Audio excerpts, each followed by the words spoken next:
to the inside. There's Sonic, and he's going to spin it. He tried his best. How did he catch it? John Chemistry.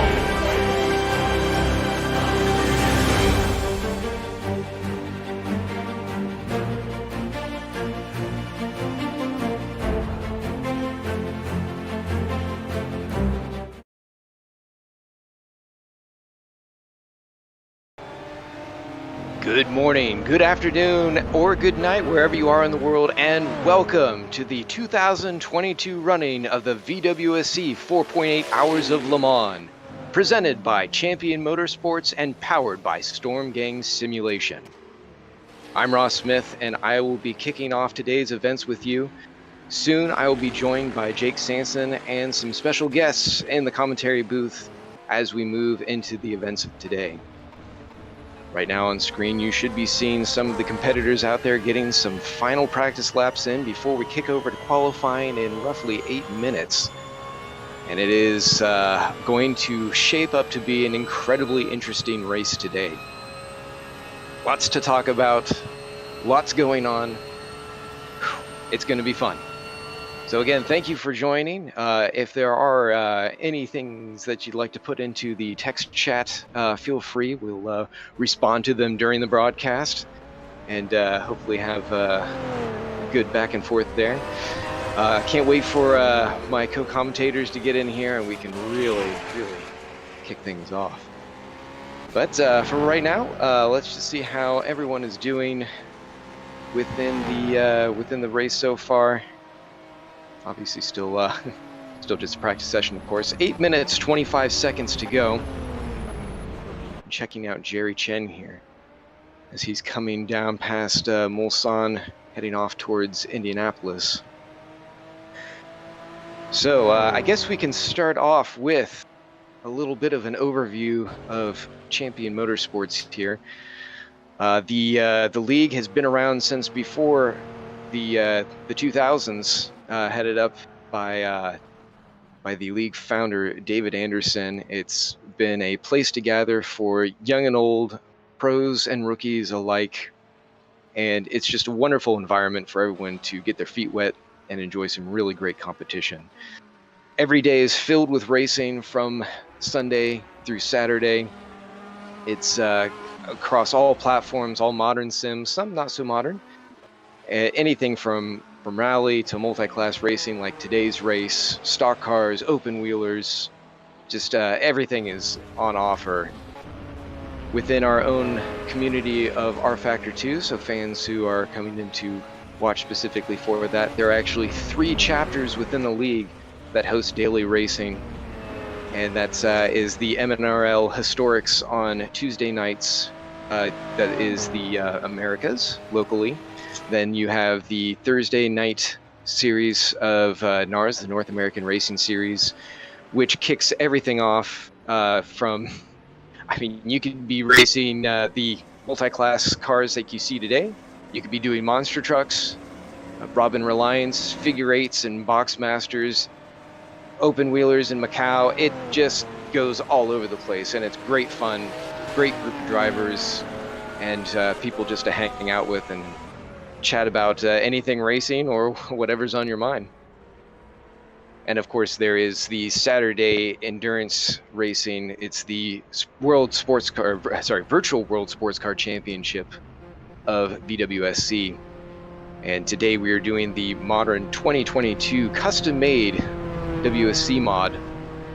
This is again presented by Storm Gang Simulation, the modding group, which I happen to be a part of. Shameless plug. And an astounding 25 cars were put together for this pack. 15 of them were constructed from scratch or built out from donated models, but everything was worked from the ground up as far as physics and doing the BOP to get all these cars together. We have 2 classes, well, 2 categories of cars, I should say. The GTs, which you see on screen now, which are composed of 5 home-built cars, which we'll go through here in a little bit. And then we, of course, have the Hypercar class, which is the sort of upper class, much faster cars, Wouter de Bruin on there, kind of showcasing the Imola, one of the cars within that group. And then within the categories, you have a split of pros and AMs. So the Hypercar class, as you're seeing there in the red, that is the top level. Those are the pros, the fast guys. And then below them, you have some slightly slower speedy boys in the Hypercar AMs, headed up by Bart there. And he's putting a pretty good time down. Now, you will see at Le Mans, there are times that are going to be pretty close together. I mean, slipstream is going to bring a lot into that. Right now, it's looking around like the 330s, which is right on pace for where you see at the real Le Mans. However, some qualifying laps with slipstreaming and such, as Wouter de Bruin has shown, down into 325, so they can get speedy. The GTs, of course, clocking in at a little under 4 minutes.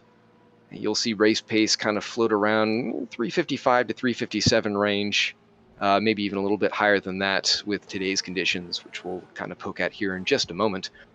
Qualifying set to begin in just 4 minutes. Get everything kicked over. It's very exciting. So let's go through and just take a look at what is happening in the short term, near term, far term, everything going on. We've got some great upcoming races. Right now, today, we've got the 4.8 hours of Le Mans, as shown there. Coming up next, a real quick turnaround as drivers head off to it's actually the 60 laps of Watkins Glen, changed over from 1 hour. And then it's back to historic racing in early July for the 230 kilometers of Silverstone. That should be a great race. That's with the Group C cars, also done up by Storm Gang Simulation and hosted here on Saturdays as well as Tuesday nights that same week. And then it's back to the modern cars at the 1 hour of Mossport, little issue with the Q car there, about a month away. So it will be quite a joy going between these different tracks. Just to take a look at what we're looking at for the season, lots at play. So I mentioned the 4 classes of cars, the pros and AMs within GT and Hypercar. That actually breaks down even further because you've got teams points going at this. So on the left here, you can see that we've got a really great battle between the Drivers' Championship. Bugatti obviously doing some serious damage at the front, but Wouter de Bruin fighting back, and he's got a lot on the line to be able to catch up to John Uyan. John being a bit of a question mark for the season as some personal troubles came up that he's had to deal with, and that's kind of put into question whether he will be attending future races or what the future holds for him. So there could be a lot going on. Over on the team side, a little bit shorter chart there. CMS Pro obviously in the purple. 3 members of that team, obviously only the top 2 from each race come away with points being added to that total, but even still, they are just crushing it. Storm Rider Racing almost 100 points afar from that first place position. A good finish here, and a miserable one for CMS Pro could really tighten that gap up, with Le Mans being double points for the season. Rookie Monsters then poking in behind with Wouter just thrumming along on that single car entry. He could still be a serious threat to the top 2 runners. Obviously only 10 points behind. He's right there. Hall Brothers Racing a little bit far off there. They've had quite a struggle the early part of the season, but they are right there with Race for Cat Motorsport. And then as we go into the AMs, it's a little bit tighter on both sides of the fence there. Jerry Chen leading the way by 6 points ahead of Eric Monet, who is only 7 away from myself, sitting in third. You can see the win columns there next to it. Wayne Hutchinson not far off either, and a bit of a gap to Matthew Overton, who's sort of been a part-timer helping out Jerry Chen on the point side, which you can see on the right there. Flying Kiwi Racing definitely doing some damage on that side. Not too far away from Storm Rider Noon and the Aston Martin Valkyrie, a great Italian and UK battle going on there, the Great Britain car. And then Lamborghini Sandwich with the French team of Eric Moinet, Écurie Mistral, at 84 points, a distance from that second place position, but again, a good finish there could really tighten things up, and it's a very close race behind them for the preceding positions. On the GT side, it's very close on the driver standings. George Angelidis taking the lead, but Brandon Gant not far behind. It's just been a slugfest back and forth, and you can see George going winless so far. He's looking to change that condition today. And then you've got Cameron Barker behind, who was running in the BMW. I'm not sure if he'll actually be doing that today. Ahmed Abdallah actually has changed his car once again, so he might be sacrificing points despite his win in the Audi. I'm going to have to double check that, but that is certainly on the line, which would open up an opportunity for John Mayer to slip on through and do some damage. Of a notable absence today is Cameron Cinsano and Vasilis Katarinakis and their Ford Mustang GT for Corkscrew Motorsport. They're sitting in third place, not far away, you can see, from SRA, but that's definitely going to hurt them after today's events. And to wrap it up in the GT AMs, as it sounds like we are going over to qualifying, we've got Tom Lane leading the way by 1 point ahead of Matt Boos and Jamie Selecki, who is way far off, but that's owing to many complications. He's had some penalties, he's had missed races due to technical issues, and all manner of everything else. So he's looking to make up some ground today. There's still time left in the championship, especially if Tom or Matt and their teammates are not able to capitalize on today's events. On Trash Panda Racing is definitely leading the way. The Boost brothers over there doing some damage, almost over 40 points ahead of Mana Squid and Tom Lane. And of course, Stardust is Jamie Zalecki there in third, running that single entry. Pazuzu is Eugene Majeur, who is also very close in points. He's just been pecking away, kind of quietly working his way up the order, gathering points to himself, kind of just quietly assaulting that podium position. So it'll be great to see everything that these drivers have to offer as the GT cars are now out on track. So we're riding along with Timon Suvik being chased by Ahmed Abdallah, who is in that Mercedes. And again, that's a question mark on whether or not he is going to sacrifice his points for today.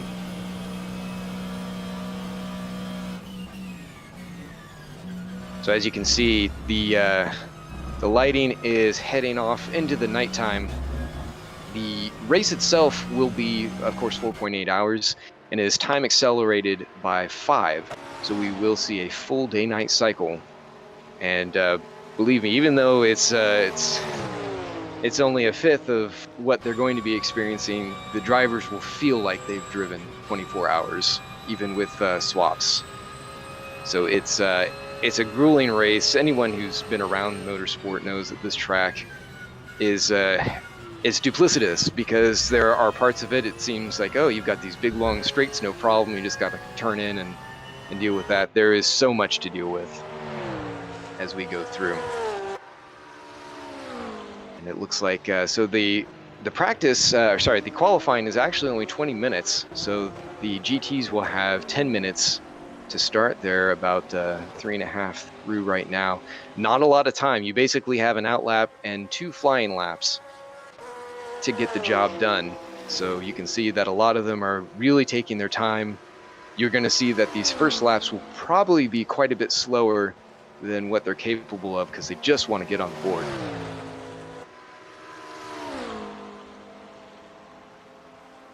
Just seeing here where all the cars are for this. One moment as we pull up today's challenges. So taking a look here at the track mat, we have, of course, it's Le Mans. 21 corners, although it certainly feels like more at times with all the sawing you do at the wheel. 13.6 kilometers, 8.5 miles for the American friends. And it's It's an iconic layout. Of course, heading up through that first sector, which will be an orange zone. All that means is passing is allowed. However, any infractions occurred there on the first lap will receive much sterner penalties after the race, typically in the form of added time or, depending on the infraction, could be even worse. That's typically applied to the next race. And of course, we've got some penalties coming in here. Kind of go over a few things regarding that as it goes. The strategy is going to be an interesting one for today. Hypercar, only one set of tires unless you count the wets, which that is going to be a question mark. GT's a few more options: soft, medium, and hard. The softs, the preferred choice, mostly up and down the grid. However, you might see some mediums and hards come into play, especially with the Storm Gang cars, just because they do allow a little more functionality, a little bit more variance within the tire selection. So be prepared to see some of the drivers doing some things with that.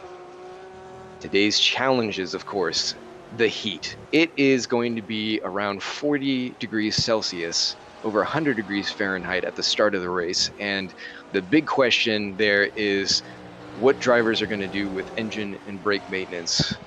All the cars have, especially within the hypercar arena, have a lot of levers to pull and a lot of considerations to maximize performance while keeping that heat away from all the components. rFactor 2 is kind of infamous for having brake failures if they get too hot. And that will be on the forefront of everyone's mind, especially after last year's 24 hours of Daytona race, where the Nissan Hypercars, nearly the entire field of them, lost their brakes just before the end of the race. So many of those drivers here today, and they have that on their minds. The weather is obviously the temperature is one thing, but there is a chance of rain, and drivers with a certain setup in mind could have a wrench thrown into the works. I believe there were some drivers saying at certain points in the race there's a 70% chance at play. It could be a little bit less than that. Showers are in the area all over the place. Will anyone blink? Will they kind of hold on to it? Is it going to make a difference? It's a big question mark. It is live weather, so everything that's happening at Sarthe is happening on track. The next major work through is traffic management. This is true of all endurance races. It's especially tricky at Le Mans, where you've got much higher rates of speed going into very tight corners, and some of those twisty bits you can't really settle into. So you're going to see closing rates much faster than you would on traditional courses between the hypercars and the GT.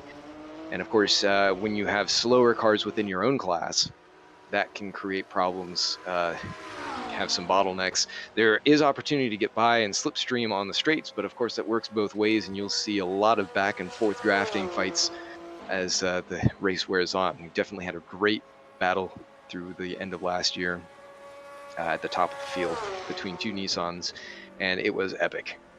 Fatigue, of course, another variation on the theme. Like I said, it's only 4.8, but it feels like a lot. Full fuel burn on these cars, so it means that they're going to run about an hour for each car before they have to come in and top off, possibly change tires. Most of them will probably opt for tires, especially with today's heat. And of course, adaptive strategies. This is the only race in the season where driver swaps are happening. It's not required. However, drivers that do not take the swap will be required to come in for a drive-through as a means to set off any advantage that might be had by them.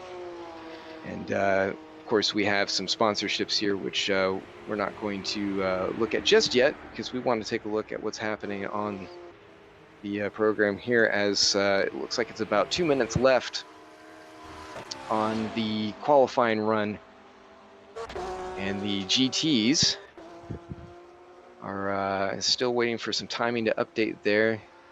I'm actually very surprised. So yeah, they did have their outlap, so they burned through that as we were kind of talking about some of the strategies, and we're getting some of the cars coming in now. George Whitehouse, who barely squeaked in. Now he's going to be a non-points entry for this race. running at a 3:55. It's a good time. Angelides, just a little over a second above him in the Acura. Ahmed Abdallah is probably not too far behind there. And of course, on the GTAM side, we see Timon coming in about 3 seconds slower than that top time. Van de Ven is right there with him. James Foster obviously having a bit of a problem there on his outlap. Must have been some timing. There's George Angelides second right now in the Pro. And Eugene Major, who we saw just kind of sneaking up in the points. They're running about where they would be with the points as we look at Jamie Zalecki there now. It looks like he's tucked in behind someone. Can't quite tell who that is. It's a Lamborghini, so I'm going to guess it's one of the Boost brothers in there. Only one driver can qualify, and that driver does have to start the race. So it is definitely a strategy to work that out. And of course, with driver swaps, as I mentioned, singles have to go through and do a drive-through penalty to negate some of the complications that can come about from actual driver swaps. rFactor 2 has really improved the driver swap ability within the sim, so it is much easier to deal with as we ride along with Craig Dons. Going in I believe the only Bentley entry in the field. There might be one other, although there was a question mark around Chris Brew stepping out of the race today, also in the AMS. But the Bentley, definitely a strong car. They're all very much on par with each other. Thursday night's race, we saw the Acuras perform very well. They really came along throughout the stint, improving times where others might have been dropping off. So George Angelito, as we see a big twitch from Matt Booth out of the second chicane, rocking the new Le Mans livery there. But yes, driver swaps can go catastrophically wrong. Of course, if you are a team of drivers and you lose connection, or one of the drivers has a connection issue, that can really damage the team's chances. So it's a big challenge to see what these guys can come up with as far as team play, others taking advantage of those drivers dropping away. Of course, the biggest thing with driver swaps is you have one car to run with, one setup, and both of you have to kind of be compliant with it. So there are compromises made. And that's sort of where that drive-through penalty comes from, because on top of technical complications, you have the compromises. So as far as the, we have a question on the GTs. All of the GT cars you see are basically parity with one another, so there aren't any differences between the Pros and the AMs, and they're all running the GT3 spec. So it's a full field. We've got pretty much all of the manufacturers represented today now, with Ahmed Abdallah taking over the Mercedes-Benz. So you've got quite a full field there. The Bentley, the Porsche 911, the AMG, Mercedes AMG, Ford Mustang, Lamborghini Huracan. I believe we've got a Ferrari 488 in the mix as well. McLaren driven by Stephen Miller. Jamie Zalecki running the McLaren, or sorry, not the McLaren, the Aston Martin Vantage, as we switch over to him. It's and we'll have in the Lexus. Actually, the Lexus may not be headed off today. I thought actually we would have one of the drivers in there for that, as we oddly see Dennis Van de Ven, who's riding with Stephen Miller Racing. Not Stevens Miller Racing from the real world. That's Stephen Miller, who is the typical driver in that car, and I don't think he usually has a teammate, but for today he definitely does. And yes, the It is a fun difference as the GTs are able to use onboard ABS and traction control. Hypercars will not have ABS. They do have some traction control, but they're going to be kind of raw dog through all of the corners. And you're going to see as the cars go through some of the slower braking zones, so keep an eye out maybe around Indianapolis and Arnage. If there is overlap between a hypercar and a GT, you might see the GT actually outbrake the hypercars through that area, or at least be right there with them. So that creates a lot of excitement through some of the corners, some of the braking zones. A lot of drivers, again, with that closing speed, it's going to be second guessing all over the place as to what you can and cannot do.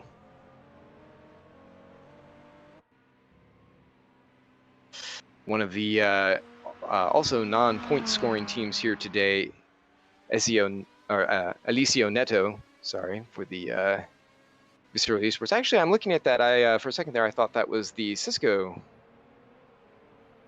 sport team. So they'll actually, or no, I was right. The Visceral Esports non-points entry. They were late to the game as far as signing up, but two of those Audis will be running. George Whitehouse, the other non-points entry. Everyone else, points are up for grabs.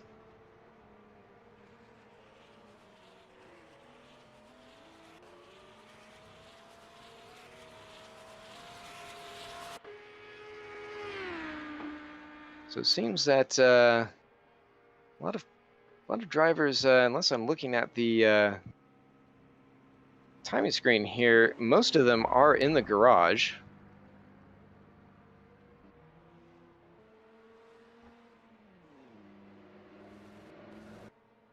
Let's see, maybe this has not updated quite yet. I'll just take a look.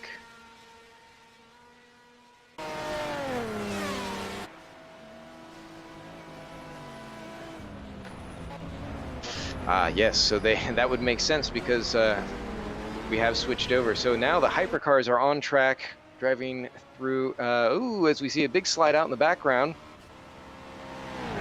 That was Brian Hall, as you see with his Monet livery. We're riding along with Bart Sabodzian, my teammate for the Storm Riders Noon. A fellow, well, a former Rookie Monster. I'm actually not sure if he's still running with Rookie Monsters, but he was certainly there before.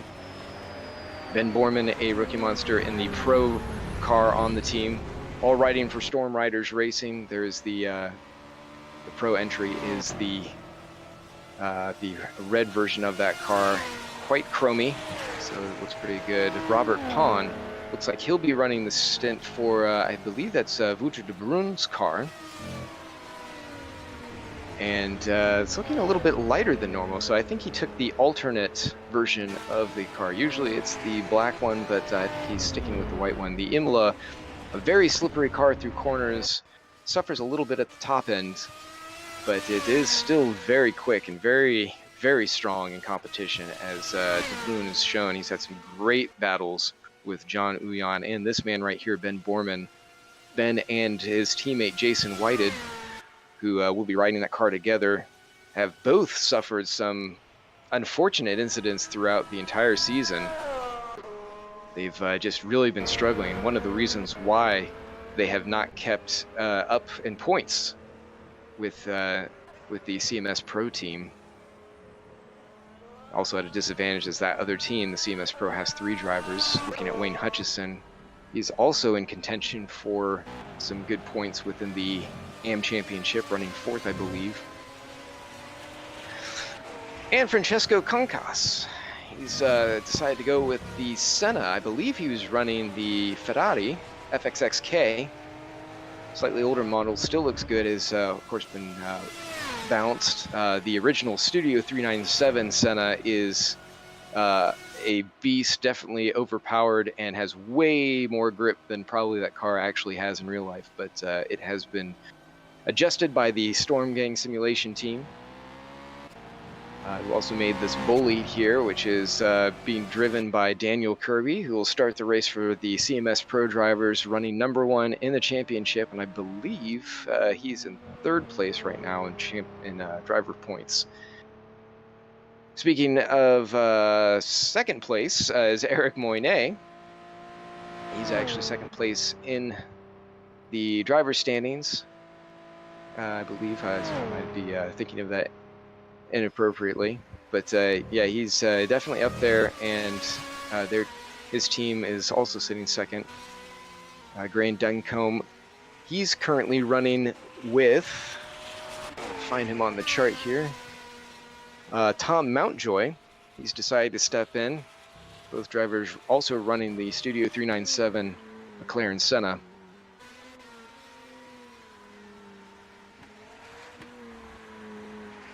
Car looking good. Dunkey, also a fellow sim junkie. That organization pretty good. Really great guys. They know how to have fun, and they know how to make a car go when they want to. Though they're running an AM, they still can put some good laps together. Back to Ben Borman, running a very, very fast time at the moment. 3:25.9.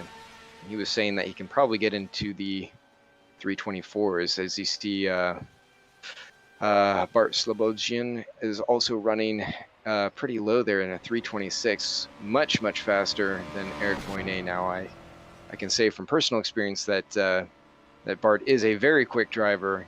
There is a question mark over setup and how much that is going to hold out through the race. The Valkyries, obviously. Ooh, as Daniel Kirby sticks the wall there on his way through. I think he sees Ben's time and says, I want a piece of that.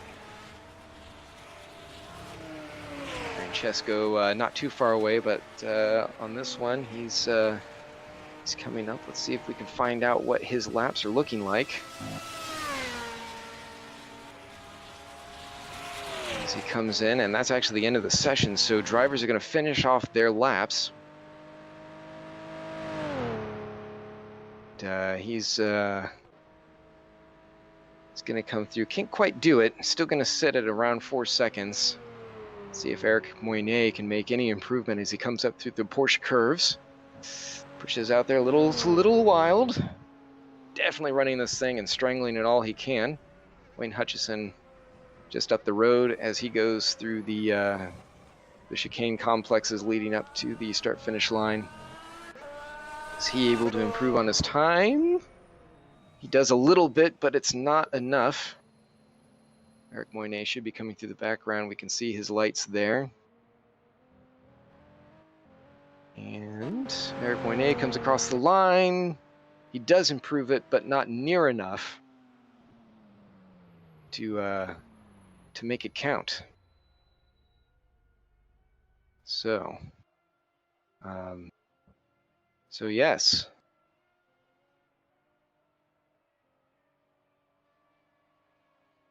We definitely have some really good qualifying results there.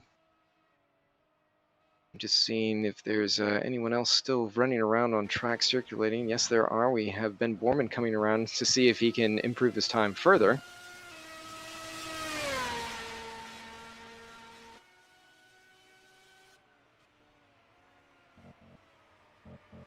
Borman wrapping around. And comes across the line, and is he able to catch up to Dan Kirby?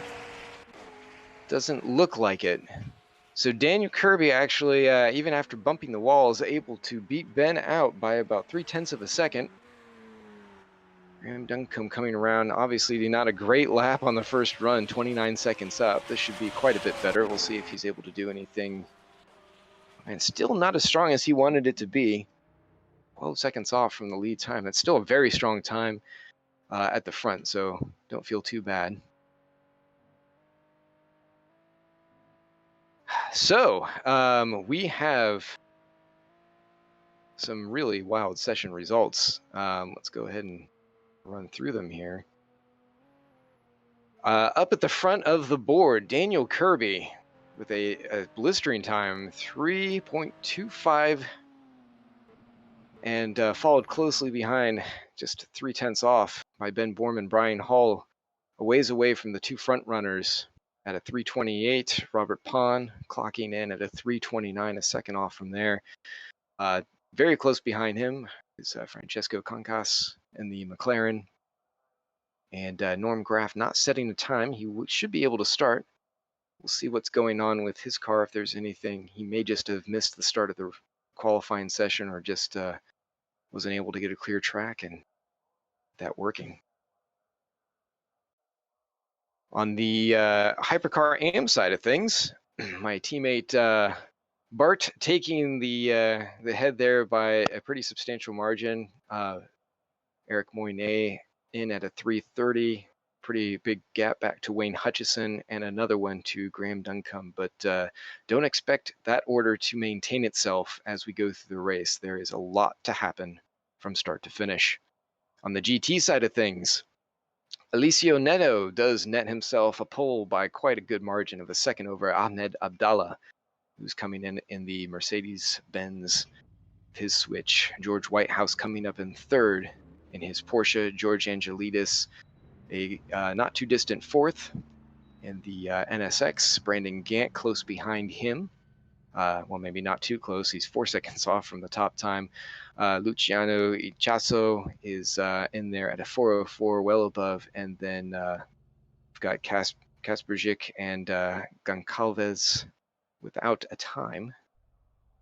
And some drivers opting to do that. On the AM side of things, the 9 entries there, you see Tom Lane, not surprisingly, taking the top, a very fast driver throughout the season, ahead of Timon Suvic and Craig Dans in the Bentley. Much closer down the AM side of things here. Dennis Van de Veen is pulling it up for Stephen Miller in the Speed Details car. Matt Boos for the Boos brothers and the Hurricane, a little further afield there than I would have expected. Same with Jamie Zalecki, probably just not getting quite as fast a run from either one of those cars. Eugene Major coming in at a 4-minute flat. And then James Foster filling in on the Coastal Coots, going to start the car there. And Ed Jones without a time in the other McLaren in the field. So it's a really great starting order. Drivers now just doing a pit box check and going through driver briefing. We'll see if we can join in there and see what's going on from the administrator, George Angelidis, who will be filling in the drivers on everything to happen to today's race. And protect your car. Don't forget to you don't have to be on the main Discord channel. Just be on your channel. So there is no problem with push to talk. You can have it open mic, talk with your teammate. That's up to you. For the start, the pole sitter would dictate the pace. That would be Dan Kirby for Hypercars and Neto for GTs. Neto, you can leave up to 10 car lengths with the GTs behind the Hypercars for the start of the race, so you can have a gap between the Hypercars. Try to everybody stay approximately 1 car length behind the car in front of you. Try to keep the distance consistent. No excessive weaving or braking on the formation lap. We try to get around safely there. And the start line is the start-finish line. So this is when you cross that start-finish line, your car, then you can accelerate. It's not when the leader does it. It's when your car accelerates, then you can go. We're going to have an orange zone from the beginning of the first racing lap, so from the start-finish line all the way to the exit of Tetra Rouge. That's the corner, the right-hander before the long straightaway, the Mulsanne straightaway. You can still overtake and pass, but if there is any penalty, then if there is any incident, then penalties may be doubled. So for the blue flags, again, you know the procedure. Driver does not have to get out of the way, but you cannot race the guy behind you. But if you keep your line, then you can continue through. A lapping car has the responsibility for making a safe pass. That's the guy behind with the faster car. There are plenty of places to overtake here. And there are some pretty bad ones. So let's not pick the bad ones. Let's be patient and try to get through safely. Track limits. You have 9 track cuts before a drive-through is, or a stop and go. I think it's the penalty here for exceeding track limits. 9 allowed. The 10th is a penalty. That is for the entirety of your car, not per driver. So if one driver does 8 and the other guy does 2, you still get a penalty. So it's 9 per your car allowed, and the 10th is a penalty. So it's up to you for pitting for fuel and tires. There's no obligatory pit stop. There's no obligatory compounds that you have to use. It's all up to you. Remember, the pit lane speed limiter is 60 kilometers an hour, so it's very, very slow. It is the second entry. It's not when you enter that pit lane, there is a little chicane, and then there is like that short straightaway, and this is where the timing line for the pit lane starts, not at the beginning before the chicane. So please be mindful of that too. In the case of an incident, you can apply the golden rule of racing and return the position to the guy that you hit.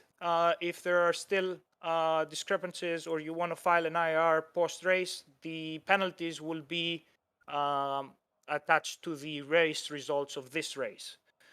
The race will include darkness, so make sure you have a button mapped for your lights, and so you don't get the DQ for not having your headlights on for the night, or you can put it in auto and that will do the same thing. If there is some incident, and there are going to be lots of incidents here possibly with the inclusion of driver swaps, and something happens to your car, do not hit escape.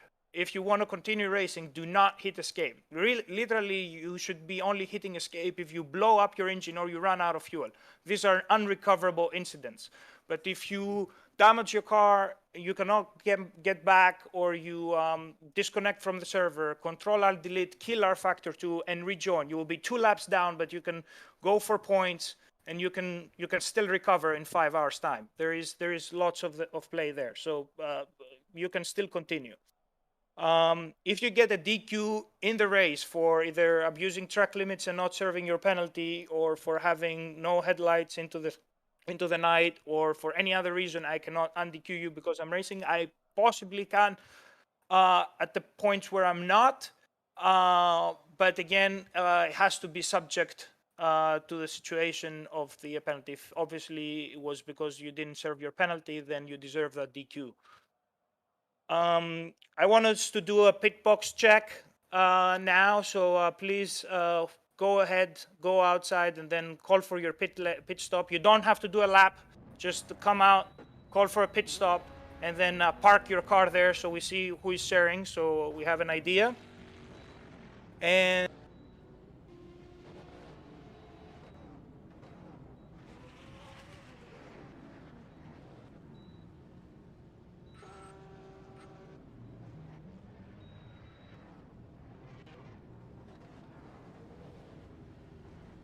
Okay, so we're back over. As you heard from George Angelidis, the race director and VWSC admin, lots going on today. They're currently doing a pit box check, and while they're doing that, to make sure that if there are any drivers sharing a pit, that they are able to know that and communicate that, and make sure they work that out through their stints.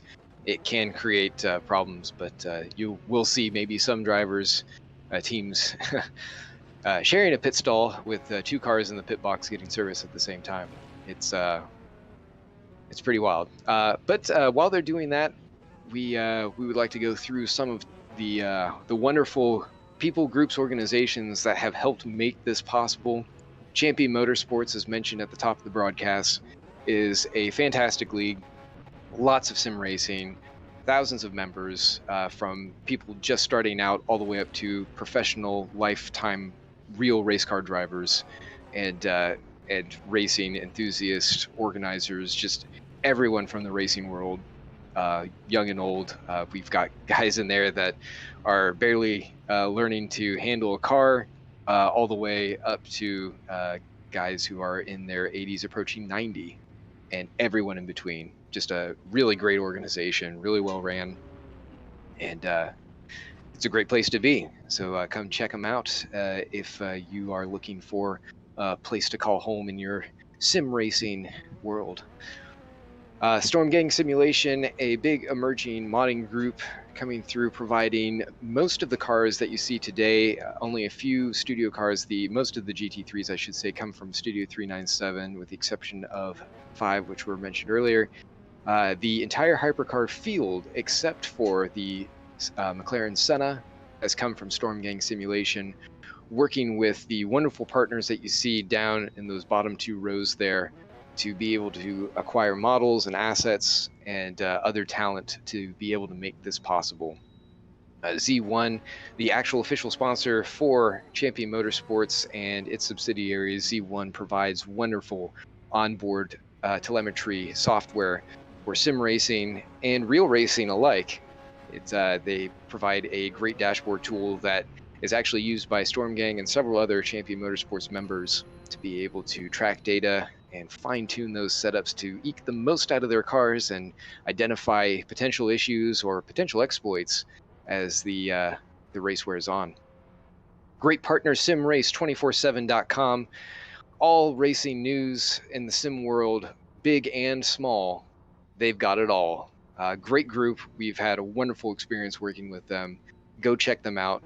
They have regular news broadcasts on their YouTube channel. They release news articles all over the place. They've got opinion articles. They've got news clippets, just everything that you could hope for from sim racing. They've got it all. Check them out at simrace247.com. Of course, Grid Finder, a great partner with us. Anything that you want to find as far as racing goes, look to Grid Finder. They've got it all across every different platform, between consoles, PC, anything that you want. They have easy filtering options to just pick out exactly what you want per day, per type, all the way down to the smallest level of detail that you could probably think of. You can join as an admin and host your own races, or find out what you want in the world of sim racing. Downforce Radio, being run by Jake Sanson, who hopefully will be joining shortly. Great Downforce radio broadcast program is just all place for things going on in the racing world, in the real racing world, as Jake Sanson is a real commentator for several different leagues out there. I believe he's active with the World Karting Championship right now, and has been traveling the world over, keeping up with them. He has served as a commentator for WEC at this very race at Le Mans, and he does a great job there. And then Formula Troy, Troy Uyan, who's been doing a great job on the broadcast side of things, just been a great asset. He's unfortunately away at the moment. We hope to see him again. Also a really fun competitor. So he runs a podcast / vlog and streaming service where he showcases some of the latest and greatest in today's gaming world. And then, of course, we have all these wonderful collaborators below with rFactor and Matt Kelly Racing, helping out with the Ford Mustang, Apex modding with the NSX, and all things modding. They've just been a absolute essential, critical partner in everything that's been done. Big thanks to Yas and Gui on all that they've done for us and continue to do for the racing community. Just wonderful people, and don't ever leave us. Rookie Monsters, helping out Ben Borman, being a big asset in that realm, providing assets for tracks and other such insight testing and so on. And then we've got James Mabe's Virtual Tracks, JM Tracks. He's sponsored with us, and we were able to work out a deal to bring in the Daytona, the 22.4 hours of Daytona that we ran at the top of the year, as well as some other projects in the works, so keep an eye out on that space. And as we're getting ready to go to the race, we'll just kind of quickly go through here. These guys at the bottom, excellent work by all of them. We'll have links in the description later on if you want to check them out, but all of them lending assets to us to be able to use for today's race. So thank you very much to everyone there. You have been just astounding. We appreciate everything that you've done and continue to do. And look for that space to kind of grow even more as time goes on. So just getting over here on the on the broadcast side of things. So let's see what's happening over on the front stretch. So they're still working out some of the pit stop timing. Usually when it goes this long, they're opt to restart warm-up just so that way the drivers have a chance to get their setups, make sure everything's worked out. Occasionally during session switch, you'll see drivers drop out. So it gives them an opportunity to hop back in. Kind of everyone can reset themselves and get the show on the road.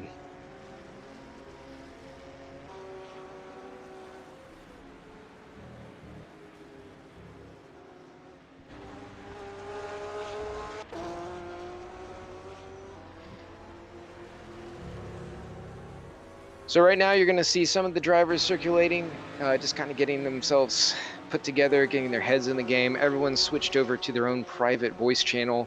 So teams are over there talking over strategy, what they want to do on this initial stint.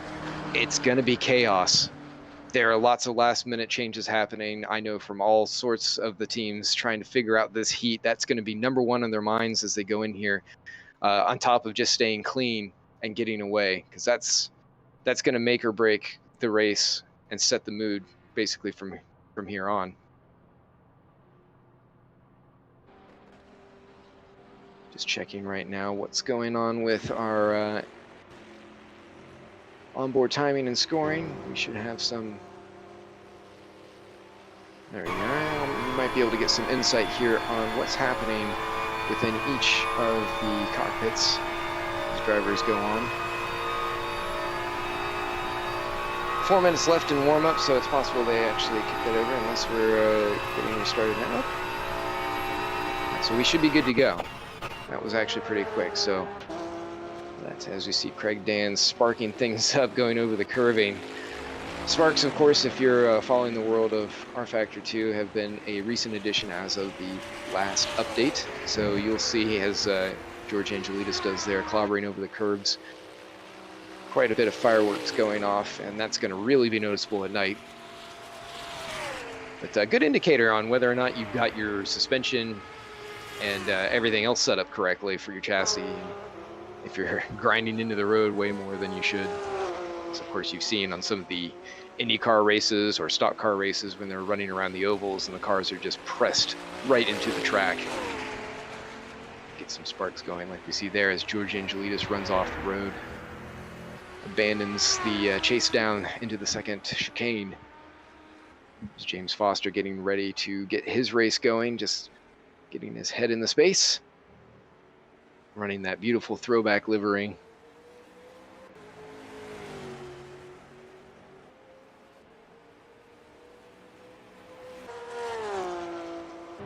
And if you happen to be in the CMS Discord, make sure to check out the spotter guide that is posted there. Find your favorite driver and team, see how they're looking. We'll certainly be using that throughout today's broadcast to keep an eye on things. I'm noticing now there are quite a few drivers still hanging out in the general voice channel, so they must be either having questions or they're through and getting things pulled together. Quite a few nationalities represented today. The international series, of course, being VWSC, with the earlier time on the U.S. East Coast. It's very early on the West Coast for all my American friends over there. And of course, we've got quite a few drivers coming out from Brazil and other parts in South America. Quite a few Canadians, South African, I believe. Trying to find my sheet here. I know that we've got quite a few across Europe. Great Britain being a hailing point for quite a few joining us, as well as some from Poland, Faroe Islands, France, although don't know that we have too many Germans with us today. And I think we might even have an Australian running on board, which is going to be quite early for them.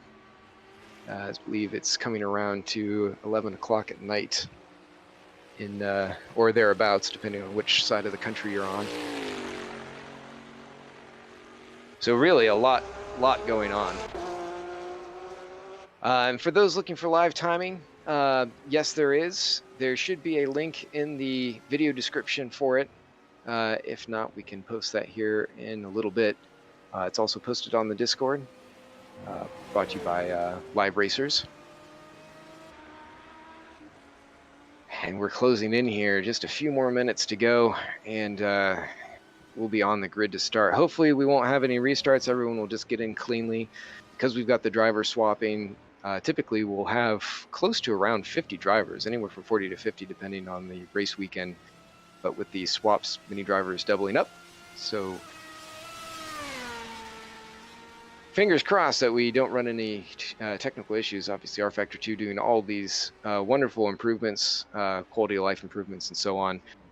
Some of them still linger though, where we have different drops and what have you. Of course, some of that I believe has been conjectured that it could be related to drivers in different spots of the world and just other technical gremlins that kind of creep in, causing various issues. Checking out Ben Borman, who now is second place. That Valkyrie is going to want some clean air for sure. In fact, some of the cars we've seen have just really suffered in turn-in once they get into that dirty air. So that's going to be something that you'll see a lot of the hypercars especially trying to deal with as the race goes on. The GTs don't seem to be quite as affected by it. But now the anticipation starts. The warm-up session is over. Getting ready to race.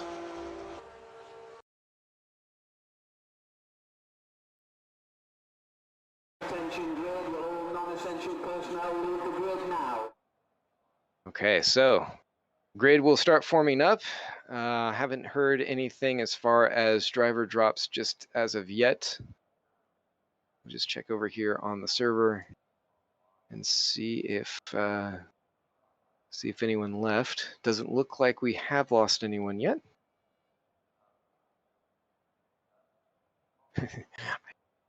Graham Duncombe has left. He might be coming back. I believe he's starting, so that is concerning if he's dropped out. Starting to see some cars come on the grid now.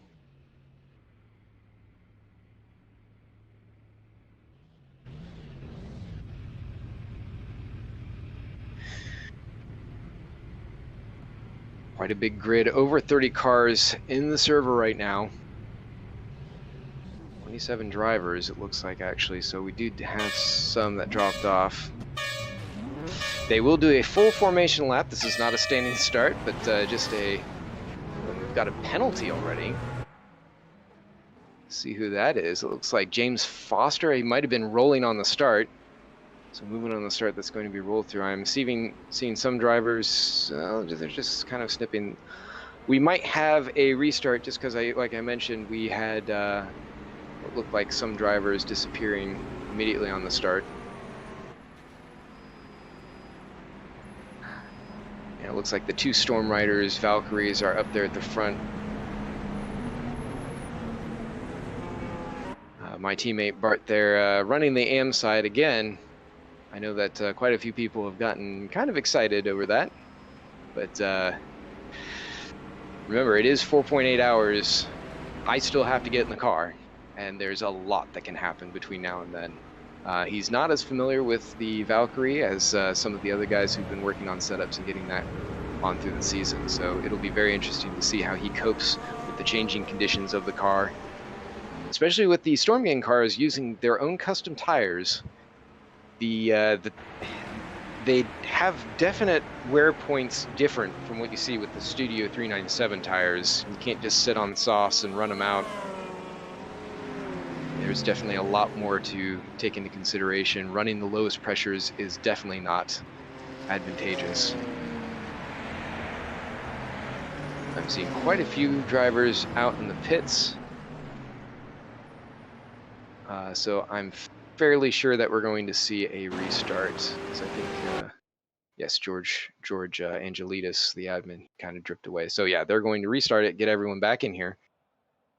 So just a quick hop to warm up to get everyone in, and then they'll push to the race. This is not uncommon. It's an unfortunate thing that happens because of some of the, again, the transition switches causing some problems. Hopefully we'll see some relief from that from rFactor 2 in the not too distant future, so we can have everybody going when they should. And thank you, Jason, for the comments on the Storm Rider liveries. I think they're not too shabby myself. Of course, a lot of great liveries up and down the field. Once they're back on track here in a second, we should see quite a few of them. Lots of very good custom-made Le Mans series or Le Mans track cars that are that they look really nice. A few drivers opting just to go with their standard cars. A few drivers switching their cars coming into this race. Not too many, fortunately. But Ahmed Abdallah is certainly one of the more notable ones where he is in the championship. He's got kind of a loose and fast driving style. He's definitely a quick driver coming from the world of WEC, or sorry, VEC. Pardon me, not WEC. And he knows how to put a lap together. He's had some inconsistencies race to race. I think he's had a couple DNFs so far, just from different race incidents that have taken over. A couple cars going to circulate while we wait for those away drivers to join themselves back in.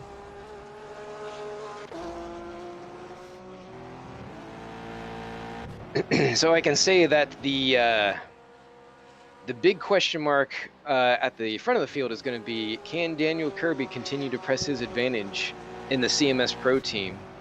I believe Eduardo Beninca is going to be riding with him. Check the sheets here. And sorry, Ernest Bernaldo, the other E driver. Ernest Bernaldo, of course, being very quick and also helping out with a lot of testing on the Storm Gang side. So he knows these cars very well. And I believe John Uyan was planning to attend. I saw him on the server last night. Yeah, we still have some cars joining. So eyes will be on there. It's a little unusual for as short of a race to have 3 drivers in, but certainly because there are 3 of them in there, they want to make sure that all of them get in on this race and not have a disadvantage. So you do have that. I was going to do actually the same thing last year in the Nissan, but fortunately we had some drivers drift away on the GT side of our team and had to sub one of our drivers over there. The fun thing about team sports is that when you do have a stable of drivers, you can share a lot of experience, but there's certainly a lot that can happen. The series itself, the league, has kind of been described as casual competitive by some, just because you can have rive and drive, as they say, some drop-in races. Doesn't mean you can't just throw the car into the wall in the first lap, and I think that's okay, but certainly there's less of a barrier to entry. We haven't charged any kind of fee or anything for drivers to get in. And it's very much appreciated with a lot of the content that comes through. Quite a bit shared between the Studio 397 and the custom-made products, which has been quite an experience. For instance, getting you'll see the Chevy C8R, which is out there circulating and running as a GT3 spec. And of course, anyone who knows that car is encrypted, so the methodology to make that work has been very interesting. Turning it from a GTE into a GT3.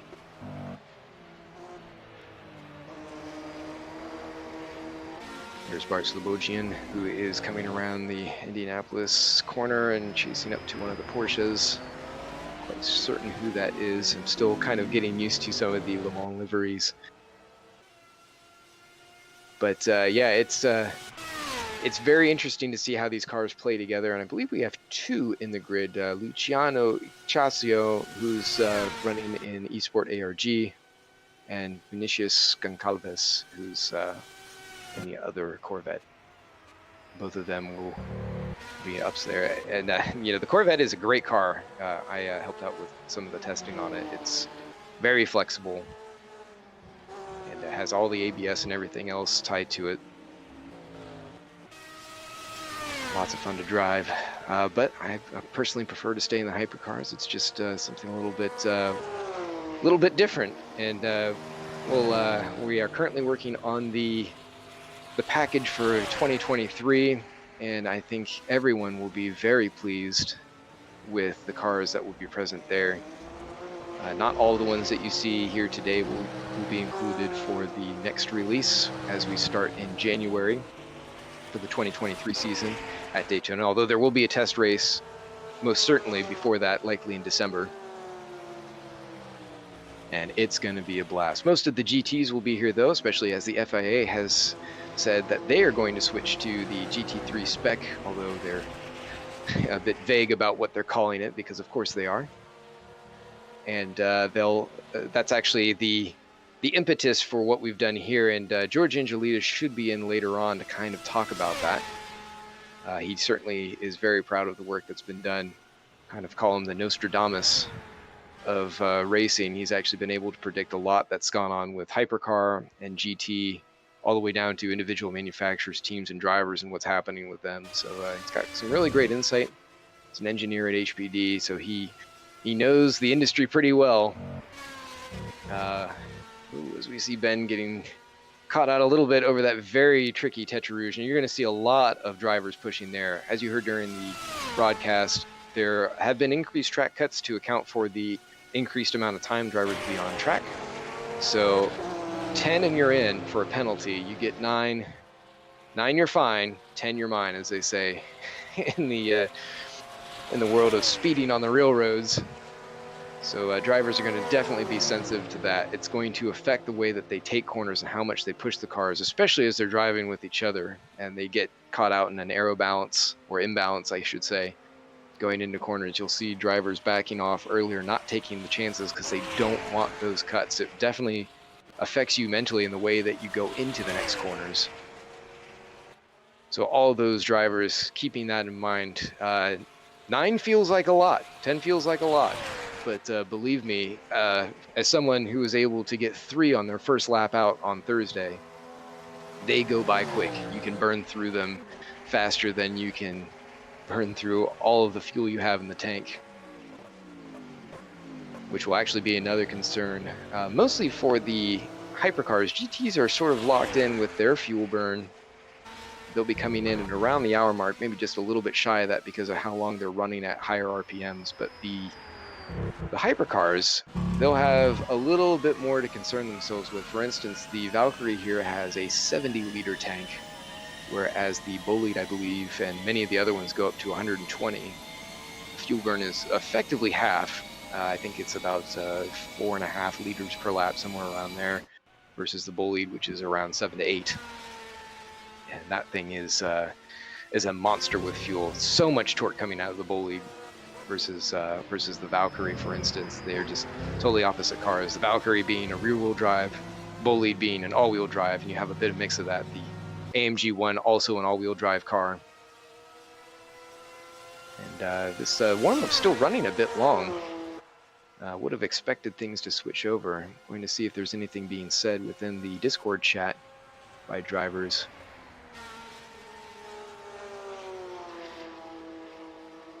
And it looks like I have a couple things here to do. As far as admin duties, it never ends.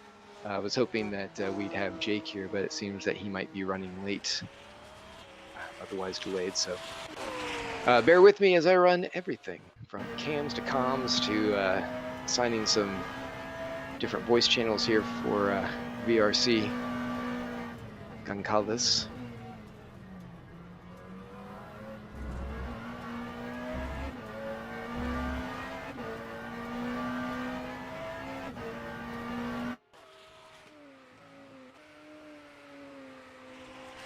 Yes, and it looks like Tom Mountjoy's teammate Dancom has had some issues, as we noted earlier. Did see him fall out. I'm surprised he's not back in yet. Hopefully it's nothing critical, although anyone who's spent a significant amount of time in rFactor 2 knows that it definitely can lead to unfortunate things where rFactor 2 just refuses to get back in the server. You see Ben Borman running wide there. That was almost certainly a track cut. The big spots are going to be Tetrarouge. I mean, that's really the biggest spot. Maybe some points after the Porsche curves as drivers come in. Indianapolis, well, and I should actually say there are points around the track where if you're kind of on the edge or if you have to react to a situation, you can get a track cut. You see those dashed lines on the sides of the roads there where you have that runoff, the shoulder on the road for the pedestrian traffic. And if you run your car over there too far, you will get a cut just because of the way that they run the borders. It's a little bit foolish for the main straights just because you could be caught up in an incident and all of a sudden you have a track cut on top of it. Kind of like, you know, running your car off the road into a tree or something. Cops come by and give you a ticket as you're sitting there bleeding from your forehead. It certainly feels the same when you get those kinds of cuts. As we ride on board with Francesco Concas in the McLaren Senna Hypercar. That car is really well balanced. Obviously, it's a Studio 397 car, and it's gone through its fair share of bopping to get it so that way it is more manageable, as it looks like we are now switching over back to is this a skip ahead to the race? I believe it is. It should be the race session.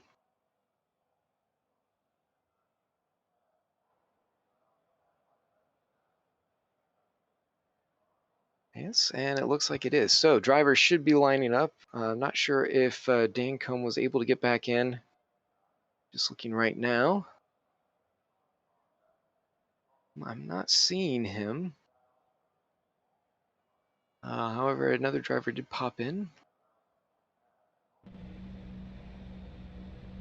Seeing James Foster.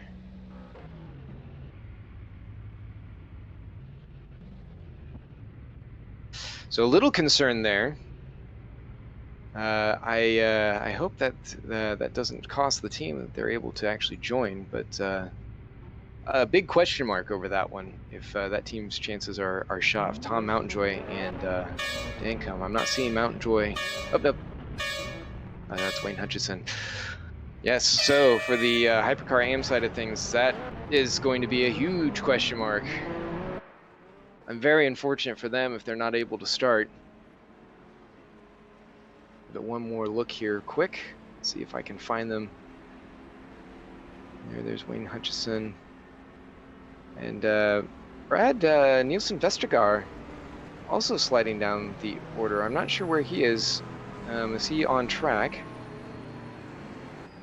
Let's take a look. Yeah, and so he's actually going to start from the pits. Or no, actually he's been released, so he should be able to come out. Although the pits may be closed, doesn't look like it. Okay, so he will be able to join at the back. They will wave him around to the front. So it looks like he just missed the start of the race. This is part of why we do a warm-up. Oh, I'm not sure what that was all about. Looks like he came in a little bit too quick.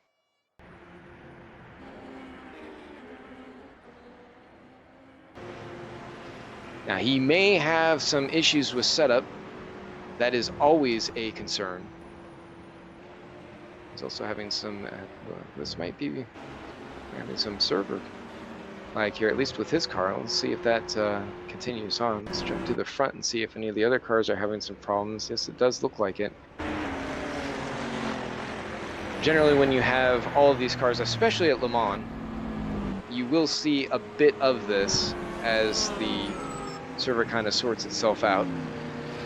So without hearing any of what's going on with race control, I can only assume that that's some of what they're doing with the cars. Usually can manage that a little bit more by spacing out, giving some room. As you can see, a couple of the Hypercars there. I believe that's Jerry Chen coming up on the inside, followed by Nielsen Vestergaard.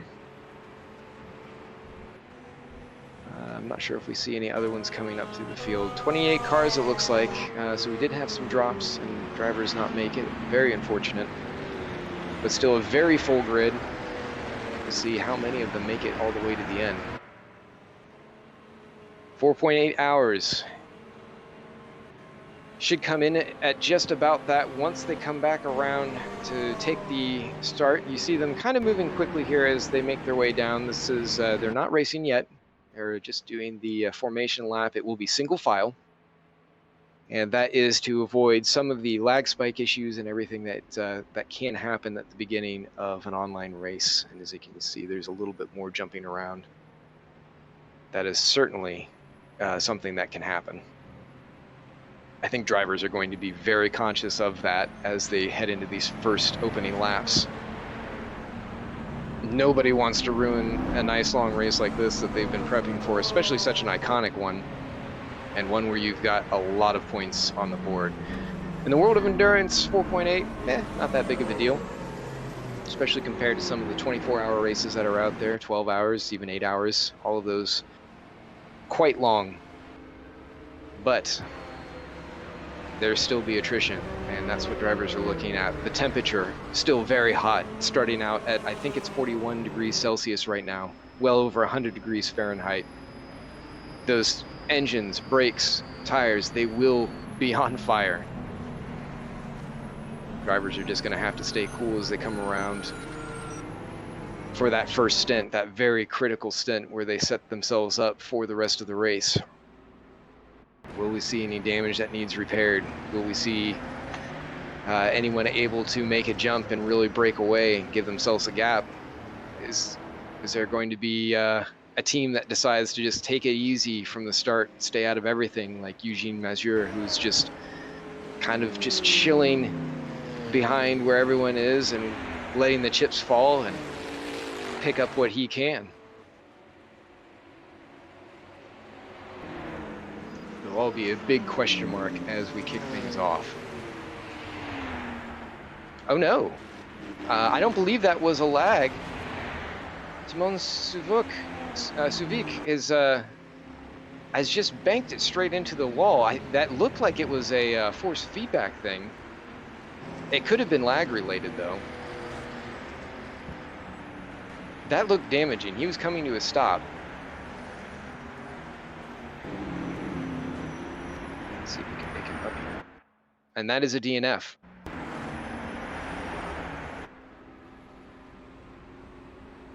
Now hopefully he's just disconnected. Now if you kill rFactor 2 or disconnect your Ethernet connection, that can usually get you back in there. He will be a lap down once he does return, but he'll at least be in the fight. A lap here at anything over about 2 hours is not a make or break thing. You can still come back from that. So hopefully he's able to correct whatever that problem was. It looked like it was a force feedback problem.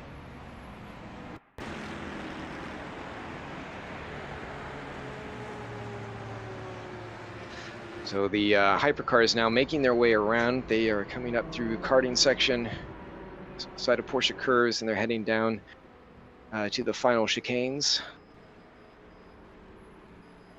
Daniel Kirby leads them down. We'll follow along here and watch as they close up. Ooh, a little bit of scattering as they close in. The GT is actually supposed to leave a little bit more of a gap, but I know that things are slightly disconcerting from the start.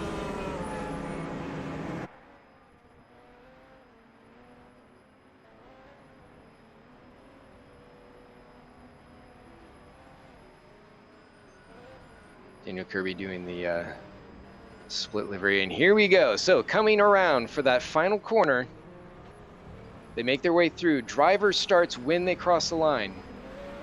So it's not when the leader goes, it's when you cross the line. So it will be neat and tidy here as they take off to start the 4.8 hours of Le Mans for VWSC at CMS Motorsports.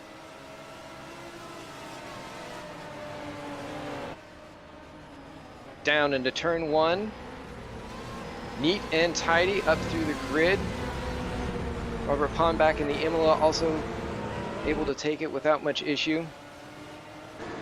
Back in the pack as we see the GT field coming through turn one, riding along with George Angelides right now.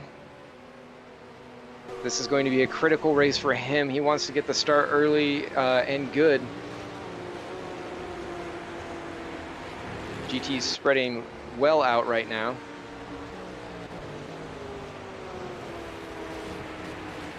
And back at the front, let's take a look here. And we got a fight for the lead as Ben Moorman just slides right up to the back of Kirby as they head down to the first chicane for the first time. Ooh. And right on the limit. This was definitely a concern, is you catch that slipstream and then pull right in. Bart not too far behind. He's going to get some of that slipstream there. So a challenge for the lead on that side. Back in GT traffic, they're trying to sort themselves out.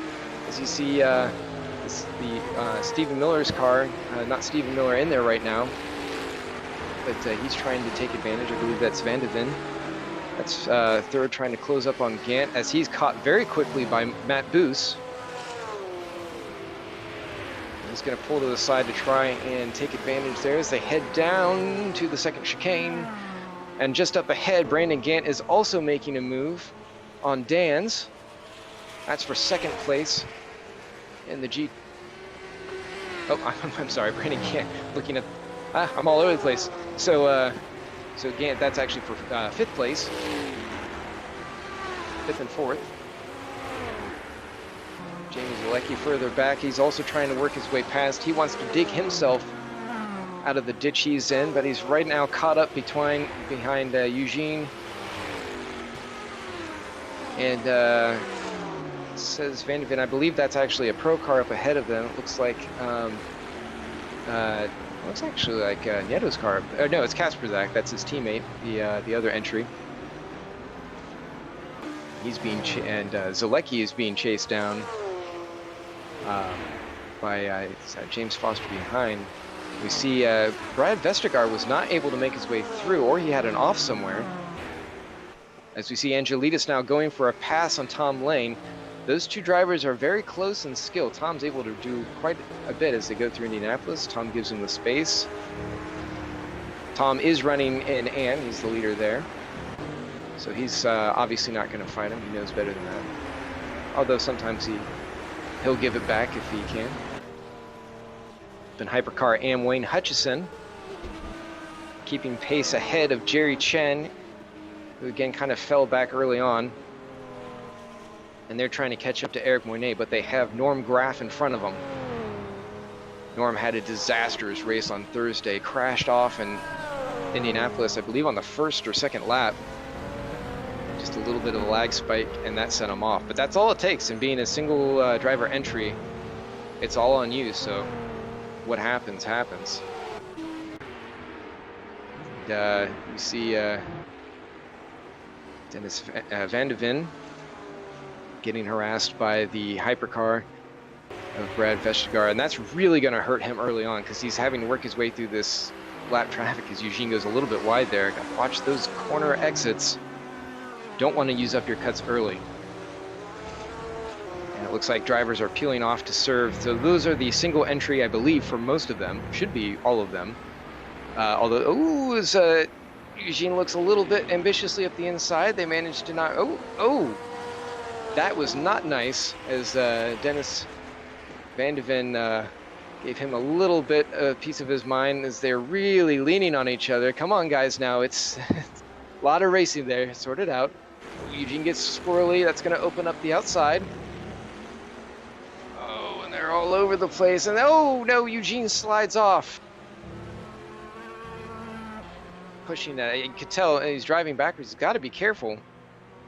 Don't want to get thrown out for driving backwards too far. They will do that. Very unfortunate for Eugene, but they were just pushing so hard, and he was offline. That's very easy to do there on that entrance into the Dunlop chicanes as it goes through. There's Craig Dans leading the way in AM. And he's now opened up that gap. Dennis has now lost pace. Eugene was up there, but now he's fallen away.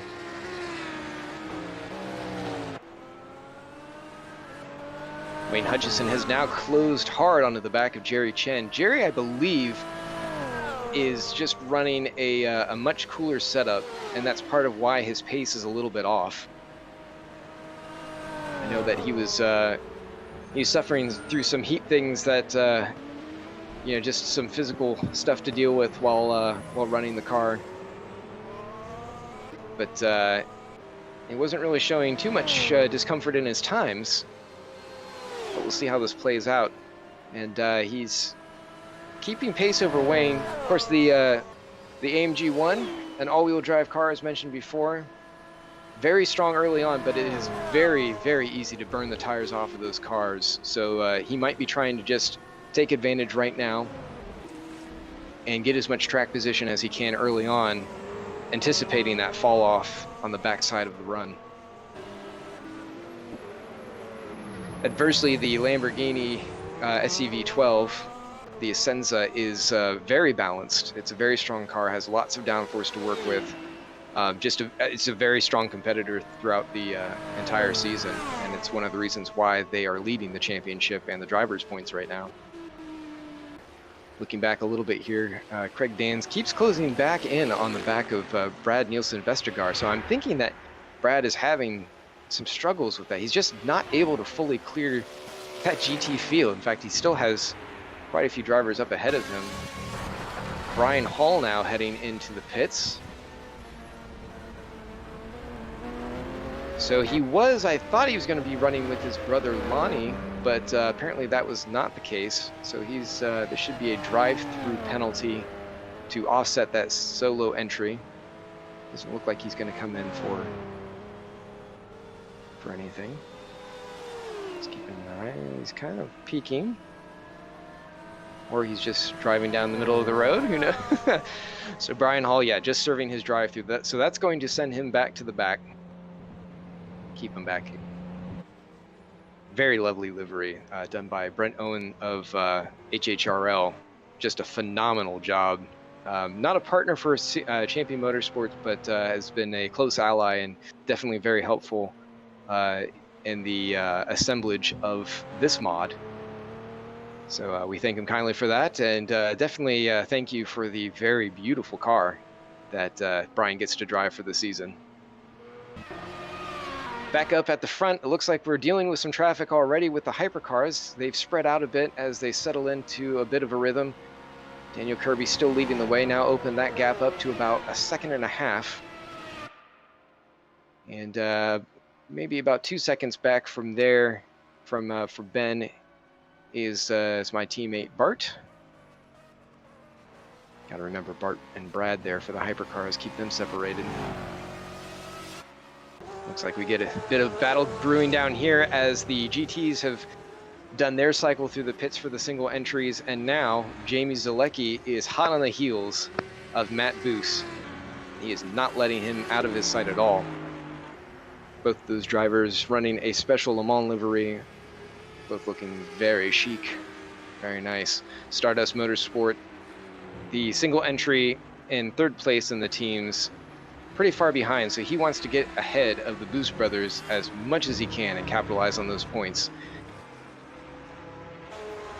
Further up the way, Brandon Gant, who's running in the pros, he's caught up to the back of Tom Lane, who's leading AM. And Gant needs to get by him so that way he can close down on Whitehouse and Angelitas. He's really got some ground to make up there.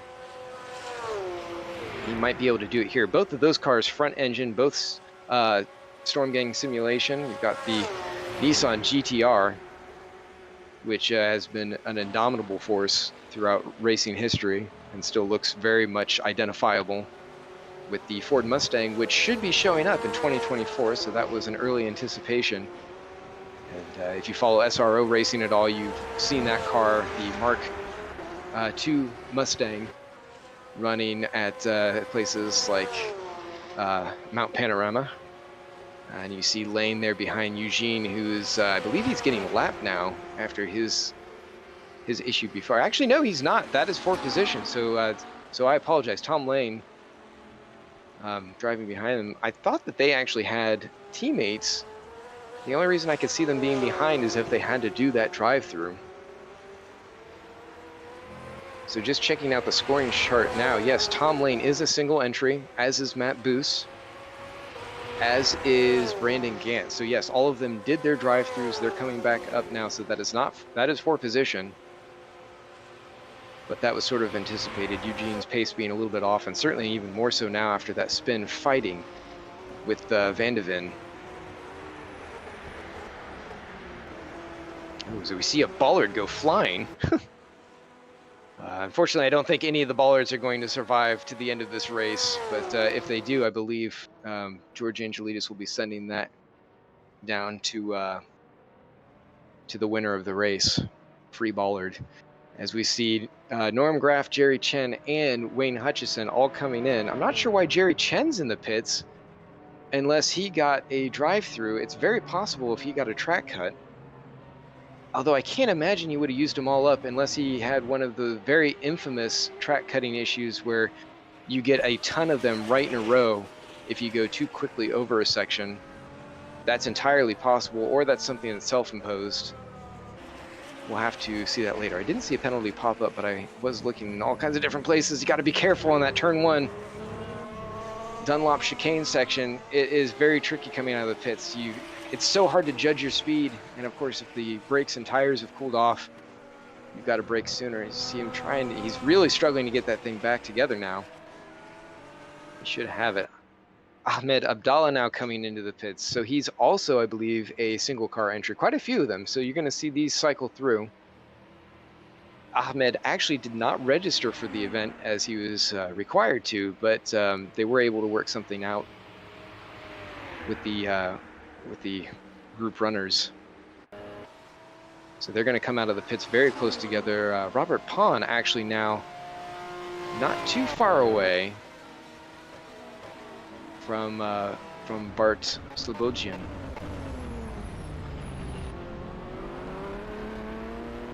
Well, I say that, and there he's got that distance up there. So the timing and scoring kind of popping up a little bit behind schedule as Ahmed Abdallah and Neto coming out of the pits. So you can see those two very close together on track as they close their way around. Battle here with Brandon Gant and James Foster really heating up. Trying to look for James Foster in the mix. He should actually be there with Tom Nacella. So those two will be very quick. Those are cross classes. Tom and James are running in the AM side of things, whereas Brandon Gant is on the pro side. And Brandon Gant, he is a very quick driver, and this track is very much going to suit that Nissan. It loves straight line speed. It's very, very powerful. And we see Kasperzak now going for a move on Tom Lane. Not for class position, but definitely for track position. And is Tom going to make it 3 wide? Is he going to press it? No, he's going to cut out as they head into the first chicane. That was a wise move. They can obviously slipstream back together on their way out, but Tom getting a very sloppy exit. Very much compromised through there.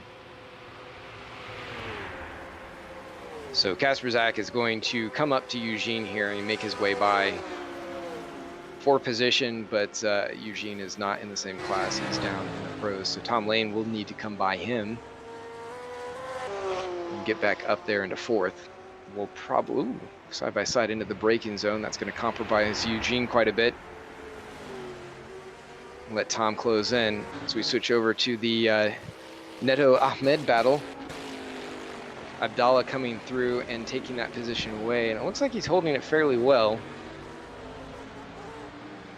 Ahmed, a very strong driver, very quick. He can be quite consistent when he wants to be, although he has thrown a race or two away, just pushing it to the absolute limit.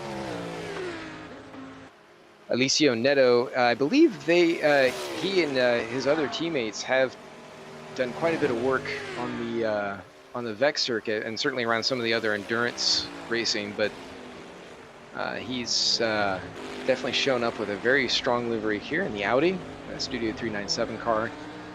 One that has been favored by drivers quite a bit. The Audi and the Bentley have sort of broken away as cars to take within the Studio 397 circles. Oh, as Tom Lane and Eugene go side by side, Eugene, he's just not standing by, although he goes wide. It's compromised. It's so easy to get it wrong there through Indianapolis. And Timon Suvic is getting a penalty down in the GTM side of things. That can only be for a track cut, and we saw that he disappeared. He was the car, the Porsche, that ended up going into the wall early on. So I'm not sure what that's all about. There he is on screen going through, but we're going to quickly jump back over here to the Norm Graf battle. And this is for position in class and on track. Francesco Concas is just up ahead of him in the Senna. Both those cars very strong. The Ferrari is not quite as quick in a straight line, although when you've got that slipstream, it certainly is. And very unadulterated. Norm just slips on by and takes up the that 5th place position. Concas, I believe, dropping back to the end of the hypercar field. Norm has had quite a bit of a struggle in there as we see Concas fighting back. There will be quite a bit of this throughout the race where you have the slipstream wars for anyone who has a comparable ride. As they head down into the Mulsanne corner. Oh! And that almost assuredly is going to be a cut for Norm. Can't be doing that.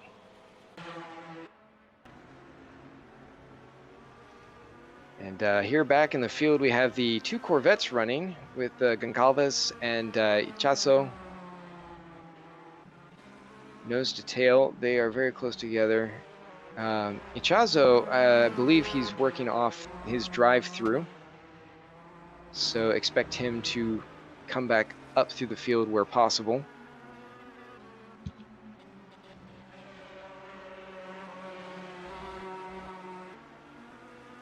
Just kind of riding along behind, doing a pretty good job.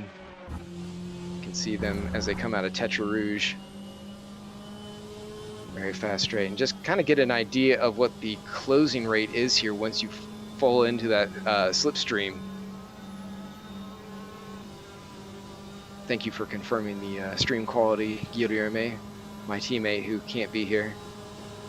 Guilherme out testing cars in Arizona desert. Oh no, that was almost... Oh man, Luciano pulling across the nose of Goncalves. That was Vicinius very close there. My word, that was almost a copycat of what happened to the real Chevy team at Le Mans, where the LMP2s were getting squeezed and just sent him straight into the wall. It looks like he got away with it, but man, that was close. I don't think he meant to. I think he just misjudged it a little bit, how much clearance he had. Up the track, we've got some spice picking up as Dan slots in behind Ahmed.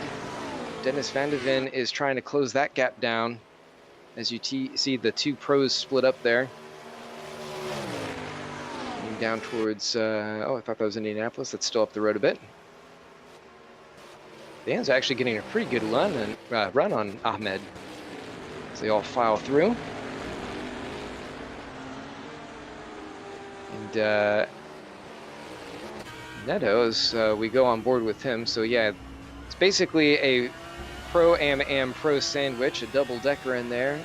Alicio falling off pace from Ahmed, but this traffic's not going to do him any favors. Van de Ven definitely showing pace and still holding that 2nd place very strong, but he's also shown that he can be quite aggressive in that exchange with Eugene. I'm sure Eugene would love to get back up to him and have some words. As we see them close up now. Obviously the Audi very, very strong through the Porsche curves. It's one of its strengths is the ability to corner.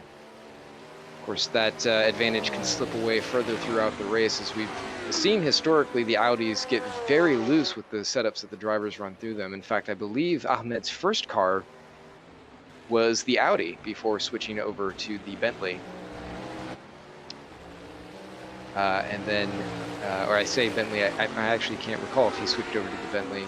He did go to the AMG, but I'm struggling to remember if he ended up going to a different car in between there. He's sort of one of those drivers that goes to whatever is convenient. Francesco Concas into the pits, and I believe that was actually a stop, or it was a stop and hold. Maybe a stop and go.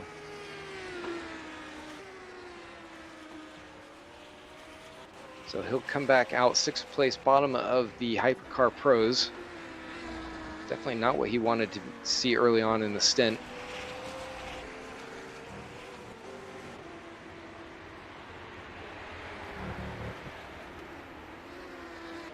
As we get back down here to the GT Pro side, still at the tail end of that battle that we were watching before, George Whitehouse is now caught back up to the end of that train, and he's closing in. I think he was kind of caught out a little bit early on. He's got some good pace in that 911.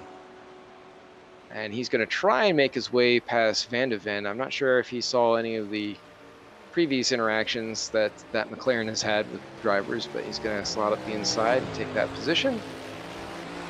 No drama. And I'm not sure who I'm seeing here who's getting that penalty. It's Stoll, Manuel Stoll. I'm not even seeing him on the timing board, actually. Manuel, I believe, was running in the Porsche 911, the checkered flag Beering.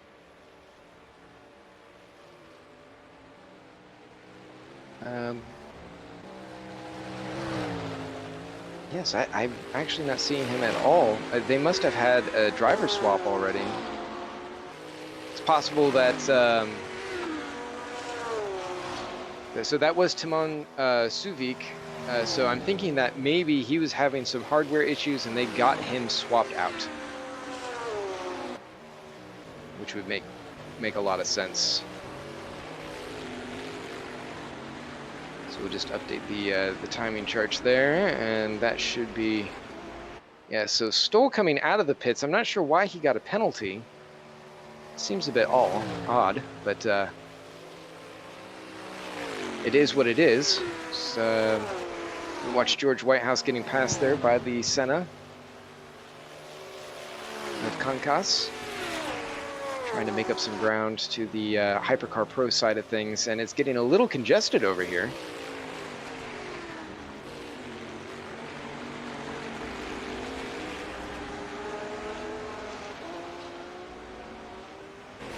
Looking good. So Concas is going to make his way through, and he compromises Don's just a little bit coming out of Arnage. And that finally gives the space for, I was going to say Edo, but for, trying to get my words right here. For the other teammate there in the Audi to come on by. Yeah, that was Neto. Okay, I was right. I won't second guess myself anymore, guys. Oh, a very tight battle here as they're getting caught up by, I believe that's Moynet, Eric Moynet back in that white and blue Lamborghini, leaning on each other, giving each other room. Fair is fair, and Vinicius does make the pass. This is for position, by the way. Both of them fighting for 7th place. A little bit of scuffing going on in the front of that car. And it's going to come right back. These cars are so evenly matched. As they head down through the curves, leaning on each other. Guys, be very careful. Come on. So tempers flaring, or at least drivers feeling very comfortable leaning on each other quite early on in the race.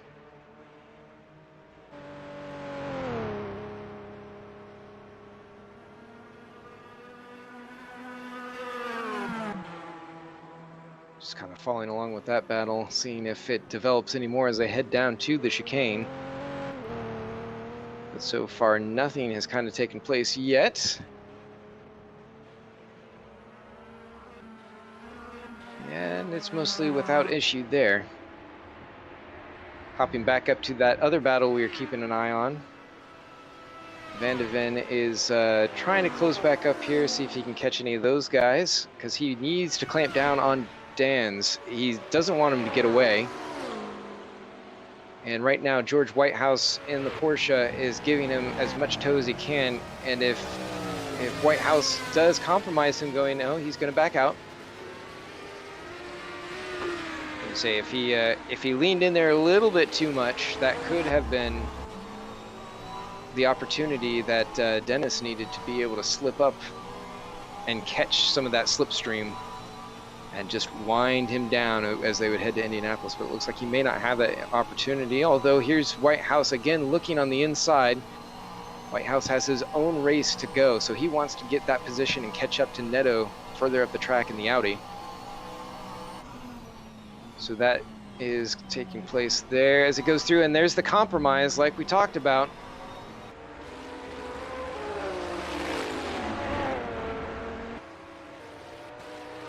Van de Ven is right there as we see the Imola now compromise that passing opportunity, so he's going to peek a little on the inside. So Wouter de Bruin, I believe, who's going through. I'm sorry, no, it's Robert Pond who's in that car. And there is the attempt. He looks but thinks twice about it going down to Mulsanne. That is a place to go for it, but he just didn't have full-on confidence that he could make it through there. Wisely let him go. And we can see that Gant now back in the background. He's starting to close up on these guys. He won't be fighting them for the class position, but he would like to close up to George Whitehouse ahead. And I believe that, or I'm sorry, it's actually James Foster now who's in that car, not Gant, his teammate. And then Vinicius Goncalves is further down behind them. And he's also in the Pro Drive, so he wants to close that gap as much as possible as we see Van de Ven trying to fight back. If nothing else, hold that position, but he's kind of looking like he wants to take it back. That Bentley sticking way up in the air. Is he going to make the attempt at Porsche curves? This is going to put him on the outside. He tucks back in. He's going to hold station here. That will allow Foster to be able to close the gap, though, which could complicate matters. Although there is the chance that if Foster slips on by, he can compromise Dan's again. Give Dennis that opportunity to get by.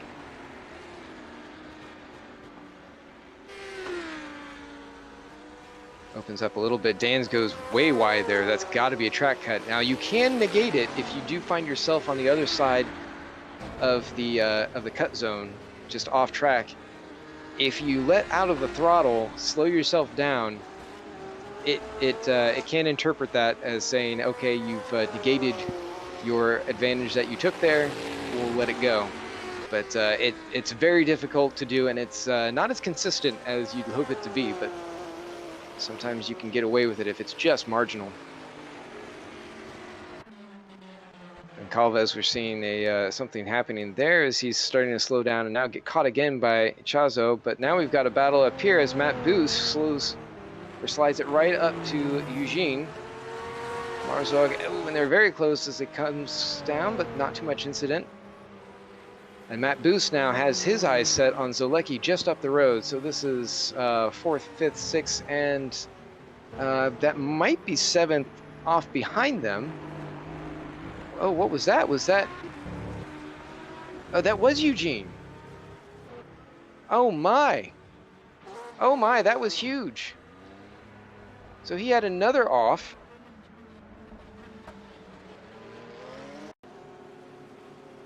Let's see if we can catch what happened there.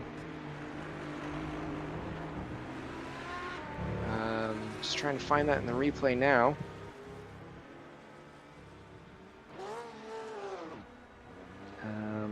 Trying to go back. Actually, we weren't able to catch it, unfortunately.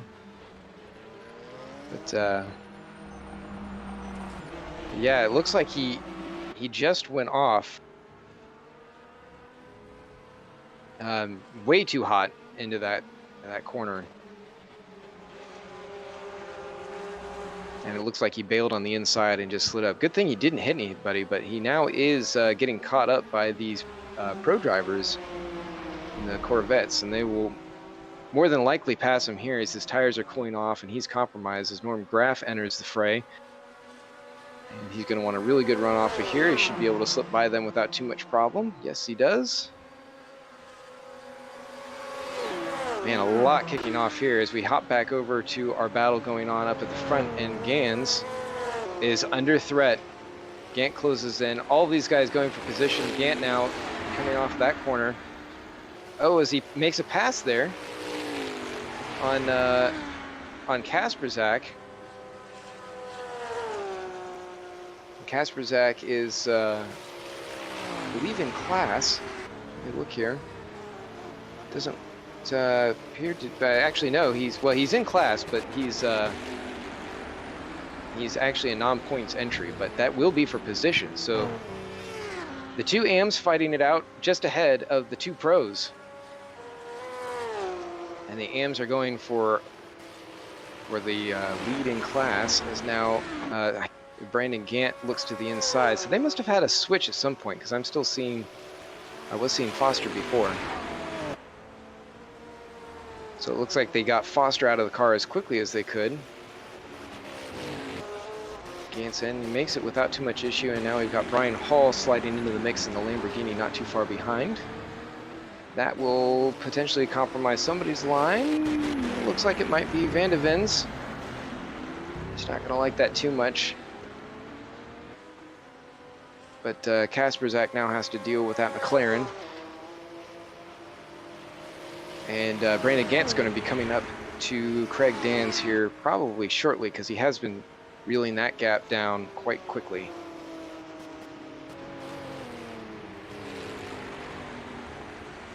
A lot happening in this first stint, for sure. And we're coming up now. It's coming down to 4 hours left to go in the race. Not quite there yet. As we see a new fastest lap by Neto. Very quick. Now Kasperzak looking the other Visceral Motorsports, or sorry, Visceral Esport car coming in. I believe I'm joined by a commentator. You are indeed. Apologies. The racing has been very frenetic indeed in Italy. But yes, we have normal service resumed. Apologies for the absence, but it certainly looks as though it's been a fantastic start thus far. And certainly the 4.8 hours of Le Mans going beautifully well by the look of things, Ross. Yes, thank you. And welcome, Jake. Jake Sanson here in the booth. He'll be your head commentator for the rest of the show. But yeah, thanks for coming in. It's been pretty spicy, especially down further afield. But so far it looks like we've started to settle things out a little bit, and just getting into a rhythm. And obviously getting into a rhythm, very tricky indeed around the Le Mans circuit, the Circuit de la Sarthe. Plenty of exciting battles that are set to come over these next 4 hours. The GT3 battle in particular, certain to be spicy, as the battles are going to continue to rage around the circuit here at Le Mans. A fantastic battle, as always we have come to expect in CMS racing. And I'm sure that as the race continues, the battles, as they usually tend to get in the Virtual World Sports Car Championship for the 2022 cars, are just going to get more and more intense as the show goes on. Oh, for sure, you know it. And interestingly enough, most of the action we've seen down here in the GT field, it's been fairly quiet up on the Hypercar. It's mostly just been kind of pacing and everyone finding what the car wants to do. I believe most of that is just because everyone has a very, very anxious eye on engine and brake temps, because it's hot. Well, it's always particularly spicy. A couple of drivers obviously working incredibly hard to get themselves up to the strong battle. We've just been keeping an eye on the Pazuzu Porsche of Eugene Mazur. And they've just been going down the Mulsanne Straight. Always really interesting to see who's got the bravest of hearts to battle away down to the chicanes, and obviously trying to get the most out of the battles as they continue forward. My screen appears to have disappeared. I thought I had one, but I don't seem to have one at the moment, so I'm just going off live timing at the moment. I'm sure it'll update at the right time, but still the battle's eager to rage as we continue to make progress here at Le Mans. Obviously, still the great battle from Kirby in the Hypercar, about 16 or so seconds in front of Bormann, and then Horn is in third position in front of Hallgraf and Concas. Slobodzian is still very much the man out in front of Eric Moyne, who is there in position. We've just been watching Vinicius Gonçalves in the BMRS Esports Corvette, trying to tighten up the battles on the Mulsanne Straight. Very good performances so far. And I'm just watching back on the stream from a few seconds ago. Nice move there from this number 7 Corvette. Often easy to overcook it into the braking zone, but no, that was nicely placed and very well casted. A little bit of a delay here from the server. Apologize to everyone on that one as we get caught back up here to live pictures. And there is Bart Slobodzian, the Storm Rider Aston Martin Valkyrie, looking so smooth and very much on the dial as things continue on. 4 hours and 12 minutes still on the clock, so plenty still to come from Le Mans. It really is going to be a sensational battle as the drivers get themselves through the apexes of the Mulsanne chicanes and having a really smooth run of it. But the 00, the mean machine, as it always used to be in the days of the wacky races. I remember that Dastardly and Muttley used to run in 00, and there they are in the Aston Martin Valkyrie, up to no good, I'm sure, as they move away. Well, yes, it's he's actually going to be my teammate for the race. I'll have to step away here and take over as we go into the night, and you'll be partnered with George Angelidis as he'll come in from the NSX side of things, and he'll be able to keep you company. But yes, hopefully nothing too dastardly will go on while we're running around out there. It's motorsport. They're allowed to get a little bit dastardly out there. There is Écurie Mistral Lamborghini number 40. That's Eric Moyne just stepping up the attack as he runs in P2. Coming off the second of the Mulsanne chicanes. It's about a minute deficit to Slobodzian at the moment in the Hypercar M category, but they are still about 50 seconds or so. Well, actually, it's closer to a minute, actually, on Chen in third place. So still plenty of great racing to come from the Flying Kiwi Lamborghini. There is Jerry Chen in the 66 car. Still keeping himself very much in the hunt on a different part of the circuit. He's obviously coming into the first of the Mulsanne chicanes. But what is fantastic, of course, is just how close it is in the GTs. While the Hypercars are still fairly spread out, the GTs are mighty, mighty close after quite a lot of racing. Certainly in GT EM, there's still only about 20 seconds covering the top 4 cars, and 15 seconds cover the top 3 in GT Pro. Fabulous. Yeah, right now we've been seeing quite a bit of back and forth, and I've been wondering how, with aggressive as these drivers have been early on, if they've kind of worked their tires a bit too much, because as you know, those softs, which most of them have opted for, just given the nature of the track, they don't like to be abused. They don't like to be heated up, and the track is very warm now, which the tires will respond to. You see Jamie getting very, very wide, but it's going to be interesting to see who's able to conserve going into the end of the stint, how much that works the drivers around. There is the Stardust Aston Martin. Jamie Zillet. Nope. We lost Jake there for a second. Hopefully it wasn't. Hopefully he'll be back, or maybe it was me. I could be talking to dead air now. I know that they did have some storms about the area.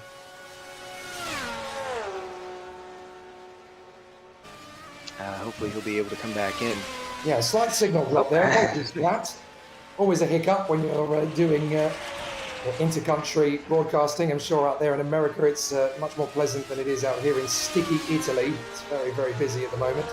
Mm-hmm. But by the power of Discord, we shall continue. All is fine and dandy. Yeah, it's the temperature, I know, has been something of a concern. You guys obviously have a major heat wave rolling through that region, particularly in France right now, where I mean, the start of the race was over 41 degrees C, over 100 degrees Fahrenheit for those watching in the Americas. And yeah, everyone was wondering, should I go with brakes at maybe a 2, a 3?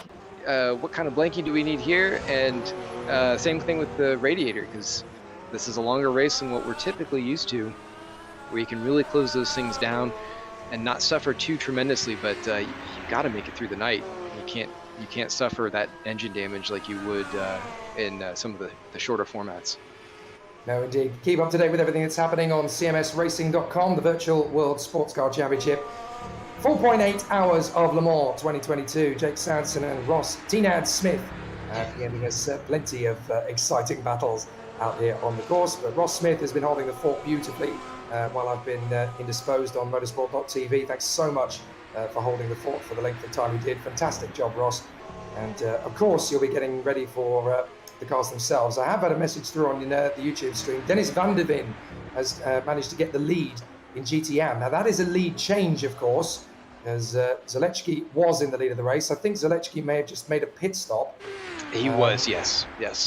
So Dennis van der Veen has got through in the Speed Details McLaren as a result of the last pit stop. And Lane and Dans are still relatively close to the McLaren up at the front end of the field. But Dennis van der Veen and the number 424 keeping themselves honest. Now, this is for position. This is Dans versus Zalewski as they battle away for third place. And I think Zalewski is going to have a really solid run on Dans here, but Dans is going to try and protect the position. You can't really pull across when you've got a car in the slipstream that close.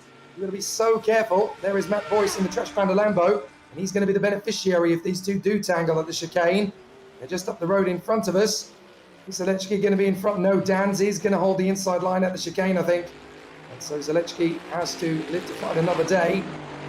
Very tricky situation, but Matt Boyce hoping to move his way forward. As into the pits comes James Foster in the Coastal Coots Mustang.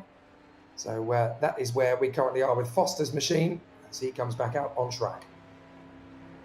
Yeah, we've seen quite a few pit stops going through as the drivers have been swapping out or serving penalties early on in the race. So it's really mixed things up from what we initially set out on the grid. Ben Borman sliding his way up towards the Mulsanne section of this course. He was very lucky not to just wash out the back of the car there as he gets himself up to speed once again down the Mulsanne straight. Second position to Kirby at the moment, a deficit of only 21 seconds. There is Eugene Mazur, Isuzu Porsche in P7 in the GTM category. Some big pressure still cooking on from the Mercedes just in behind. This could be a nice battle in for position as Mazur drifts out wide. And that is just a little bit of a moment as obviously he loses track position. And that is the Mercedes AMG 1 flashing past into position. So Mazur just has to concede and let the field go by. But certainly incredible performances there from the drivers as they continue to hustle their way around the course. Let's not forget that obviously we are not quite into the nighttime phase. We're not far away from it. No, and the drivers are going to have to be thinking about getting ready for pit stops and any kind of adjustments they want to make based on feedback they've gotten on their car for particularly temperatures. And I know that even though rFactor 2 is generally not as sensitive to tire pressures, that is absolutely something that's going to be a consideration for the Storm Gang cars in particular, because they use a different tire set that is quite a bit more sensitive, and drivers certainly matching whatever's happening with the temperature, the ambient and the road temperature is it's gonna make a big difference. So we're now watching the SRA Nissan Nismo of Brandon Gant as he tries to knit his way through the Ford chicanes. He's taking it nice and easy through the left and right. You can get massive washout from the car as you banter over the top of those curbs. It can be very tricky on that part of proceedings as Brandon Gant continues on his way through to the first corner, sliding wide through the right-hander. 4 hours and 3 minutes remaining in the 4.8 hours. Hopefully going to be joined by a couple of other commentators over the course of the evening. We're going to try and keep an eye on that. But there is Dennis van der Veen in the Speed Details McLaren as he runs up at the fast end of the dais. Some good performances thus far, and keeping himself very neat and tidy. I believe that Ross Smith has now got himself ready to get himself into the battle again on track. So he will obviously take that opportunity. George Endelidis currently leading in the GT category from Abdallah, Neto, Whitehouse, Kaspricic and Gant.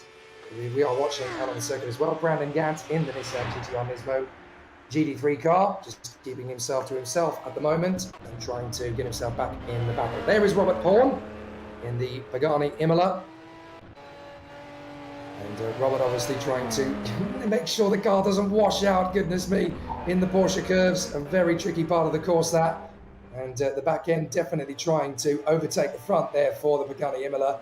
But Ross, that was pretty scary as we watched the car just wash out in the apexes. Yeah, it's such a challenge to that part of the track, and that's, I mean, so many of the cars are set up to handle that third sector for those reasons, because you can just make up so much there, and if you can find a way to slipstream through maybe some of the other parts of the track, you can really get an advantage on that section alone. But obviously it can really come back and bite you if you get it wrong. So there is Manuel Stoll. Oh, in the Porsche. Oh, and we've had it off from one of the Hypercars. One of the Hypercars spinning it off there. yes, that Now, was, who was that? I believe Moinet. It is Moinet. You're absolutely right. From second position. So that's going to give him a little bit of a deficit back to Chen. He will close up a little bit. Now that's happened quite a long way in. So he's had a spin quite early and then tried to recover it. So he dropped it quite a long way into the Ford chicanes there. That's very unfortunate for Eric Moinet. And that's very easily done on this circuit. So Ahmed Abdallah going through in the Mercedes-AMG GT3, running in second place in the GT Pro category. And he's only about 3 seconds in front of Neto. So still a very interesting battle to come here at Le Mans. Oh, saw somebody going off track in the back room there. So, sorry to interrupt. But... No, indeed, you're absolutely right. Didn't quite make out who that was, but certainly a very busy battle on circuit at this point in the proceedings. So hopefully we're going to get to pick that up. But there's Manuel Stoll getting into the slipstream of the Ford Mustang. Now, is that to unlap himself from Foster, or is that battling away for another position? I think that's interesting to see that. But certainly James Foster having a bit of a run of it as they run through. Yeah, I think... Oh, sorry, go ahead. I was just going to say, just a lot of wheel-to-wheel tussles between drivers at the moment as they try and work their way forward. Manuel Stoll is trying to close up on Brad Nielsen Vestergaard in the Glickenhaus, which is currently not driving, of course, because of the incident earlier on. Yeah, and now Stoll actually, I believe his teammate, I can't remember who was in there initially, I think it was Timon Suvic, had a tragedy on the parade lap, on the formation lap, where he just went straight into a wall, and it looked like it was probably related to hardware just going bonkers. So I think they got him out of the car and Manuel Stoll in, so that way they could continue on, but it's definitely cost them. So there is Manuel Stoll once again. Now he is trying to make up as much ground as possible. Let's go through the overall rankings while we've got an opportunity. Dan Kirby is currently leading the way in the Bugatti Bolide. There he is, having a wonderful run up in the front end of the field. Second overall and first in category is, of course, Slobodzian. So he is there currently in front of this man, Ben Borman, who is second in the hypercar category. And he is third overall in the Valkyrie. There's not actually a lot of distance between them in terms of racetrack, as Slobodzian is only about 6.5 seconds or so behind Kirby's Bolide, and Borman is only about 15 seconds down the road. So there's quite a lot of competition between those three cars. And Slobodzian, even though he is the hypercar AM leader, I'm sure he'll want to try and take the race win overall if he can, because he's only about 8 seconds back from Dan Kirby. Fourth overall is the Pagani Imola. That is Robert Pawn. There he is, third in category for hypercar, and fourth overall. And the car that we just saw spinning off the road, Eric Moinet, second in AM, and fifth place overall. Having a very solid race. Now, who's that that's just behind him? That is Brian Hall in the Hall Brothers Lamborghini, and that is the man that is sixth position overall. So these two are actually racing for overall track position. Yeah, so that'll be interesting there. We'll have to take you through the rest of the hypercars, but unfortunately I'm going to have to hop off, and we'll have to have George Angelidis hop in here to fill in for the rest. I do apologize. I wish I could hang with you more, but I will be back for the end of the race, for the last stint and a half, roughly. No problems, Ross. You've been absolutely fantastic for the first hour and a bit of broadcast. Absolutely terrific. I think you've done more than enough of your service Well done, fella. Good job. And hopefully in car, you'll be just as good as you were out of it. Well done. Hopefully I give you a good show and it's to my advantage. I'm sure it will be. I'm sure it will be. So we continue on looking through the field. We had a look at Norm Graff, who is 7th overall at this point. Wayne Hutchison, and then this man, Jerry Chen. They are working in the top 10. So we're currently looking at Eugene Mazur, who appears to be getting out of the way of Kirby. Hopefully getting out of the way of Kirby. Kirby's not particularly appreciative of him pulling across there. So Kirby obviously not being given a massive amount of room by the Pazuzu Porsche as they come up to Indianapolis. So a bit of a moment there. There's Brian Hall in the Hall Brothers Racing Lamborghini. He's currently 5th place overall, but 4th in the category. Ahead of Eric Mornay, Norm Graff, Wayne Hutchison, Jerry Chen, and then of course you've got Francesco Concas, who is a lap down on the leader overall, namely Kirby, but he is 10th overall in his McLaren. There's Eric Mornay, just carving his way up through the first couple of chicanes, Dunlop curves, and he drops down the hill once more.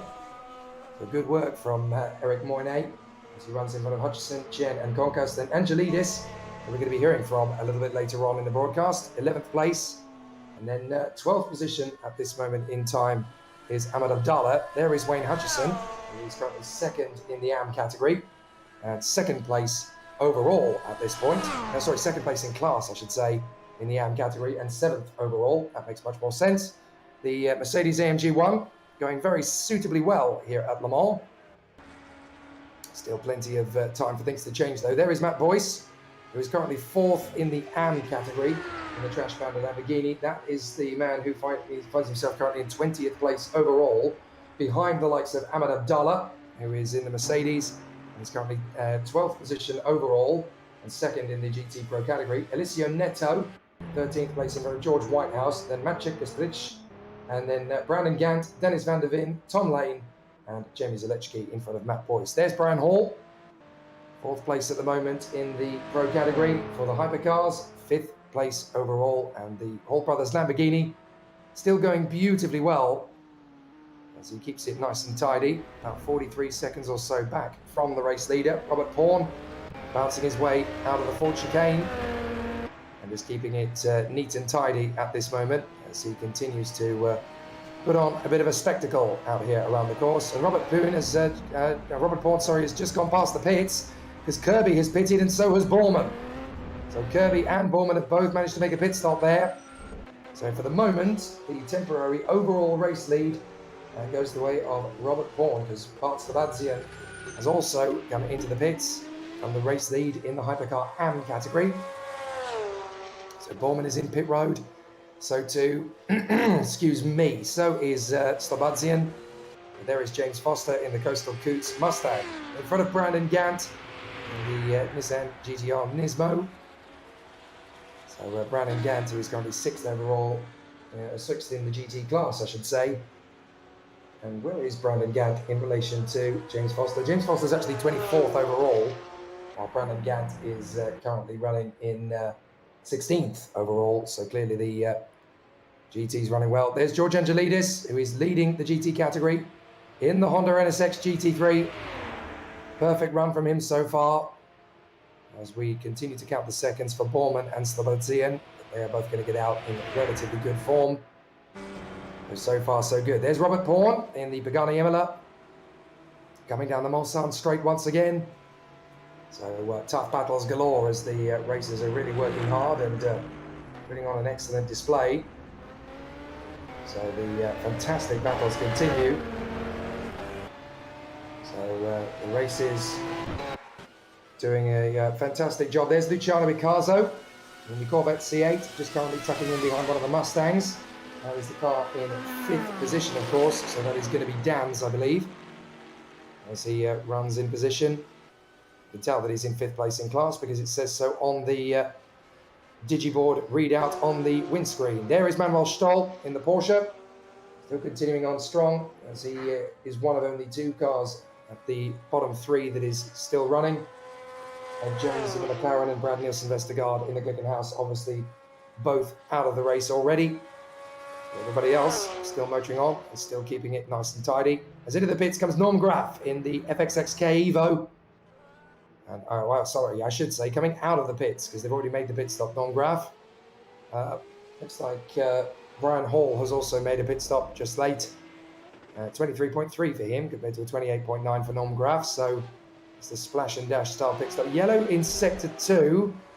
Be interesting to note who's there. There's the Manta Squid Mustang of Tom Lane. So Tom Lane still only 3.3 seconds back from Dennis van der Veen. There are still yellows in sector 2, so we'll have to try and figure out only briefly. So just a slight trip up. I don't think there's anything too underwater. But certainly great battles as we watch Robert Bourne, who has already lost the lead again to Kirby. So Daniel Kirby in the CMS Pro Bugatti Bolide has already got himself back into the lead.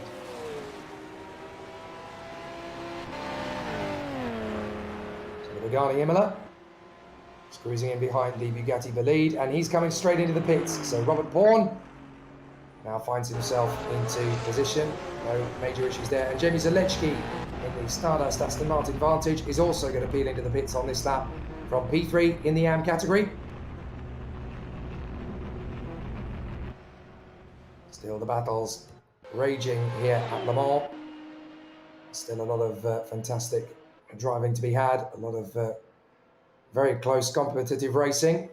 There's Norm Graf in the Ferrari, rejoining in 5th place after the pit stop. So a bit of stalemate between himself and Brian Hall in the Hall Brothers Lambo. So down the Mulsanne straight again. There's Jerry Chen keeping Wayne Hutchison in his tow, and those two are racing for position. Not much to choose between them at all now. The Flying Kiwi Lambo and the Mercedes AMG GT1. So not a lot at all between them. Just one drop braking zone. And all of a sudden, Wayne Hutchison is going to find his mirrors full of... Wayne Hutchison is going to find that he's right on the tail of Jerry Chen's Flying Kiwi Lambo. Ben Borman in the Aston Martin, running in 2nd place. 47 seconds deficit to Dan Kirby after the pit stop. And Robert Bourne still running 3rd place in front of Brian Hall and Norm Graf, I should say. I do apologise. Francesco Concas in the Senna GTR. Still having a very smooth run in 6th position at the moment. But obviously Francesco Concas is currently 10th overall and 6th in category. So he now has Jerry Chen and Wayne Hutchison in between them. As we look at Tom Lane in the Manta Squid Ford Mustang, 14th place overall and currently leading the GT AM category. So still very competitive indeed from the GT3 Mustang.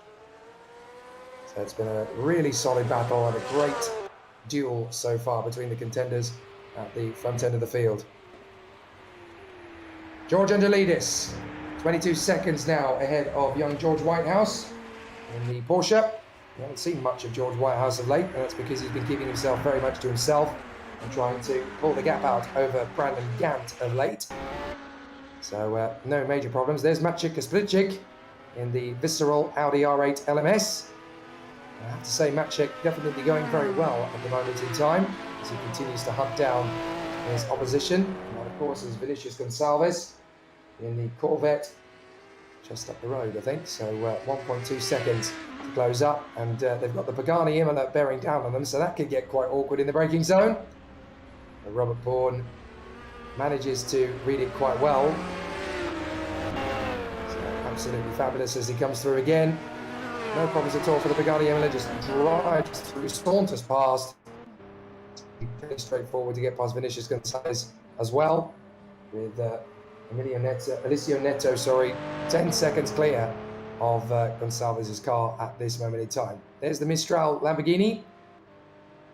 Eric Moyne, after his little spin, has definitely got it back together again. 6th position for him at this moment in time. Definitely making good use of the situation around him. Eugene Mazur in the Pazuzu Porsche, and a very solid race of it at the moment in P7. Good work and a good solid effort from the Pazuzu Porsche. So obviously making a very steady performance of things at the moment. Norm Graf, 5th position. And still the battles really raging. So the Ferrari FXXK Evo actually running very well consistently here at Le Mans. Just keeping it nice and tidy. The lights are coming on. So the sky getting very dark. Time for the nighttime phase of the great race, the Le Mans 24 hours.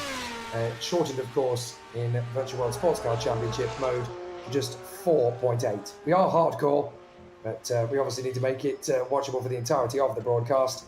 Otherwise, I'm going to start talking about England test matches and seed cake and all sorts of nonsense. There is Wayne Hutchison in the Mercedes-AMG 1, looking very strong. He's still keeping himself to himself. Yellow in sector 3. So somebody's overcooked it on the run to the Ford chicanes by the sound of it.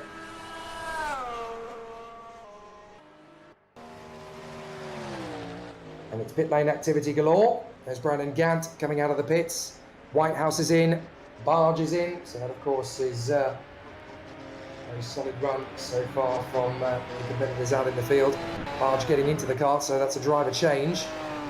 That's obviously going to be the changeover for George Angelidis. So Barge will get into the machine. And it won't be long before George gets to join me up in the commentary booth. So Eric Moyne in the Mistral Lamborghini, just keeping himself very much to himself out in second place. The first major driver changes started to come in. Good Life has managed to bring the 77 into the pits. That's Luke Goodlife. A very strong battle from him so far, as he continues to find some good performances around the course.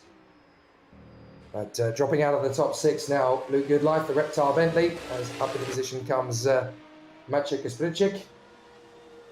So still some interesting challenges for position, but certainly in the Honda NSX, it is now Stuart Barge that has taken over from George Angelidis. Ahmed Abdallah still leading in the Mercedes in GT Pro. There is Norm Graf in the Ferrari, taking it neat and tidy, having come fresh out of the pits. Ben Borman, second place in the Storm Rider Valkyrie. These cars really do look astonishing to behold as they plough around the course here at Le Mans. And certainly some good performances from Ben Borman at this moment in time.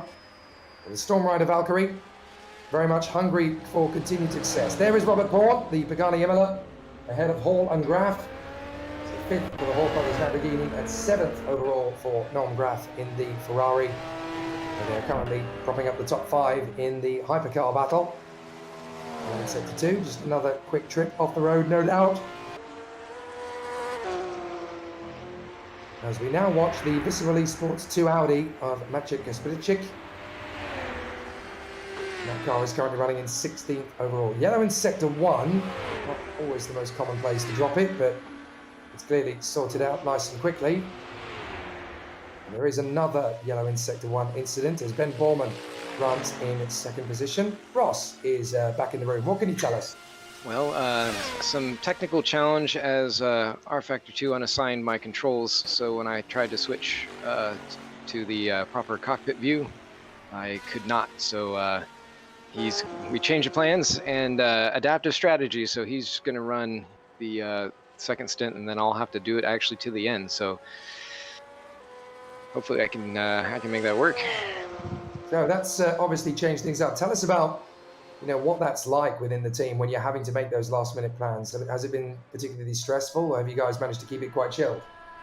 Bart's been very chill. We originally wanted to do it that way, one for the broadcast coverage, so that way I could take over controls at the end. But also, it would avoid the nighttime for him, which he was concerned about running in VR. But right now, no issues so far. So how big a difficulty does the VR make in the nighttime? Obviously in daytime you can pick up any detail you want, but in the nighttime phase, that's really going to be a minefield.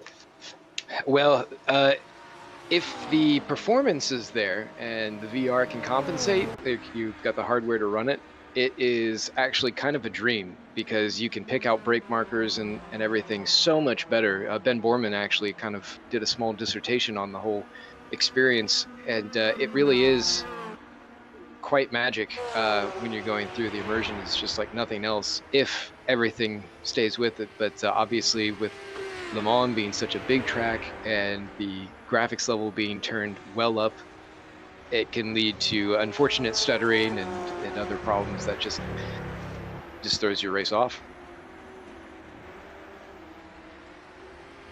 So there is Stuart Barge, having taken over from George Angelidis. Won't be too long before he's able to join us in the broadcast booth. That car running currently in 6th place in the GT Pro category, and obviously having relinquished the lead, it is getting dark fast here now at Le Mans. Always the bit we've come to enjoy. I can tell you that we're going to get the BBC Young Sports Commentator of the Year a couple of years ago joining us a bit later on. Kai Bacchini is going to join us in the broadcast booth. Great motorsport aficionado, was at the Belgian Grand Prix in 2019 with BBC 5 Live. So, very capable commentator. He's going to take work off me before too long. I've really got to get my skates on. Yeah. Dial it in. But no, he's going to make his Virtual World Sports Car Championship debut a little bit later on. But he's done all sorts of esports over the years, everything from F1 esports to iRacing to various different forms of motorsport. He was actually competing for the British F4 scholarship in 2023 a couple of weeks ago, so he definitely knows his sim racing very well indeed. Stuart Barge still battling away for position. It's not so easy when you're out of the pits straight into the action in the night time, so Stuart Barge definitely learning about this the hard way. Yeah, for sure. He typically will run the AM side of things for the George Angelidis team. Actually, no, I take that back. He did run the AM things on the NARS series, but he's a bit of the junior driver in terms of pace for the team. But right now he's doing okay, sticking it in 6th place there. Ways off from Kasperzak. I'm not sure why it's still showing him in the pits, but yeah, that livery actually is an homage to the 1995 livery that won the Le Mans that year for Honda. George made it a point to make sure I mentioned that. Always tick the boxes. Always tick the boxes. Mm-hmm. So great work so far. Now we get into the nighttime phase, or what they like to call the graveyard shift of the Le Mans races. 4.8 hours in total here for the Virtual World Sports Car Championship.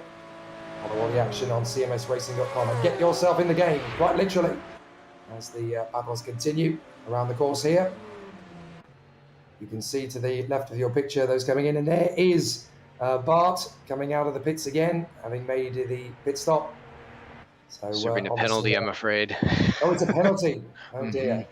So that, I'm guessing, is a speeding penalty for the pit lane, is it? Yes. Yeah, he went through before, and he mentioned that he copped it on the way in. He was just a bit too fast, didn't get on the limiter quick enough, which is so easy to do. It's so slow. It's only 60 kilometers per hour. So and you're coming in there, even though you take the chicane with the rest of the track, you're still flying. You're probably doing 120 plus, and then you see the little sign come up, and it's like, oh, 60.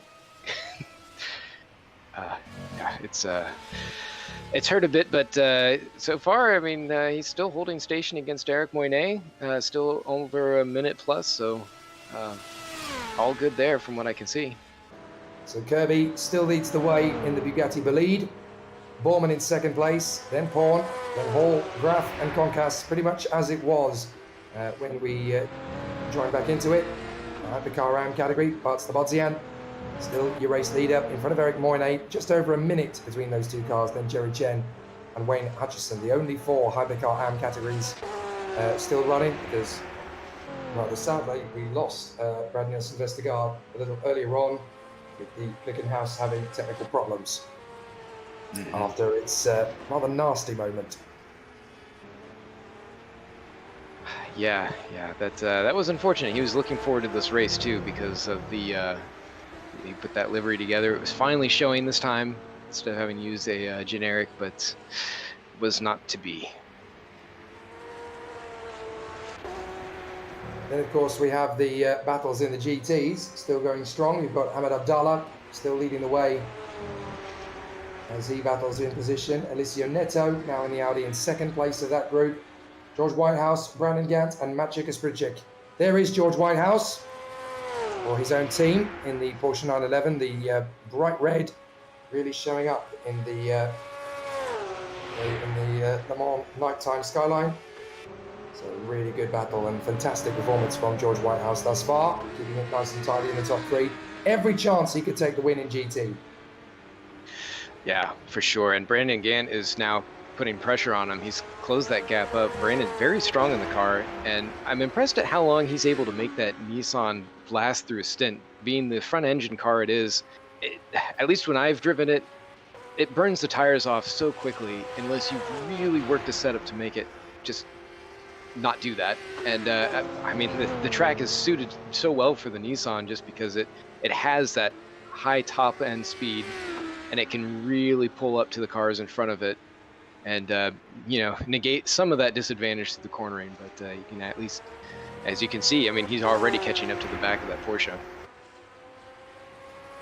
So there's a chance, I don't want to promise anybody anything too early, but there is a chance that we may well be joined by the voice of Dubai Autodrome as well. I know that George Angelidis has popped up. So George, congratulations on a brilliant first stint. That looked pretty good out there in the Honda. Yeah, thank you. I didn't expect that I would take the lead and maintain it. Seems the car was really good. It was way grippier than what we expected, the track. So the tire drag on the Honda was pretty low.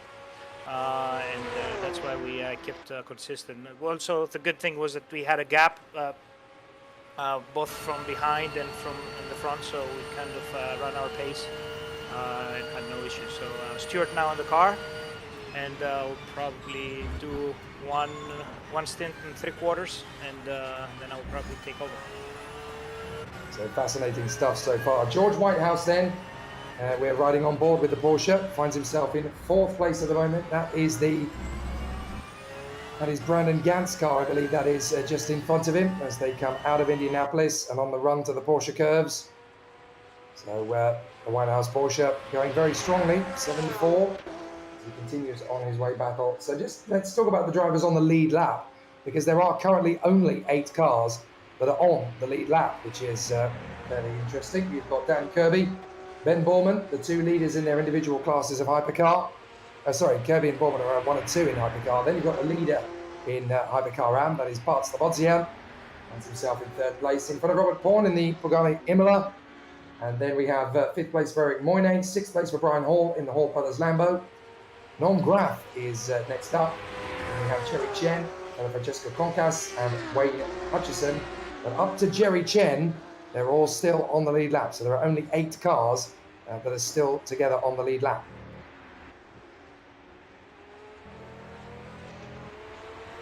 So the battles continue, and the racing is obviously going to be very fever pitch from here on out. There's the full tally of cars now to the left of your screen, as we are going to continue to make progress for all of the competitors in the ranking. Yeah, it's really a shame to see some of those guys drop off so early, just knowing how much a lot of them have prepared for this, but that's how it goes. Sometimes it just things break, but that's what makes it interesting. Yeah, what happened to Zolecki and Vestergaard and Jones? I thought that they went pretty early, but I saw Vestergaard even from while I was driving it. It was having some issues, drop at the back, then came back in, had another spin. But I don't know what happened with Zaleski. I didn't see that. Did he? He was running when I took off, so that must have been a recent thing. I don't know if he ran into a technical problem. In the past, he's had,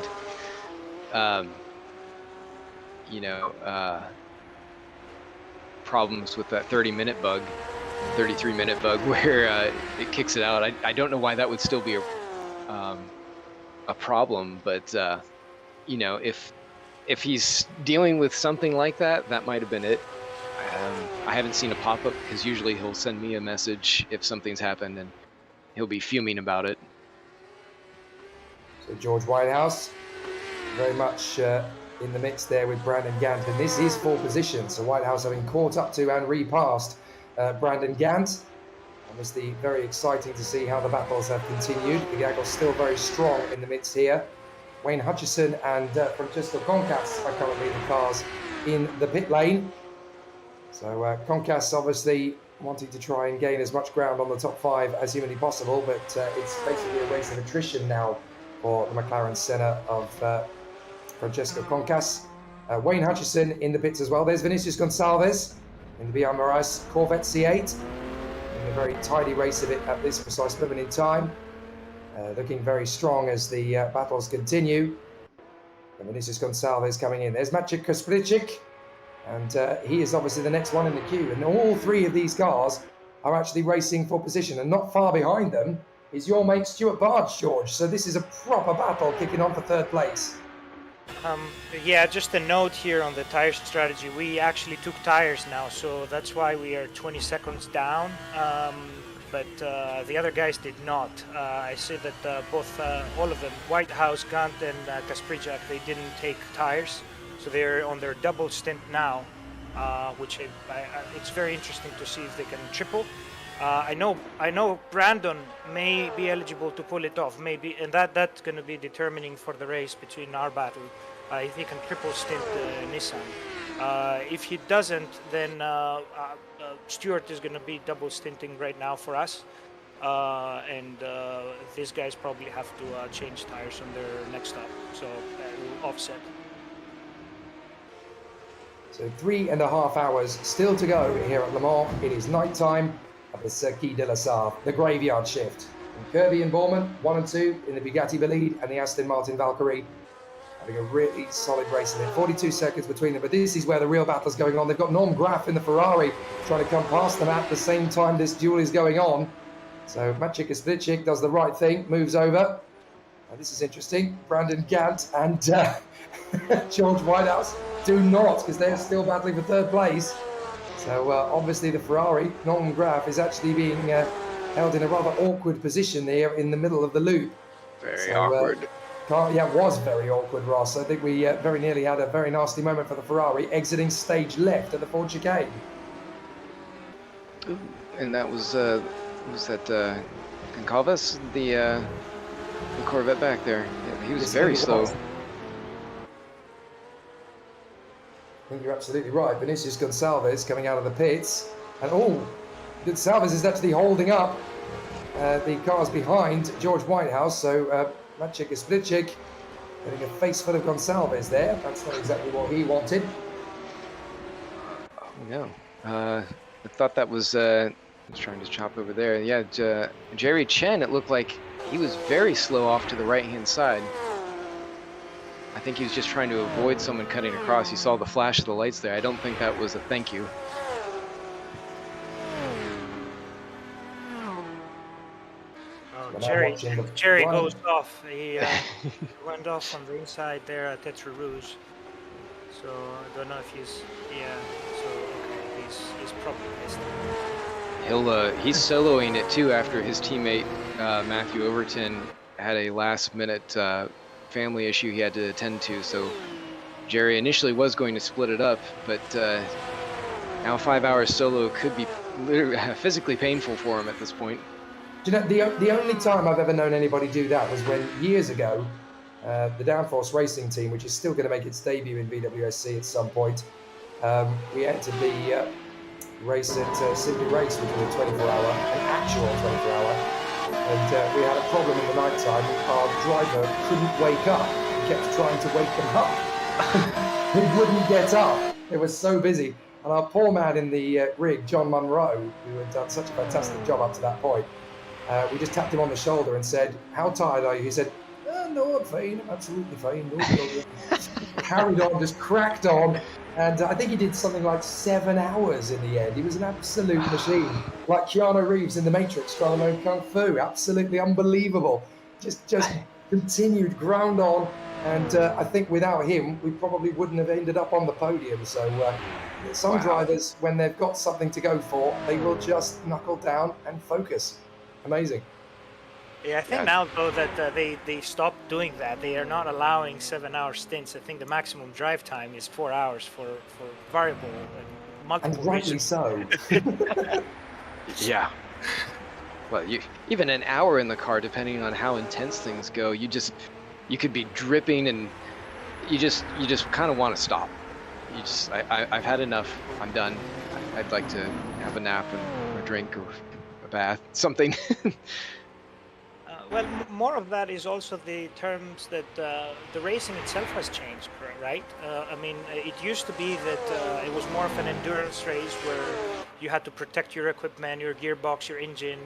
So you could go more hours because you were nurturing the car.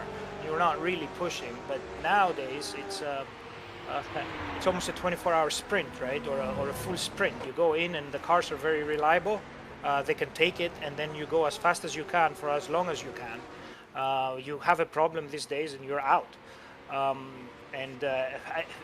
Ironically so, the Formula One, the open wheeler championship, which should be a sprint championship in that form, has become more of an endurance championship of saving your tires and your fuel, and when to attack and when to defend, versus sports cars. WEC and IMSA, which is just a sprint 24-hour race. Yeah, a sprint 24-hour. That's that's one way to look at it. The thing is, at this level, when everything is so competitive, that's how the drivers are trying to treat it. Yellow in Sector 1. The Bugatti Bolide is approaching the scene. It's only a gentle drop, though. It's nothing major. But this is when complacency can sometimes kick in. You just got to be patient. You just got to keep the car on the straight and narrow. You can't afford to drop it. And you've got to be so careful when you're the leader and you're dealing with traffic. You've got to know where to position the car. You've got to know where they're going to position their own car. So you kind of have to second guess things as you continue to make progress through. It's not easy to get the timing of these things right. There's Vinicius Gonçalves, the VMRS Corvette, as he goes wheel to wheel with Eugene Mazur in the Pazuzu Porsche in the AM category. So they're going to go side by side down the straight and enjoy themselves into the braking zone potentially. I thought this might have been for position at first, but he's obviously in the pro category where Eugene is not. Eugene's been holding on. I mean, he's doing his thing of kind of staying out of the real hot and heavy parts and just picking up the pieces. He's been very successful at that so far in the season. It's why he's knocking on a podium in points, just overall.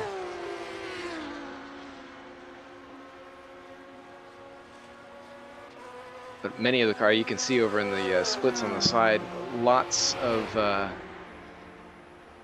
separation between positions at this point. And the way that the cars are set up, I think George might have left us. I was going to ask him about, and he did. He must have gone back to have a chat with his teammate. But I was going to start asking him a little bit about some of the cars, particularly the Hypercars, because the way they were built and designed. Stuart Barge had an off. Oh dear, that's not good. That's not good. Stuart Barge in the Honda. As Tom Lane comes into the pits from second place in the GTM category. We need to see if we can. Well, there is Stuart Barge, so that the Honda still looks Honda shaped. So clearly it's still drivable, but he's definitely lost some ground. Let's see what happened. So Stuart Barge, obviously having a major moment out there on the course. And it's always a little bit tricky. Now that has already happened, that off. So he's come out of, is that out of the second chicane? Yeah, I think he had just lost it over there. Very easy once you straight line the curbs, because the transfer of weight and the shift of gravity, it really can kick the back end of the car to overtake the front end. So very tricky and very treacherous. Not exactly the A plan that they were hoping for. No, and I wonder if some of that might have been when George popped into the voice channel to have a conversation with him, if that did anything to upset his concentration. It's a good point, actually. Do we want to point the finger at George Angelini when he comes back in? Did you do that? Did you do that, George? Was that you? I don't want to stir the pot too much, but of course it is kind of fun. But yeah, that doesn't look like it's hurt him too much in terms of pace, although it's not helped. But he's not far off the back of Kasparicic, so there's still everything to play for in that fight for third place. I think he would have lost about 8 seconds or so in that little moment, so he hasn't lost a massive amount of time either. So it's now just a case of keeping himself to himself and trying his best to work his way further through. But Interesting challenge nonetheless. I guess Petrusik is right there with Whitehouse. He's not too far up the road, like you're saying. Yeah, there he No, is. indeed. So you've only got, what is that, 18 seconds? That's nothing, really. No. No, especially if they're on the fresher tires. Well, I have to assume that the Audis are going to have taken tires just because those cars tend to burn through them so quickly. As you see Ben Borman sliding through. Oh.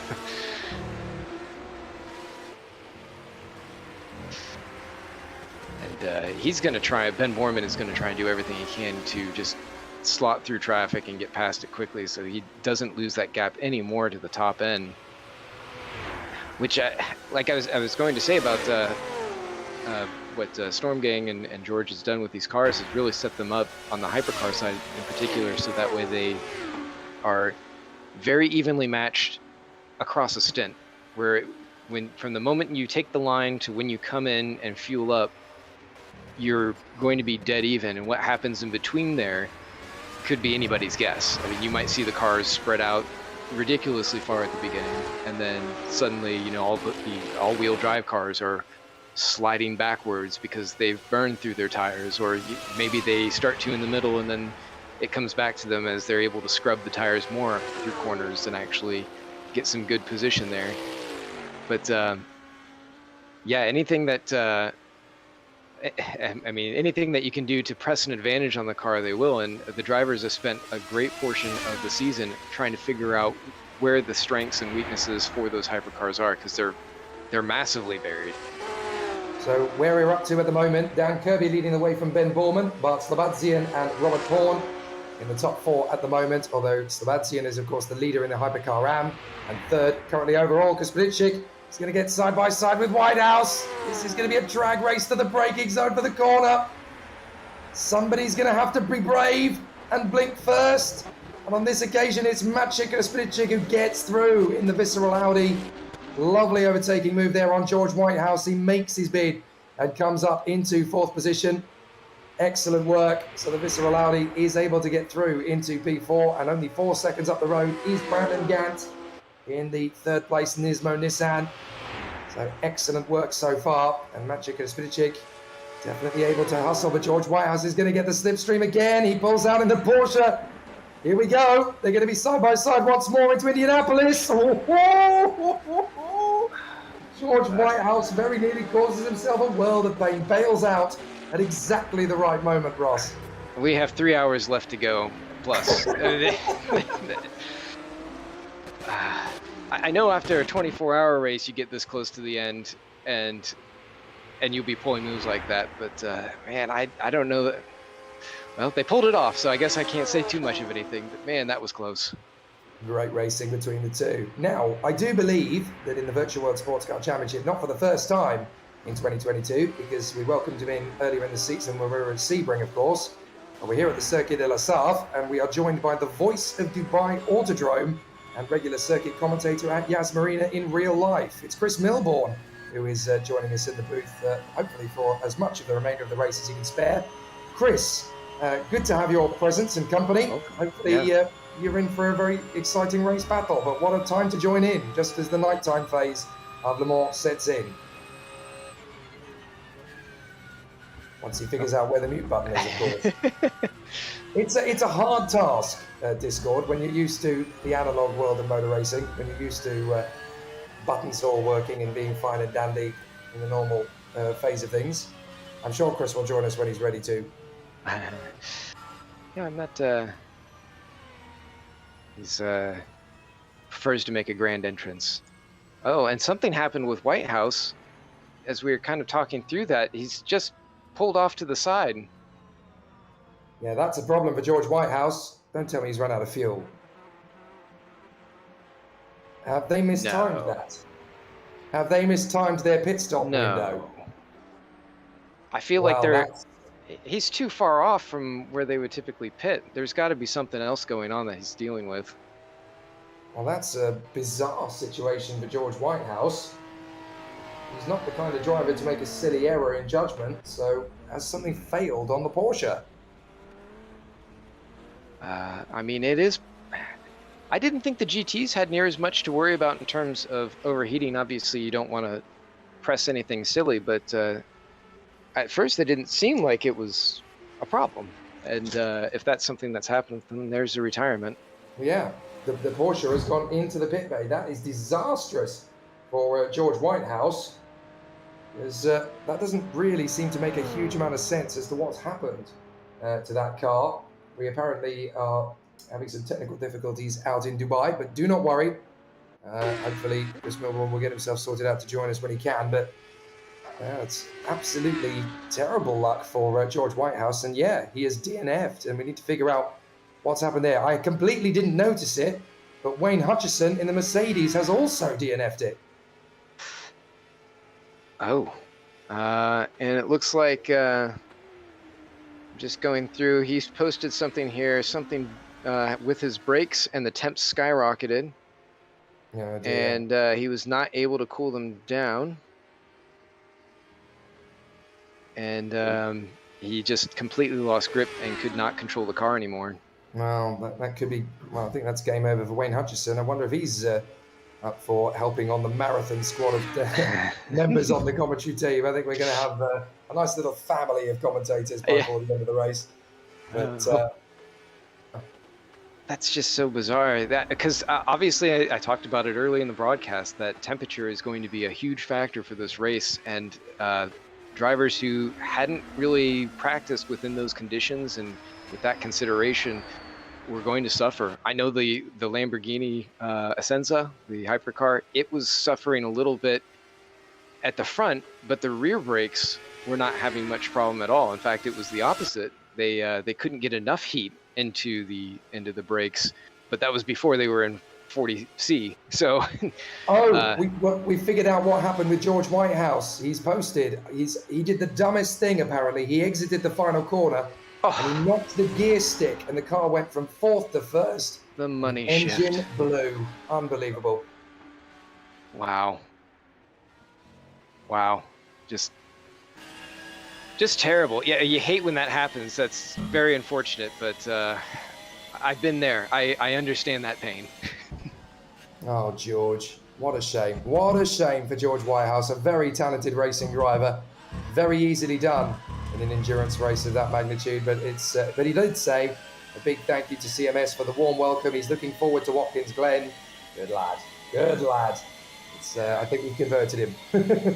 Yeah, he's a great guy. I was helping him out, getting some of his livery up to date. It's a shame we won't see that at the finish, but yeah, that was, at least he put a little bit of a show on before that happened. So an interesting challenge for the drivers continues on here at Le Mans into the nighttime phase of the race battle. And still some incredible challenges facing the drivers as they continue. But a long phase of the race still to come.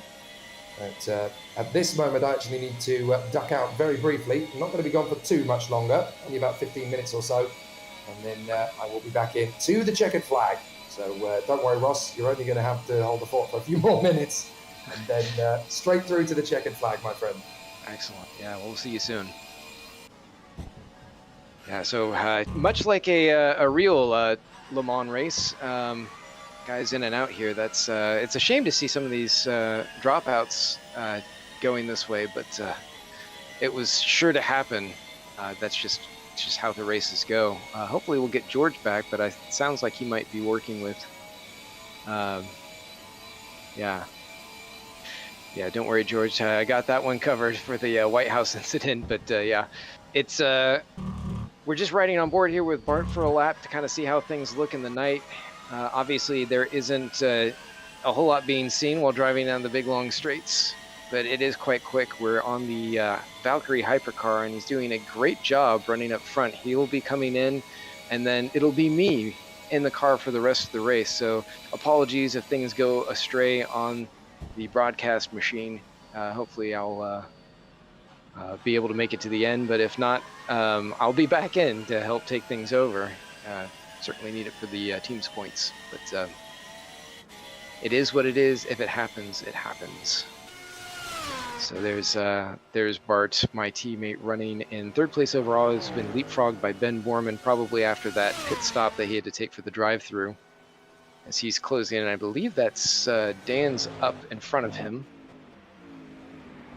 I'm not sure who that is up in the... It looked like they had number 1 on there. Oh no, it's Ahmed Abdallah. I should have known from the color of the lights. But as he's up there doing his thing, as we have George Angelidis back in the booth. Welcome, George. What happened? Well, one of those things that you never want to happen, right?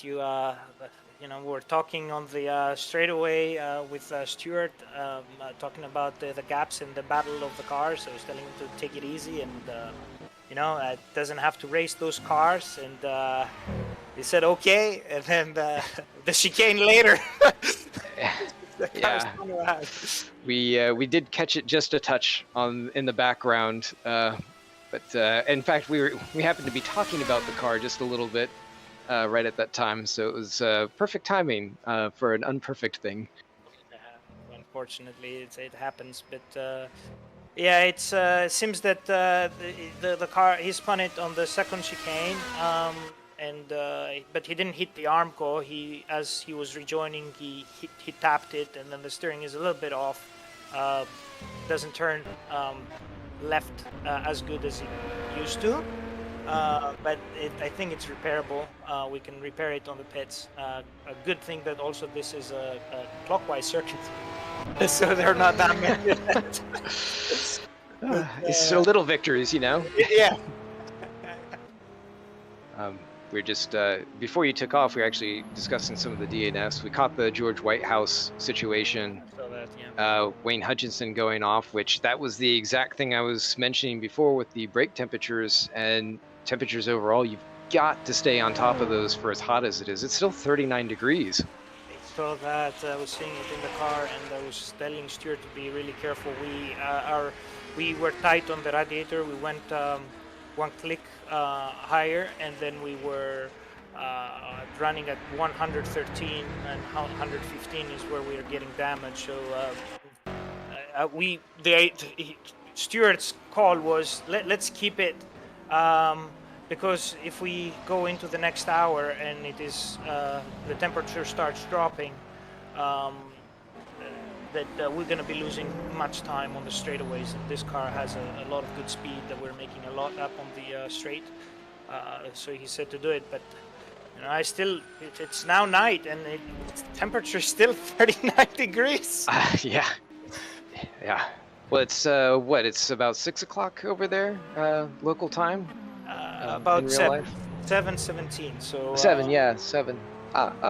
So it's it should be coming off from the extreme heat that was around earlier today, but yeah, it's really not going anywhere. Yeah, we thought that last year was ridiculous, having 33 at Le Mans, and then this year, we said, okay, we're gonna have a torrential downpour. That didn't go well, and obviously we got a bigger heat wave. So. I just noticed. It looked like Robert Pond, when we had a straight-on shot with the car, it looked like he was kind of wiggling back and forth. He's wiggling, yes. I wonder if he's hit the wall somewhere and that's kind of knackered the steering. Yeah, so I wrote in the comments that Wouter said on their strategy that Robert changed his front tires on his stop. It's a bit of a gamble. They have never tried that before, but they had severe wear on the front tires, but the rears were looking good, so they tried to kind of cut their losses. Obviously, this changes the balance of the car, and I remember during my stint when I was leading, Robert has a spin at Indianapolis. Coming out of Indianapolis, he was perpendicular at the track, and I was ready to hit him, and he saw me, he put the brakes on, give me just enough of space on the left side of the track to... man. Yeah. So there has been some struggle. They have a good car, they have a good setup, but they're simply struggling in the beginning. Now, early on in the broadcast, I talked about how the Storm Gang cars are very unique. Obviously, this is something special that's going on here. So I kind of want to pick your brain at, since you're sort of the mastermind behind it all. So like, first of all, for people who are watching who may not know, what is your role within CMS and Storm Gang specifically? Well, I think that at this point a lot of people know me, but for those that don't, I'm George Angelidis. I'm the head of the Storm Gang Simulation Modding Group and the Champion Motorsports rFactor 2 admin for Saturday, which is the Virtual World Sports Car Championship. So I basically have two jobs. The first one is to admin and organize the Saturday World Championship racing. And as a side, it started as a side gig, then it became almost full-time. Modding the car, modding and creating the car packs that we race.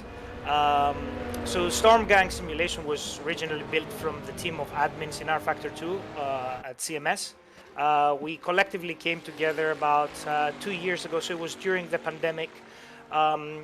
rFactor at CMS was struggling because the admins didn't have a lot of time in their hands at the time to do a lot of racing, and then on top of the pandemic happening, where even professional drivers were having sim racing happening, and we didn't have a lot of events, so that said that okay, we have to do something, and kind of talk with John Uyan, who is the one of the biggest admins on the CMS front, and asked if I can take over and we can try to do something about it. And basically we shaped at that moment the future of our racing by first creating and editing existing content that was out there to suit our racing championship.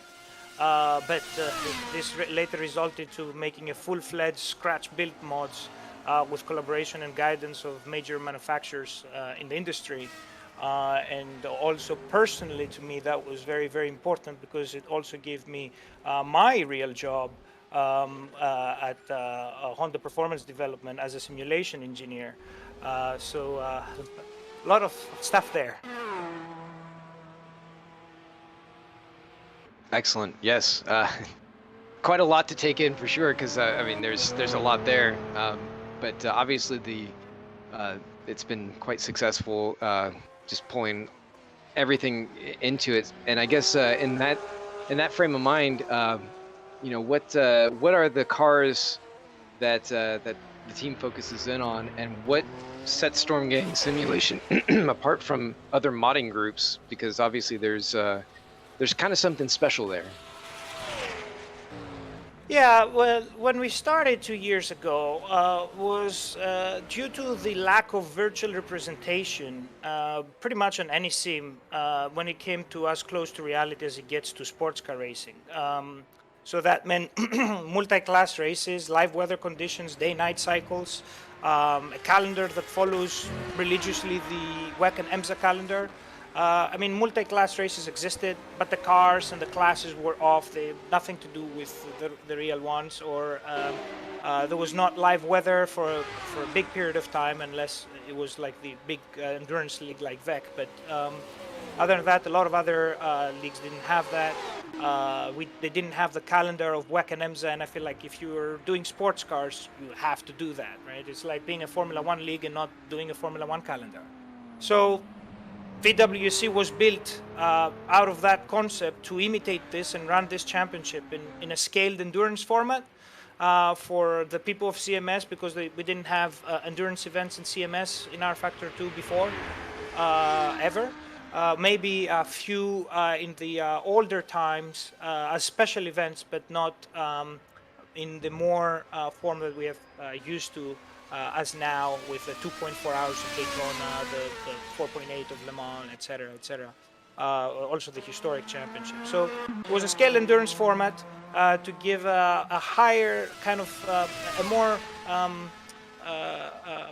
let's say a premium entry-level series for guys that they like and love sports cars, and they want to basically race what they see on TV.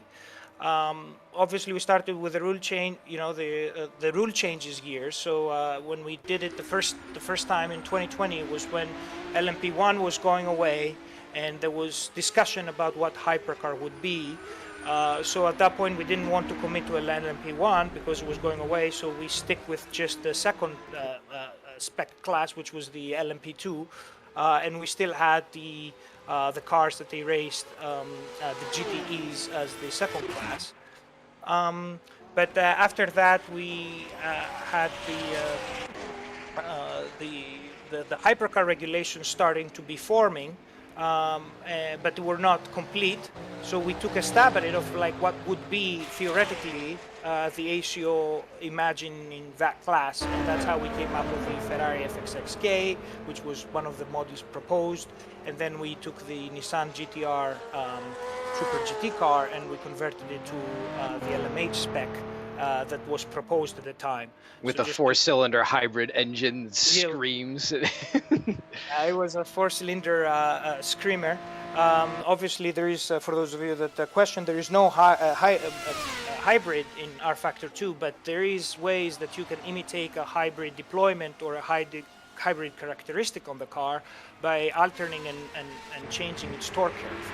So we did that, and the Nissan had a very peaky initial trip, and then it was kind of like flattening out, and then at the end, which usually is when the hybrid kicks in also at high speed, it was also picking up, which created a very interesting racing. I mean, speaking of that, just a stroll at the last year's 4.8 hours of Le Mans with the battle, I think that Jason Whited had and Yassin Marzouk for the win, that went back and forth for, I don't know, it was like 1 hour, an hour and a half before the end of the race. It's good. Yeah, it was. It showed good racing, but yeah, the original rules there were 750 horsepower cars, and the weight was almost to the 800 kilos. So the cars were much lighter and much more horsepower. That's why a lot of people that were questioning, wow, we're going slower than last year. It's like, well, that's intended. It's the regulations that changed. The regulations when they changed was that the big one was that at that moment when we're doing the 2022 mod, there were again the idea that Aston Martin is going to come in, and then possibly other manufacturers. Lamborghini was also eyeing it, McLaren was eyeing it. So we said, okay, the regulation at the time was that you had to have you have to have a homologated car based on a production car. And Toyota went around this with a GR010 concept car.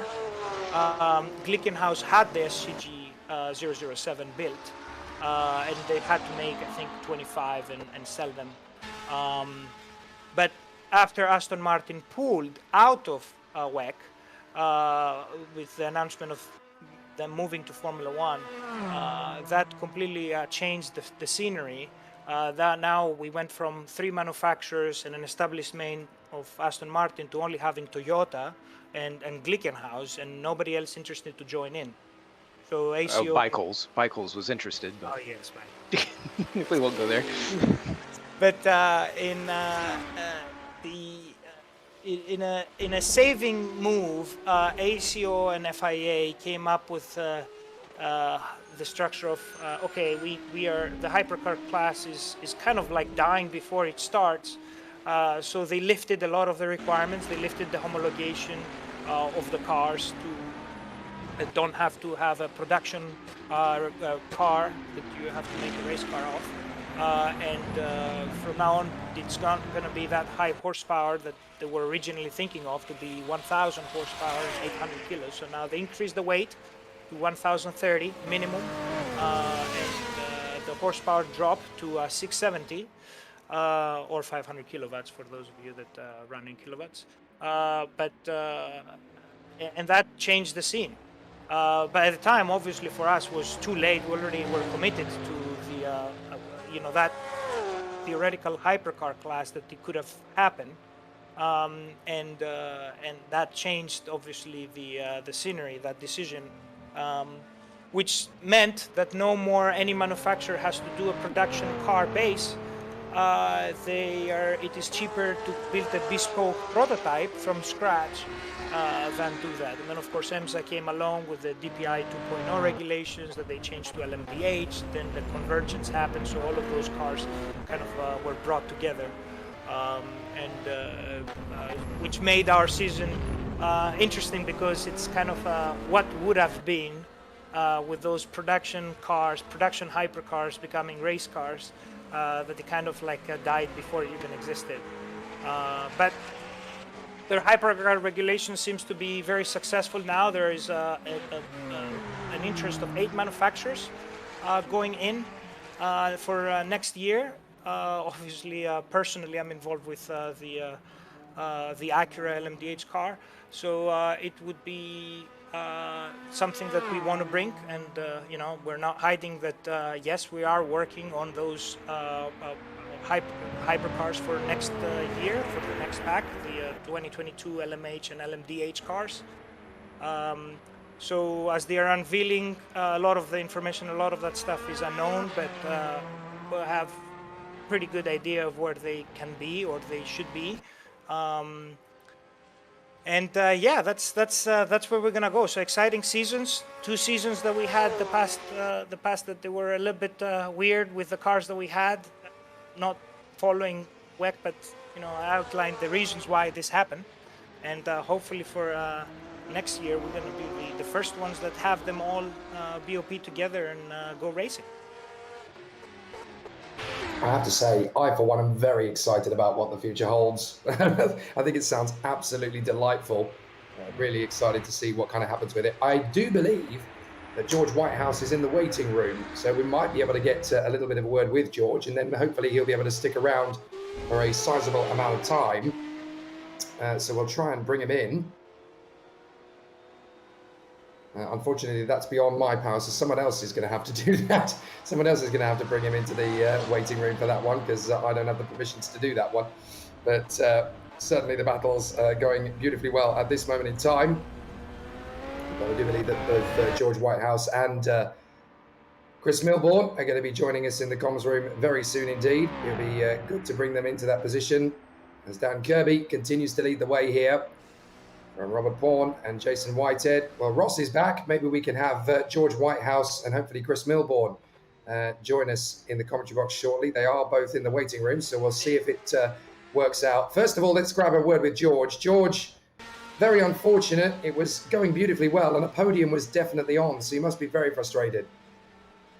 Yeah, I mean, to be honest, coming here, I didn't really know where me and the car were going to be, because I've never tend to do a lot of GT car action, so I'm more into, you know, the prototypes and now the hypercars. So I decided to change it up, go for the GT for the rest of the season, and overall, you know, the car felt good, it felt planted. Qualifying was great to get P3. I think that was a real good job. The first stint definitely was a little bit of a struggle, but I'm not sure what happened in the second stint. I may have been on a slightly different strategy to some of the cars around me, because I didn't quite have the pace needed or wanted. I feel like I may have picked up a little bit of damage from one of the back markers, but I'm not sure how much that was costing me. And then unfortunately I did knock my gear stick to blow up the engines. That was painful, so painful, so easily done as well. But clearly you've got the taste for it, and with the way that the car was working, with the way that the fuel was coming along, I have a feeling that could have been very, I think that could have been very lucrative for you. I think there might have been a really strong run to the flag. Definitely. I think I was more planning to, well, I was hoping, put it this way, that a lot of people would be pitting before me, so I could try and just, you know, eliminate one extra stop than most cars around me. So I was more or less hoping that the race would evolve to my advantage towards the end, because it's quite a long race to do on your own, so I knew I had to be patient. But yeah, it's unfortunate that I can't really get to the end of the race. Well, fortunately, you've got a place in this commentary box for as long as you want it, George. You're very welcome. And I'm sure we'll have some good banter for the next 2 hours and 53 minutes or so, depending on how long you're around for. Let's see if we can grab a word with the voice of Dubai Autodrome and the regular commentator at Yas Marina Circuit as well. I have a feeling there might be a chance that we can hear the voice of Chris Milbourne, who is coming to us from the United Arab Emirates, and very much enjoying the stream so far. He is the regular voice at Asian Le Mans as well when it comes around to Dubai and Yas Marina, so he does know his sports cars very well. Chris, hopefully we're in business this time. How are you, sir? Hopefully we are, but let's see how nice yes. actually wants to play today. So it finally works. There's the voice of Chris after at least an hour, Jake, it's great to be back with you. And yeah, it's been a great race so far. I've been watching it now, for an hour and 8 minutes since we started. I've had to watch it from the sidelines, and I see the group, the chat is live as well on YouTube. We've got some fantastic racing action already underway. I was expecting us to have a bit of an earlier start during the sort of sunset phase here, but we've gone straight into darkness, which has really thrown a curveball in to what we have on track right now, Jake, isn't it? Oh, it's fantastic. It's always very special when you get into the nighttime phase of a sports car classic. And George, I mean, you started to get into the mode of this. Was the nighttime where the car really started to come alive, or were you just into a decent rhythm by that point? You know what? I think it's one of those things where I prefer driving in the day. Oh, and we've just seen one of the Mercedes spin there in front of us. But yeah, I prefer driving in the day just because obviously you can see a lot more. But the night does have its challenges. In a long race like this, for me, the night was something I just wanted to get done, because I knew it'd be really long for me as well. So I just wanted that part of the race to just evolve quite quickly.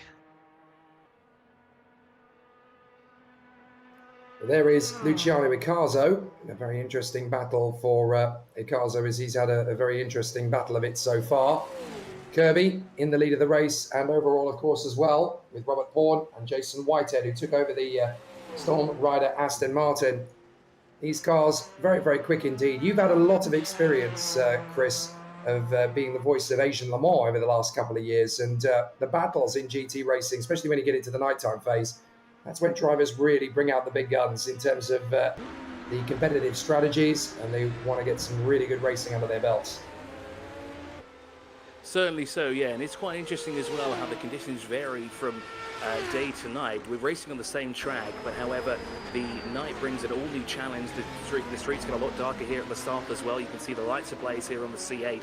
Great to see actually C8 GT3R actually racing down the back straight as well. This is the 6th place car here at the moment in GT, as we've just tricked over now to one of the Audis, which seems to be one of the more popular cars here again, and has been for even in the real world of GT racing as well. But going back to that different challenge that we have here, it's again, we're racing on the same track all day. However, when it comes to the nighttime, visibility gets a lot less. It's a good thing we have these powerful lights on the front ends of the car, but the challenge is there. And then we've got 4 different categories here as well. The challenge really ramps up, and here we go. This is the top tier. This is the hypercar category here we're looking at right now. This, of course, is the first place car. This is part here with the Storm Rider Noon team with the Aston Martin Valkyrie AMR Pro that is out in front at the moment. Just going to silence this quickly because it is going a bit nuts here. But it's interesting enough, we've already had what, an hour and 10 minutes of racing, and we've already dipped down. We've already actually lost 2 drivers in Pro-Am as well. Yeah, we lost Brad Nielsen-Vestergaard in the Glickenhaus quite early on, and I still don't really quite understand what happened to Wayne Hutchison in the Mercedes. One minute he was there, another minute he was gone. So not entirely sure what happened really with the Mercedes AMG. So rather unfortunate that we only have 3 of the Hypercar Rams still running. I suppose it's fairly similar to the World Endurance Championship when you only have 3 teams battling away for the win. But wasn't quite what we were hoping for. Now, there goes Robert Pawn into the pits in the Pagani Imola. So the Pagani Imola is now into the pits from what was 2nd overall. Jason Whitehead has now obviously taken over that 2nd place in the Aston Martin Valkyrie. George, the pit stops, from a driver's perspective, always really interesting and always really entertaining to watch the pit stop phases continue to spread out. Just what has it been like from a driver's perspective dealing with that? Definitely, it's really a make or loss moment in these races, because, you know, that's where you see a lot of people's different strategies and what they're doing on fuel load, etc. I mean, obviously some teams will be doing their driver swaps as well when other teams are not. So it can pretty much give you an advantage, but also give you a disadvantage. But it does swing both ways, because if one team's taking a driver swap for the first stint, but then you're doing yours later on in the race, you know, you may gain a bit of time when they take theirs, but then you'll lose it when you do yours. So this race is pretty much down to strategy most of the time. Well, George Angelidis popped in briefly just to make sure that we weren't talking to ourselves for a moment. I'm sure he'll be back when the opportunity takes him, but he's obviously still very much focused on his man Stuart Barge, who is currently running in 3rd place in the GT category. Dan Kirby is currently the race leader, of course, overall in the CMS Pro Bugatti Bolide. Jason Whitehead, 2nd place, and then it is Bart Slabadzian, who is currently leading in the Hypercar Am, and we know that our colleague Ross Smith is going to be taking over, hopefully, from that car in the closing stages. There is Francesco Concas in the McLaren Senna. He's been in 6th position for the best part of the last hour and not really been able to make much more of a progress to Nom Grave. George is back in the box. Angelidis, that is, because now we've got 2 Georges. We're going to have to differentiate between the 2. George Angelidis, Stuart Barge currently in 3rd position. A podium still very much on the cards for the Honda, but obviously when you pitted, it was in the lead. What are the chances of Barge getting back there? We'll see. There was, I think, Ahmed just did a spin in Indianapolis a few minutes ago. So, it seems that the GT class has been drama all along. The only guy who hasn't had anything that I remember is Brandon Gant, which is basically the guy who we are trying to beat. He's in the stop now. He's stopping, which is very critical, because that's the time where we know if he's triple stinting or not. So we'll see how much fuel or how much time he's stopped stationary. Oh, that's Matt Boyce going off the road there, isn't it? The Trash Panda Lamborghini has just drifted off the road, so I'm not quite sure what happened there to the Hurricane, but that was at the Porsche curves, so he seems to have dropped it there briefly. There is Brian Hall in the Hall Brothers Lamborghini, looking very strong and solid as he now goes down the back straight. He's in tow of Ahmed Abdallah, charges through, no problem at all. Hypercar versus GT. And now we keep an eye on Luciano Picasso in the eSport Corvette. A fair decent amount of experience now of calling these races. Chris Milball, always very entertaining, but Le Mans, it's special to motorsport, isn't it? It's the race that everybody wants to win. It certainly is, and I'll keep an eye on here in GTM, because we now have both our leaders from that category into the pit lane. The 37 and 99 have both come in, as is 4th place as well. So it looks like we will have a lead change soon enough down there in GTM. We've had a great battle already for GT as well, as you see the 84 now tumbling down the order. B. Gant is out as well. The 31 has got back out on track. They're now in 3rd place as the 037 now leads here in that category there. But I'm really keeping a close eye here on the GTM and the GT fields, because it seems to be this is where we have the close battles going on. We've had just, over an hour and 15 minutes of racing. The gap up front is up to 86.6 seconds already between Dan Kirby and Whitehead, and that's the 1111 and the 85. But further up the order as well, we have in the Hypercar Am, we've got a gap of 52.5 seconds, and unfortunately, as we said before, we've got 2 DNFs there already in just the first hour of racing. But that's what endurance racing is. Anything can happen. It looks like anything has happened in that Hypercar Am category. A very long pit stop here as well, by the looks of it here. Well over a minute for all the races here as well. As we've just gone out now is the 37, a 1 minute 20 retains the lead as well of GTM ahead of the 99. A little bit longer there actually in the pit lane, about 5 seconds longer was the 99 there, and it's lost out now the gap there. Now it's 6.6 seconds in GTM, which will give, of course, the 37 a little bit more breathing room here as well, as the 77 now drops to 4th overall in GTM. Here is the leader in GT. Gorgeous AMG GT3 car, of course, absolutely stunning. Their livery looks fantastic as well. That deep purple with the orange and pink highlights, it's absolutely stunning. There, of course, are your class leaders at the top of your screen right now. Here is Stuart Barge running in 5th position at the moment in the Honda NSX GT3 at the moment. And he's in hot pursuit as well, although that is quite a big gap to claw back. 50-odd seconds to 4th position. But of course, 2 hours and 43 minutes left to go on the clock, Jake. There's plenty of time to go to challenge. And it looks like, Jake, we've just got a penalty that's popped up as well for one of our GT drivers. Yeah, that's Icazo. Problems there for Icazo, unfortunately. So bit of an issue there. I'm afraid he's going to have to make the pit stop to counteract that. So Tom Lane in the Manta Squid Mustang, still leading in the GTM. There is Bart Stabodzian in the Storm Rider New Valkyrie. Still going strong. Third position overall at this point. And looking pretty neat and tidy. But he really wants to get the overall Hypercar victory if he got an opportunity of it. There's Brandon Gant. Third position in the SRA Nissan Nismo. And obviously third position in class. But also 12th overall. Still making good impressions and good impacts on the races as they continue. But it's Alessio Neto that we're watching on screen at the moment, the Visceral Esports Audi. George Whitehouse, they were a tough opponent for you guys while you were still racing up against them. It seems like they've got good pace in this middle phase of the race. Yeah, they definitely do. I mean, yeah, they really did come alive in the middle of that second stint. And to be fair, they're going pretty strong. There's no doubt about it. Later in the race, they could potentially be challenging for that win. Brian Hall still battling away. We've got Norm Graff in the Ferrari just going past. That's the car that's obviously trying to catch them. 26 seconds deficit at the moment. So onto the Mulsanne straight. And there's Luke Goodlife in the Reptile Bentley. Good work from him so far. Just keeping himself to himself at the moment. Miller running in third position. They've obviously got, I think that's going to be one of the Hypercars charging up behind them, going very quickly. Indeed it is. That is the race. Neil Kirby in the CMS Pro Bugatti Bolide.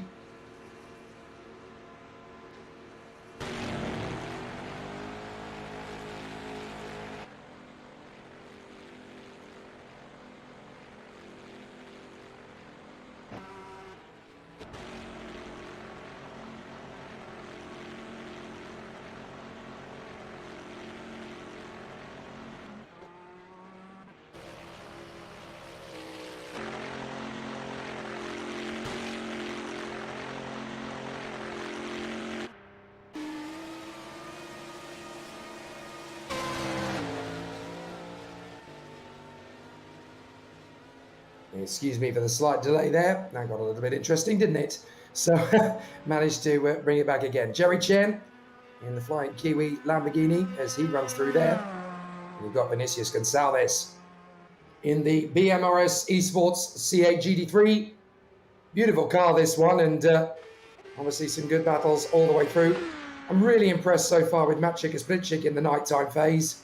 He's really pulled himself back into contention. Second place in the category at this precise moment in time. But even despite that spin earlier on, Ahmed Abdallah still running beautifully out in front in the Mercedes AMG. That car looking very planted. Stuart Barge, no longer George Angelidis at the wheel, our occasional co-commentator. At the HPD Honda, looking like it still has a really good chance of running it up at the front end of the field here. Now Matt Boyce in the Trash Panda Lamborghini. I kind of want to pick up on this, George Whitehouse. When you've drifted off the road and you've got other cars around you, you're trying to make up the progress, it can be very easy, I guess, once you've had the off, to try and make up for lost time. But obviously, mistakes breed mistakes, particularly here at Le Mans. Yeah, I mean they definitely do. You just gotta be really careful with that, especially in this heat, that the tyres aren't overheated, because if they are, you know, it's going to impact pretty much every single corner you do until the tyres calm down. It's a track where, you know, mistakes happen. You can't really control it when it happens, but they will happen at some point. It's really about just kind of minimizing those mistakes and minimizing the time when that mistake does happen. You got to think quick and think, how can you get out of this the quickest time possible to make sure your overall race time is as short as you can. There is Matt Spinicic. Still got 45 seconds to make up to Ahmed Abdallah. And there is the All Brothers Lamborghini SCV12. But you were talking earlier, Chris, about the Mercedes AMG GT3. It wouldn't be the first time that you've commentated on that particular car. Really does have some good technical niche in these endurance races. You get some cars that are really good at mechanical grip and some that are really good at top-end speed. A lot of drivers have intimated to me, both in esports and in the real world, but the great thing about the Mercedes AMG GT3 is that it's a great all-rounder. Yeah, and the other interesting thing about that car as well is that it retained the 6.2-litre engine from the previous generation of the car as well. Not a lot of them have actually got that 4-litre engine that the road car has, and if they do, they're spec'd for GT4, where the ones, of course, we're racing today, the GT3. It is a fantastic car, as I said before. I just want to touch up on a few things here. So we mentioned that Abdullah had that spin earlier on, and this is the thing with endurance racing, is that you can spin, although it's probably not advisable to do it, but because we have such a long race with 4.8 hours to go through, you have enough time to recover, and how Abdullah has managed to recover and retain the lead is a step in a completely different direction, and it's a fantastic job that he's done so far. Going back to what George Whitehead said as well about the damage here, now, we might be racing online, however, we do have the damage set up to at least 75%, so there is tyre wear, there is fuel to take into consideration, and of course damage is a priority here as well. It's something that the drivers have to think about, because even the smallest adjustment in the wrong direction, if you hit a wall around here, you're going out, and it can be very, very costly as well, because the Circuit de la Sarthe takes no prisoners whatsoever here. Great to see the C8 out as well. This is, of course, a new homologation for this car as well. I think it was just introduced this year as well. And this is probably one of the first few outings for the C8 as well. Of course, great to see the GTR still running strong as well. Again, these have been racing for a very, very long time and still remain competitive to this day as well. As we saw one of them there on the back straight. Here is the second place car in GT, 46.5 seconds behind Abdullah. I think number 16 is going to want another spin from our leader here in GT, but I don't think that's going to happen again. It's best not to make the same mistake twice now, is it? Looking back to the GT AM battle, 9.7 seconds is the gap there. Now remember, those two kind of had a race off pit lane as well. The gap was 5 seconds when they come through. And Jake, I've just picked up on that Lamborghini that just went through our shot there. Is it racing with a Van Gogh paint scheme on it? I think you might be right. It's quite spectacular, isn't it? I haven't even picked up on that myself.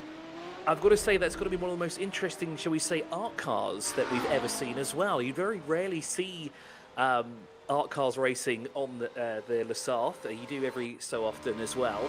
But seeing one that's actually a Van Gogh artwork is very interesting. So let's keep an eye on that Lamborghini when it flashes through our screens once again. Here's Dan Kirby, of course, our race leader overall in Hypercar as well. 90 seconds, a minute and a half ahead of the rest of the field. And he's only one of 3 cars left on the lead lap as well. As the 11185 and 021 are the only 3 on that lead lap. However, it looks like Dan Kirby might be catching that 021 as well pretty quickly, because that gap is 192 seconds. If my calculations are correct, that's well over 2 minutes. Certainly is. So obviously it's going to be an interesting one from here on out. There is Francesco Concas in the Senna GTR as he makes his way through to Indianapolis. So only 3 hypercars are now still on the lead lap. If we look at it from the grand total of things, then we've got only 5 cars currently on the lead lap, because we've got Wouter de Bruin in the rookie monster machine, who's now 3rd position overall. Third position in the hypercar class and 4th overall. Slobodzian is still running 2nd overall. And then, of course, we've got Romain Farr in the Lamborghini, who is now 2nd position. So some good battles all the way through. But you can see the driver changes that have happened over the course of racing. You have to excuse me. A full day of commentating in Italy really does take it out of one. Stuart Barge in the Honda, still trying to close up on Eliseo Neto. The Audi R8 is the car in front. But Bart Slobodzian currently running in 2nd overall, 1 minute 11 back. But there's a little bit of an interesting battle going on, because you've got Jason Whitehead directly behind it. And that is actually for 2nd overall. Now, there's going to be a little bit of inter-team battle here, George, because obviously... Oh, George Whitehouse has ducked out for a moment. I do apologise. I'll take it to you, Chris. You always want a little bit of pride between these 2 teams, because obviously they are in different classes, but they're still hypercars. They're still racing against each other, Pro versus AM. So they're obviously going to want to have a little bit of bragging rights as they run through. Of course, so when you have the AM in front, it's even more bragging rights, because you're beating the Pro car, aren't you, now as well? So he's chuckling behind the steering wheel at the moment, and he's trying to do his best to keep that car behind him for the time being. Now, I thought this was that Lamborghini that we called before, but this is the Trash Panda Racing one. This is currently 2nd in class at the moment. It's a little bit of a frame rate drop there. I think that my connection probably is, to be honest. But this is the second place car, as I said. This is the one that's trying to tackle lane at the moment, actually claw back some time. They lost 5 seconds, as we said, in the pit lane, and now it's kind of going down here as well. It's but down is probably is the wrong word to use. It's actually going up, that gap between the two of them here on the back straight of Sarthe here, with Matt currently behind the wheel. Now, going back to the Hypercar and the Hypercar AM battle there, that's a very interesting what's going on as well, because we said it's two different classes going on, but of course bragging rights going the other way for the Hypercar AM car leader, who sits in front of the Hypercar there. So then, sorry, a little slight delay there going on here at Circuit de Sarthe, but we still got plenty of time. Yellow in sector 3, so someone's gone off somewhere. And looks like we've gone back to green flag racing there, so there's a momentary lapse there. Maybe someone just got called out ever so slightly, and unfortunately just went off as the Lamborghini Huracan lets the faster car through there. Was that the Senna GTR? No, it's not a Senna GTR. Wait, is that the art car, actually, come to think of it? Who is there? We've got another yellow in sector 3 yet again. That seems to be quite a hot spot, because in the past sort of 20 minutes or so, that's been pinged at least 3 times there. Now, I wonder if there's maybe driver fatigue setting in here, or maybe some tyres that need to be changed at some point, or just maybe just someone just missing their braking points every so often. Now, it doesn't say on the screen who it actually is, so we can't get you that information just yet, unless Jake has some insight to what's going on here. But Lamborghini working its way through here. Again, this is the car that's sitting in second overall in GT AM at the moment. They've got a good gap between himself and the number 424 that's currently running in third position overall in class, about 76 seconds. So let's try to do some math here. That's about a minute and 16 seconds separating those two, as we're now back onto the picturesque back straight here of the Circuit de Sarthe, again with focusing a lot of attention here with the Trash Panda racing car at the moment in that Lamborghini Huracan. You could just see in the distance there, just up ahead, were the chicanes. Into the pit lane has come the 001 from 4th overall. Now, they were a lap down from our top 3 in the Hypercar category. It's going to be a lengthy pit stop as well, around what we've seen so far, about a minute and 20 seconds. So a lot of time on their hands. Now, let's see if we actually do have a change of position, because, of course, Concas in the Senna behind will be looking to sort of work their way up the field as well from the top 6. And that, of course, will be 5th position if they manage to nab it there. So, again, the long back straight, the most iconic part of the track as well, where you can also get the highest speeds as well in the race here. Topping out, I wish we could see actually how fast they were going, but at least well over 320 kilometers an hour, and that Lamborghini looks absolutely stunning flying at that speed. And there indeed we do have a change of position while the 001 is in the pit lane. So Concas and the Senna goes now into 5th overall, and again yellow in sector 3, Jake. Now, where is sector 3 and why is this happening? Do you have any insights? So Norm Graf in the Ferrari was the one in the pit lane, but sector 3, that will be on the approach out of Indianapolis towards the Porsche curves, and then in the Ford chicane as well. So obviously that'll be the closing stages of the lap. Whoops! Matt Boyce just drifts it slightly off there at the foot of the Mulsanne. So a little bit of a moment there, unfortunately, for Matt Boyce.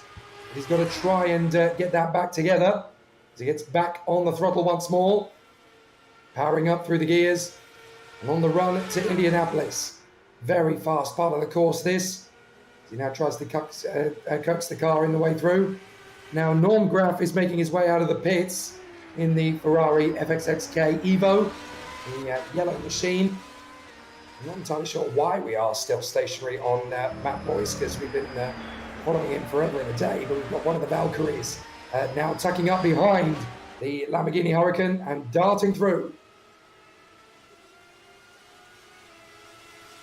And yeah, Norman Graf has been in the pit lane for quite some time as well. That's well over 2 minutes, so presumably there's a driver change going on as underway as well, and possibly refueling as well here in our 4.8 hours. Now we're ducked into less than 2.5 hours to go, as here is the race leader in the Hypercar AM category. Now, this is the hot spot, isn't it, Jake? This is where things keep going awry. Now, I wonder if it's off there, because we've seen a lot of drivers sort of really push it to the limits right at that corner exit there, and see us put a lot of tyres offline as well.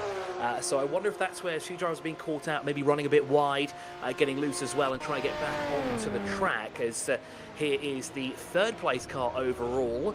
De Bruyne currently behind the wheel, bouncing all over the curbs there in the Pagani Huayra. Amazing to actually see one of these in real life, but however, this is the joys of virtually racing, because we get to sort of, let's say, live out childhood fantasies where we can kind of put together the cars that we want to see racing in sports cars, in LMP and these kind of categories as well, because of course Pagani would never do that. So, at least we do get to see the C8 though, and the Bugatti Baldi, and the, I'm not sure what's happening. I guess something I can. We will get back to it. We will bring it back. Not to worry, I've still got my live timing screen in front of me. Of course, if you want to follow along on live timing yourself as well, you can. It is CMS Racing -com.liveracers.com, and you just click the CMS VWSC. Ah, there it is again. I thought it would come back, and it has indeed. So well done to the crew at Sound Gang and to Champion Motorsports, bringing me and Chris back our picture once again. Dan Kirby is the race leader in the CMS Bugatti Bolide, in front of Bart Slavadzian in his Aston Martin Valkyrie. Jason Whitehead is only about 10 seconds down the road from his current position. In fact, it's less than that now. It's only about 5.5 seconds from time to time. Wouter de Bruyne in the Pagani Imola, as he runs there in 4th place for the Rookie Monsters. 5th is Romain Farr, the Lamborghini, in front of Brian Hall in his version of same car. And then we have Jerry Chen in the Flying Kiwi Lamborghini, in front of Francesco Concas. And then it is Norm Graff in the Ferrari ahead of Ahmed Abdallah, the leading GT car of them all, 10th position overall, and leading in GT Pro. And then we have Maciek Kasprzyk and Brandon Gant ahead of Alicio Neto and Stuart Barge. The leading GT Am car is next up. That's Tom Lane in 15th overall. Matt Boyce and Stephen Miller in his Speed Details McLaren. Luciano Picasso in the Corvette, along with Vinicius Gonçalves in his. And then Luke Goodlife in the Reptile Bentley. Eugene Mazur still pounding around in the Pazuzu Porsche.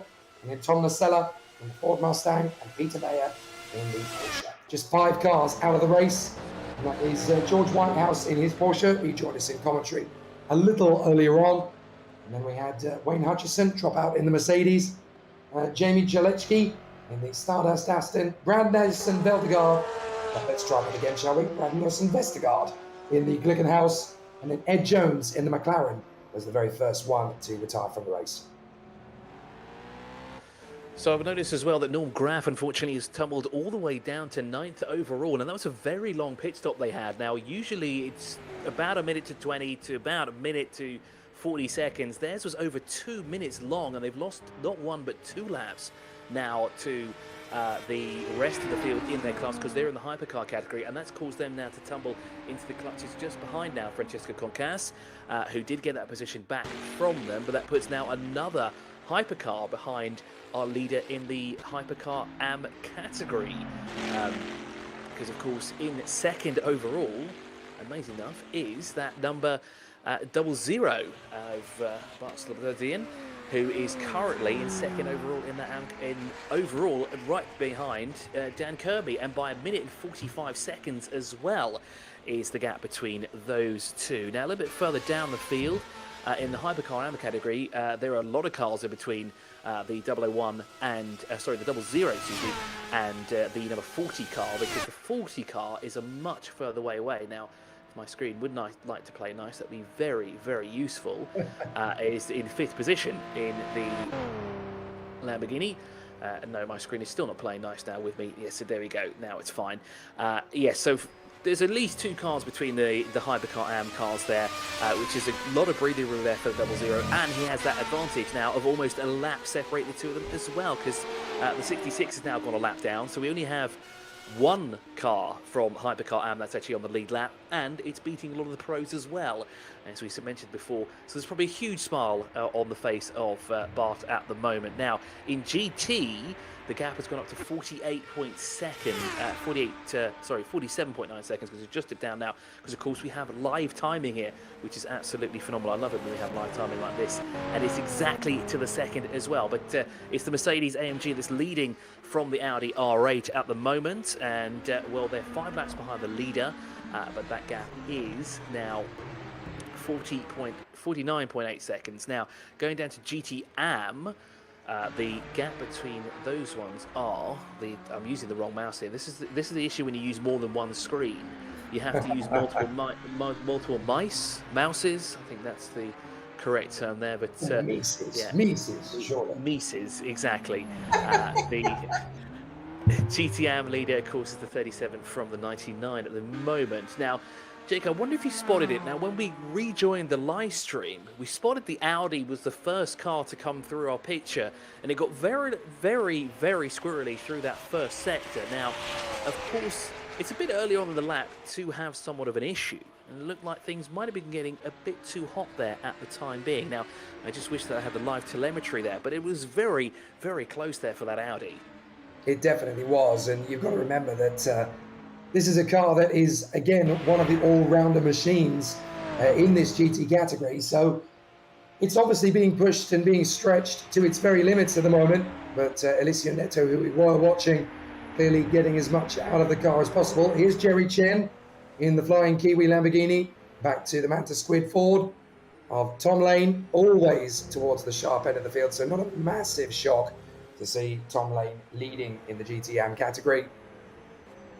It's definitely getting to be quite an interesting phase of the race. We've just gone past half distance, by the way. So we've just gone past the half distance point in the race. 4.8 hours means, of course, 4 hours and 48 minutes of total in racing. So we've just gone past the halfway point. There's Romain Fowler in the Acuri Mistral Lamborghini. And of course, what that means, having gone past the half distance mark, it's not going to be that long until Dawn breaks through. She's a clever girl, and she's going to make her way to the Le Mans circuit once again. And that's where it's going to be very interesting, because of course, when we transition from night to day, we have that sort of, I'm not going to say perfect time. It's perfect time when you're taking a picture or you're taking a video. It's not the perfect time when you're a race car driver, because the sun sits so, let's say, level plane there. There's this glint that just shimmers into your eyes, and it could be blinding. And that, of course, will happen again now when we transition from night to day in a couple of hours here. Not a couple of hours. Let's say a couple of minutes, because, of course, we're not racing in real time here. It's 4.8 hours, not 48 hours. But, Jake, I've been looking at the speeds of some of the cars here we're driving, and it looks to be both Daniel Kirby and Bart Sebastian are pushing it to the absolute limit. Both cars are pushing it 320 kilometers down that back straightaway there.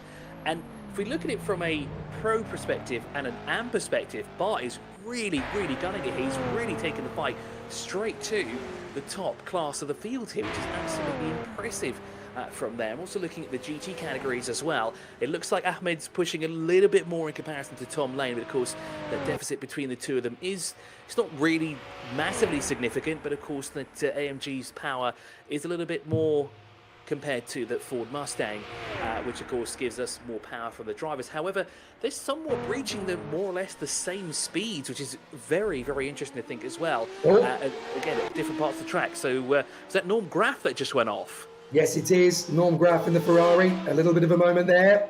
Didn't quite see what happened, but that was at the second Mulsanne chicane. So definitely a bit of a dropped stitch in the tapestry of this race for Norm Graf in the Ferrari. And they've obviously already had a very difficult pit stop just gone. Not entirely sure why the Ferrari was so badly delayed, but certainly Norm Graf in a very tricky situation, trying to recover. There's Brandon Gant in the SRE Nissan Nismo. Very tough race for them so far. And there's Francesco Concas in the McLaren Senna GTR. So Francesco Concas having obviously inherited that 8th place overall from Norm Graf, now trying to close up, if possible, on Jerry Chen. There is the Kiwi Lamborghini going slowly. Going slowly, is it? Oh no, it was just the way that the camera was looking at it. I thought for a moment there that Jerry Chen had a problem, but obviously in the dark, very tricky situation to see, but fair play. Looks as though the car is still going very strong. You've been there, of course, before, Chris, in these 24-hour races, in these long races. Certainly for the Dubai 24 hours, you're a regular person in the paddock, and it can obviously get very, very tricky once you get past the nighttime phase. But for the driver, once you start to get that little ray of sunlight, it's kind of an extra motivation. It's kind of an extra spur on for the drivers. They know that the end is near. You're right, and it kind of gives them a little bit more incentive to get up and go. However, at the same time, it can also be an issue because they know the end is coming, but they're also fatigue is also setting in as well, which can cause more issues essentially on track. And then we see a lot more drivers going off, and a lot strategy really starts to change as well towards that sort of latter part of the race here. Now, I've just been trying to have a look at Norm Graf's lap times here and trying to see exactly what went wrong during the pit stop cycle. Now, it's showing that on lap 32, which is only a handful of laps ago, and let's say it was 10 laps ago actually, he really started to trouble. He was going he was doing 120s through both this first and second sector, and then a 140 through that third and final sector. But that doesn't seem to be where they had an issue. However, it seems to be about 8 laps ago, there seems to be some sort of damage sustained to the vehicle. So that may be the reason as to why they had to pit for so long here, because of course we do have 75% damage set here on our virtual sports car race here. So there might have been something they were trying to fix on that car, and that may be the reason as to why Norm Graf was so slow. Now, actually, just 3 laps ago as well, he had a real issue. No, actually, hang on a sec. I'm reading that wrong because it said he's pitted. But 3 minutes and 25 seconds to go through Sector 1, which obviously includes that pit stop stationary time as well. That's put them he's put Norm Graf at a real hindrance at the moment here. As we circulate our way around, here's Daniel Kirby once again, as we said, our race leader, sort of sitting comfortably here at the moment. He's about a minute up the road from the second place car, which of course is not in the same category as he is, so he's got a bit of breathing room here. But who doesn't have a bit of breathing room is that second place car, that 00, because Jason Whitehead is 7.6 seconds and is breathing down the neck of the number 00. Excuse me. So I just want to have a look now at these two, because they are of course in very close proximity. They're more or less at the same parts of the track between the two of them. Now, it looked like through Sector 1, Jason's a little bit slower there compared to the 00. But in terms of straight line speed, they seem to be sort of matching one another here. So it'll be very interesting to see when Jason decides to pounce and how long do we have to wait until he does that. However, I've just noticed as well that he is losing a little bit of time. And as soon as I say that, he starts gaining time. Jason, make up your mind. Are you making the move or are you waiting it out here? Because if we look at the sector times here, actually Bart is going quicker through Sector 2 with a 1:23.09 compared to a 1:24.168, 2/10 of a second faster, and he's really pinning it down to the pros here. Well, we've got some interesting update from last year's AM winners. Tom Nacella, who's obviously sharing his car with James Foster.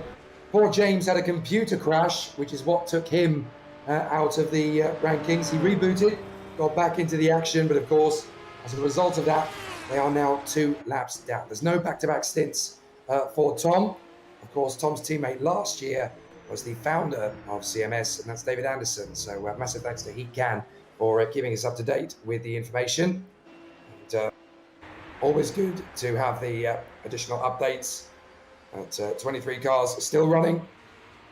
Tom Nacella just still plugging away in 22nd place, trying to get the car back up to speed again as we look at Romain Fauer in the Acura Mistral Lamborghini that he's sharing with Eric Moynet. So fascinating battles so far. So an interesting situation now for the contenders is going to continue. And we are going to have an excellent run for the remainder of this race. Dawn is going to come very soon indeed. And the battles are obviously still going to be very, very close in between them.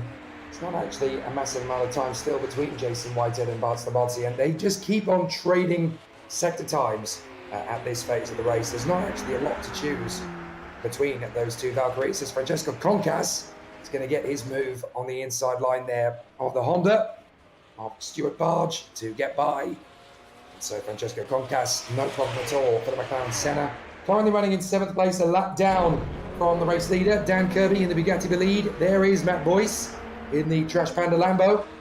They come out of Indianapolis and on the run up towards the Porsche curves. Some of the fastest and most deadly corners in sports car racing. There is Eugene Mazur in the Isuzu Porsche. Still 21st overall at the moment. The only cars behind them are now Nacella and Meyer. A bit of a difficult one for Tom Nisella. No back-to-back stints. Maciek Splitchik currently running in second place in the GT Pro category. The deficit to Ahmed Abdallah is almost a minute, but not quite. And all it's going to take is one trip up for the Wins deep purple-coloured Mercedes-AMG GT1. All they need is a little bit of smoke on the water, and it's all turned around. Yes, I went there. I'm a rock music fan. Deal with it. Norm Graf trying to find his way further forward. Luke Goodlife in the Reptile Bentley trying to make up the progress once again, about a minute away from Vinicius Gonçalves. But still plenty of battles to come. I love the Securi Mistral Lamborghini. It has quickly become one of my favorites across the 2022 season. The pale blue and the dark blue contrast very nicely with each other on the SCV12. There is Ahmed Abdallah, keeping it very nicely indeed as he runs at the front end of the field, but he's going to have a little bit of pressure from the car behind. That is one of the Lambos, I think, trying to make its way past. Francesco Concas in the McLaren Senna, passing the position once more. I'm just keeping an eye out here on a battle that we have in GT. Now, this is the battle not for a podium, or is it? It is actually for a podium, because this is actually the battle that's going on behind Abdullah at the moment. This is for second overall between the Audi R8 and the Nissan GT-R. Now, this is the number 16 and the number 31. I'm keeping a close eye on here. These two are very evenly matched, but it seems to be the Nissan is quicker in both Sector 1 and Sector 2, ever so slightly, but it seems to be Brendan Gant loses a little bit of time through that third and final sector. Both the speed traps are near on identical in both cars. It looks like the Audi might be pushing a little bit more, but it seems to be Brandon Gant seems to be really reeling him in those braking zones, which is absolutely phenomenal to see. And this is a great battle that's brewing here as well. It's come down over the past sort of minute or so from around 10 seconds, and now it's floating towards the 7-second gap here at the moment. It's just gone up as well because we've just gone into Sector 2 here as well, which involves a lot of heavy braking. So, of course, is delaying the Nismo. But it seems to be Brandon Gant is doing a phenomenal job when it comes to those braking zones, as that, of course, is the battle that's brewing for second overall in class. That, of course, is in GT. There's a bit further back from Ahmed Abdullah, who is 40 seconds up the road. Now, if we look at GT AM, we have somewhat of a similar battle going on, or do we? No, we don't, because there's a Ford Mustang, and then it appears to be there is a Trash Panda Racing Lamborghini in the middle. Now, this, of course, is great news for Matt, because he has a little bit of breathing room, but about a minute or so behind him, better yet 30 seconds behind him, is an Audi as well. But of course, with that extra buffer zone at the moment, Matt could sit a little bit easy here, of course, because he has, as you said, that car in between him. Now, the sun is starting to rise here at the Circuit de la Sarthe, which is going to add now an extra bit of challenge here as the C8 Corvette that gets a little bit loose there as it goes on to the Mulsanne Straight. But of course now is where things are getting very interesting as well, because that sun is going to start hanging a little bit lower in the sky than it usually does. Of course, then it will go up because that's how the sun works. Yeah, this is going to be now in a very interesting challenge. There is one of the McLaren 720 S's GT3 cars, 17th overall, the number 424 at the moment. Now they are currently third in class, is the 424. Now, it's not one of the cars I'm keeping an eye on at the moment, because what I'm trying to do here is trying to track all the lead battles or podium battles that we're currently having out on track as well. Here is, of course, one of them that we were looking at before. Brandon Gant in his Nismo GTR hasn't yet caught the back bumper of the number 16 just yet, but I think he's going to do it in enough time. I think that gap is still floating around 10-ish seconds, but of course plenty of time still left on the clock. 2 hours and 8 minutes remaining here in our 4.8 hours of Le Mans here at the Circuit de la Sarthe. Yes, here is Tom Nestor in the gorgeous Ford Mustang GT3, 2 laps down from their class leader, currently sitting in, looks to be 4th position. Is it in class? No, maybe that 5th position, because they're behind Good Life at the moment in that number 77. As we continue on here, looking now at the Senna. Great to see the Senna here homologated as well. Not for GT racing, oddly enough, but more for the hypercar categories here as well. As the brakes glow red hot. looked like a little bit squirrely there through for the AMR. Of course, this is the leader in prototype sorry, not prototype it's Hypercar, isn't it? He is currently leading that category, and again, sitting just ahead of Jason Whited by 16.9 seconds to the good here. And his pit lane seems to be, it was a bit empty, but now it looks like our race leader has just come in. Daniel Kirby has come into the pit lane on this lap. Now, let's hope everything goes smoothly for him, because, of course, he does have that gap between himself and the 00, but are we going to have a lead change here? Because that time is coming down, and it is 17.7 seconds. It is coming down rapidly. We're going to have a new race leader here, Jay. Ikazo's run off the road. Ikazo's just lost it on acceleration out of the chicane. So a big moment for Ikazo, and that really very nearly caught out the Lamborghini that was trying to come past Tom Lane at the same time. So very, very close indeed to a nasty moment. I think that was Brian Hall trying to dodge out of the way in a very tricky moment, so that could have got very nasty indeed. One thing we definitely have got, of course, is a driver change. John Uyan is now at the wheel of the CMS Pro Bugatti Bolide. So all that hard work from Daniel Kirby, and it's now John Uyan who's going to take over. And as you said, there is a lead change that's just about to happen here now. Or has the 00 come into the pit lane? No. Have they managed to get that car out in time? Because that gap is going back up, as Jason Whited is now in the pit lane as well, from a third on track. Now, what's going on here with the 00? Or is JU1 on the outlap? It seems to be, because he's pushing 320 kilometers an hour, so he must be on the outlap. So it looks like that gap has really come down now, though, between these two. But of course, this is going to be a fantastic battle on track, Jake, for now. But that 00 owes us another pit stop. It certainly does, and obviously it's going to be Ross Smith that gets behind the wheel of Bart's the Budzian's car. There is Ahmed Abdallah. He's the latest driver who's gone for the Goliath double stint, as obviously a lot of drivers are going to be changing over at this point. There is Nom Graf, who's going to be finally getting out of the Ferrari before time. He's been there pretty much since the start. And a handful of drivers have actually done their driver changes up to this point. Here's Vinicius Gonçalves, who's been in the Corvette all the way through up to this point. Jason Whitehead, of course, in the Storm Rider Aston, who's obviously still trying to make his way further back. Wouter de Bruin has obviously taken over in the Pagani Imola, and Roman Fauer has taken over from Eric Mornay in the Lamborghini SCV12. But there's Alessio Neto, having had his wild moment in the Audi earlier on, and there's Luciano Ikazo, who had his problem just a lap ago, in fact, in the eSport Corvette C8 GT3R. Might not even have been a lap ago. This might still be the same lap that the Corvette is negotiating. There is Brandon Gant, continuing on as he runs, and Roman Fauer is now in the pit lane, so the Lamborghini is coming in. And obviously the battle's still raging around the course here. Brandon Gant still keeping himself very nicely in the hunt for third position in GT Pro, as we watch Francesco Concas, who is still currently looking at a top 5 finish in the Pro Hypercar category. There's Stuart Barge.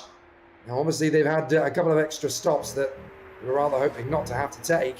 And George Angelidis has now rejoined HPD Honda driver Stuart Barge in the booth. They're going to try and talk each other around us. Whoops, there goes Tom Nazella. And obviously Tom Mountjoy keeping an eye on Tom Nazella as the race continues on. Massive thanks, by the way, to Tom for keeping the... Ooh, Tom Nazella losing it in a straight line. And that just shows you how tough it is to keep your concentration up.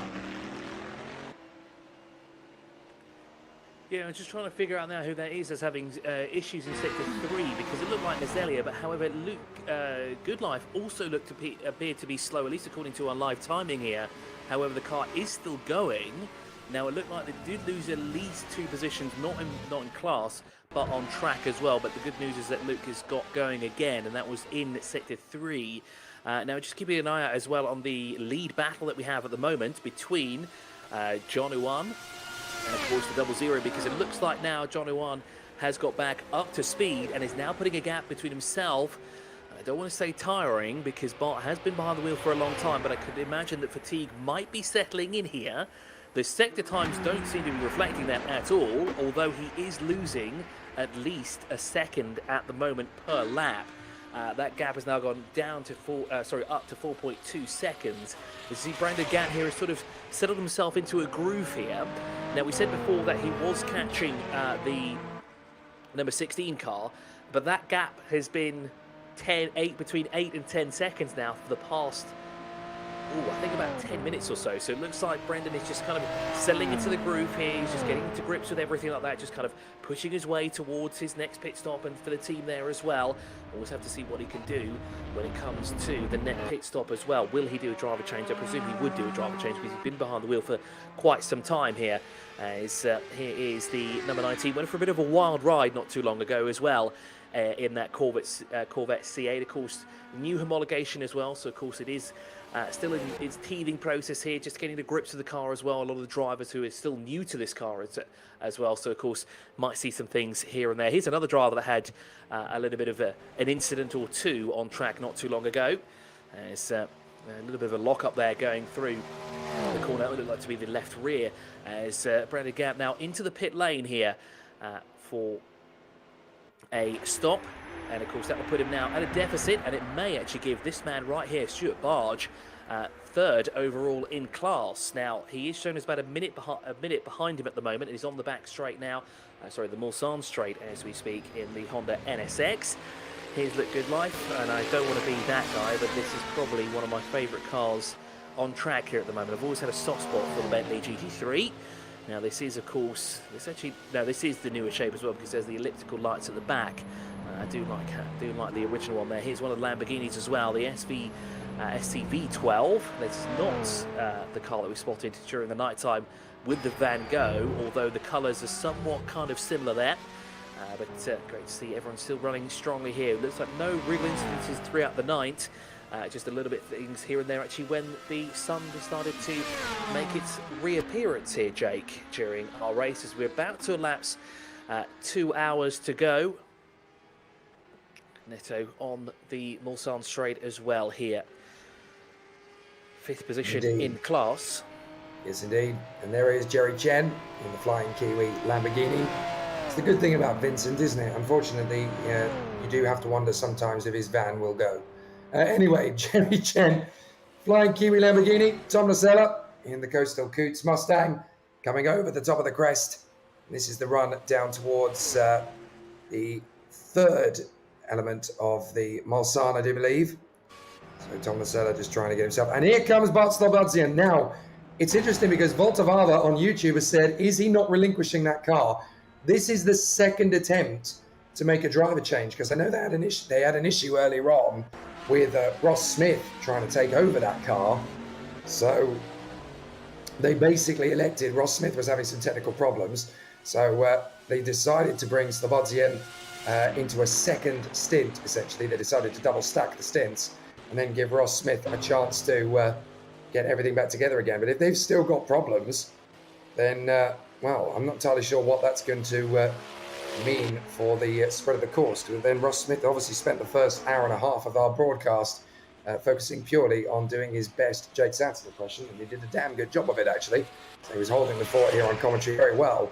But Slobodzian is now in the pits, and I'm not seeing the driver change to Ross Smith. Now, this is a technical problem that they seem to be having, so they've got to be very careful about there's got to be some kind of limit as to how long a particular driver is allowed to take the wheel, as Matt Boyce in the Trash Panda Lamborghini continues on his way, as Whitehead now gets back in his second place as we expected him to. Slobodzian, this is a long stop. I think it might be a long stop because they're still trying to rectify the problem. They're still trying to get Ross Smith behind the wheel. So there could be a technical hitch here, which could really cause an issue long term.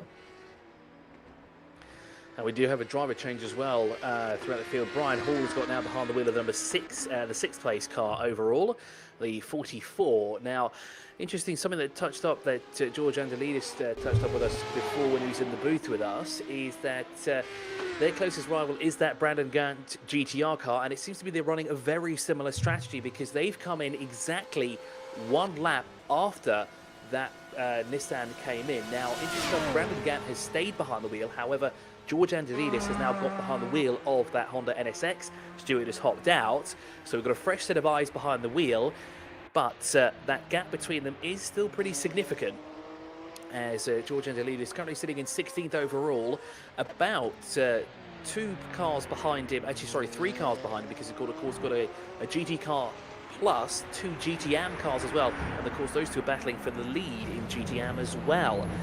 So that's an interesting thing to make note of as well, that the 2 biggest rivals, say, in the GT category have very similar strategies. So let's see how this final 2 hours plays out here, as the 11th place car is also in, the number 16, and that's the 2nd place car in Classic GT, with Abdullah still leading that category, 3 laps behind the race leader. Looks like we're not getting a driver change for the 16, so the driver will continue on throughout now the early morning part of race here. As pit lane getting a little bit busy here at the moment, although not busy enough to cause any calamity, but we'll see now a few cars coming every now and then. Looks like the Mulsanne straight as well is getting quite busy here as well, with a gaggle of cars on the back straight. As there is one of the C8s as well, as we said before, a little bit squirrely not too long ago, but with that driver.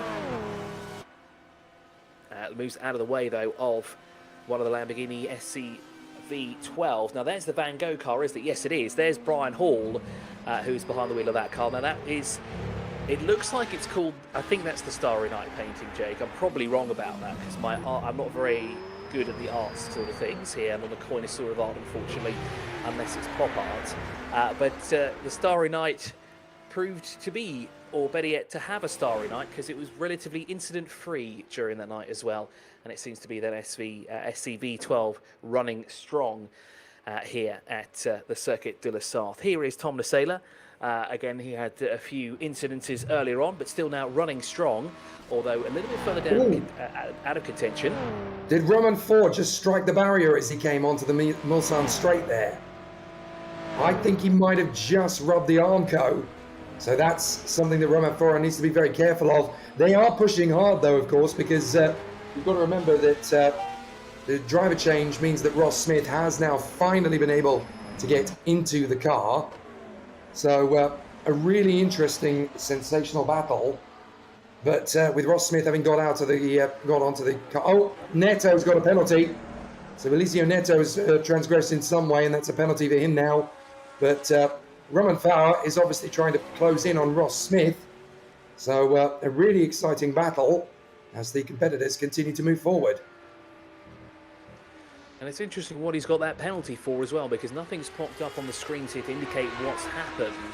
But of course, Neto, a bit further down the field, not in contention in class. Actually, he's running in 4th, although he's 19.6 seconds behind. Yellow in sector 2. Now, who's gone off through that second sector? It's the 14.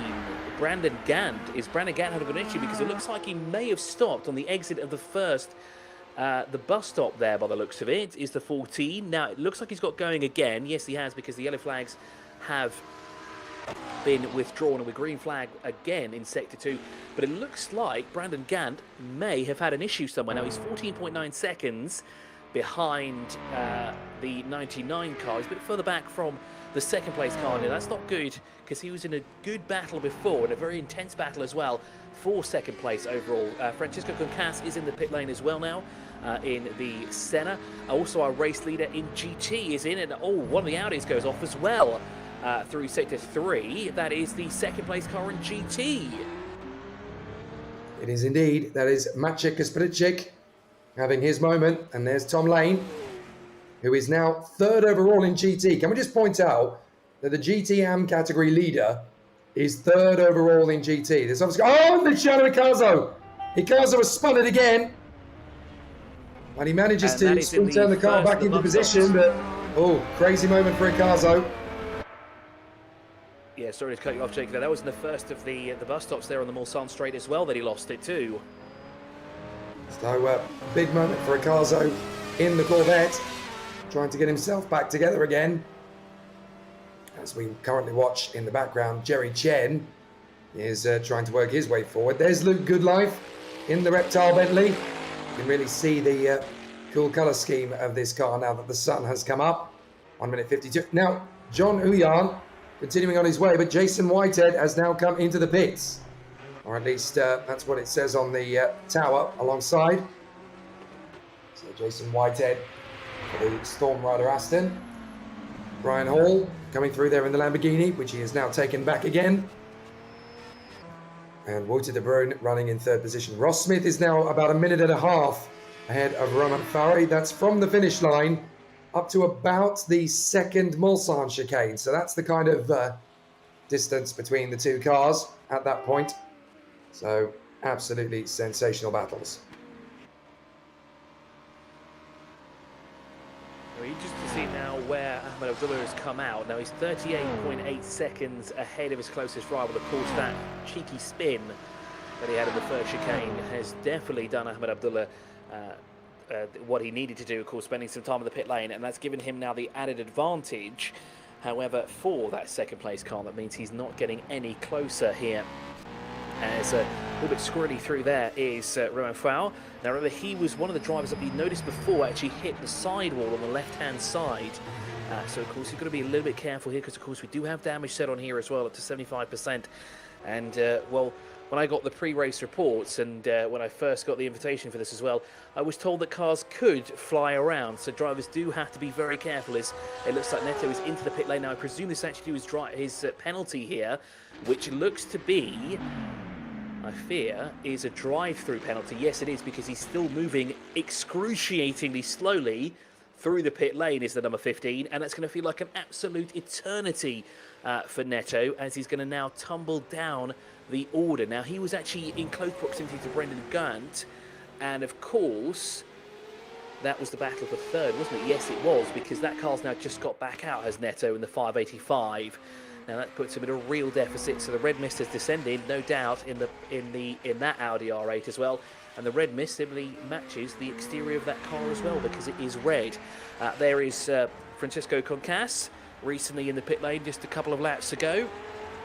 Got a brief rest, as we could say, but of course he did not swap out. He decided, oh, I'm going to stay behind the wheel for a couple of more laps here at the Circuit de la Sarthe. There we just saw Brendan Gant as well. That was, of course, one of the drivers that Neto was in a battle with. Now, oddly enough, it says that the car is still in the pit lane, but we can assure you that the car is currently circulating on track. Now, where is that 585? I think it's running its way through Sector 3 at the moment. There is the second place car in GT, 38.7 seconds back from Abdullah, who seems to be sitting quite comfortably in the lead here in the GT category. Let's go and have a look at GT AM, because it's 11.9 seconds separating Tom Lane and the 99. Yellow in Sector 1. Now, who's gone off in Sector 1? Is it the 19? Yes, the 19 seems to be struggling, and that again is Ishihazo, who we've seen a number of times, and it looks like, according to our track map, that car is going incredibly slowly onto the Mulsanne straight. Now, either my screen has decided to take its sweet time to load, or that car is a genuine problem, because that car, oh, it does. There is that Corvette C8 hitting the wall repeatedly. Oh, now. Dear. This looks like a connection issue, possibly. Well, whatever it is, it's going to potentially drop Luciano Riccardo and the eSport Corvette out of the race, because it's big damage that car has now sustained. Once you go into the barriers at that heavier speed, I'm afraid that could well be curtains for Luciano Riccardo. Luke Goodlife in the Reptile Bentley, still going strong as he continues to make progress. He's the one who's going to get the main beneficiary on Riccardo's position on the road. 1 hour 48 to go. So there is Ahmed Abdallah trying to get out of the way of the race leaders. John Uyan in the Bugatti Bolide just charging through and continuing the sort of pace. 1.5 minutes now in front of Jason Whitehead in the Storm Rider Aston. There is Romain Farah, who is in front of Brian Hall in the Lamborghini SCV12 of the Hall Brothers Racing Team. So Romain Farah, who of course is sharing this car with Eric Moyne. And there is Peter Meyer, the last man in at this point in proceedings, the Porsche 911 GT3R. And Peter Meyer just continuing to pound around despite the difficulties, despite how tough it is to basically still be going at this, as Jerry Chen is going to have a bit of an issue here, because here comes Ross Smith. And Ross Smith is going to charge forward into second position overall. Leading in the category for the Hypercar AM. And look at Luciano Riccardo. That car is crabbing down the straight. It certainly is. It's crabbing, interesting enough, to the left, not the right, because we saw the damage happen to the right-hand side of the car coming onto the Mulsanne straight. But I've been monitoring the progress of that car as well. He's going around just over 110 kilometers an hour, which to me seems a little too fast here. Especially if you're nursing home some of that damage as well. And he's now sort of becoming what we could call a mobile roadblock, especially when he's approaching the chicanes, as Norm Graf looks to be getting a little bit too close to the wall as well.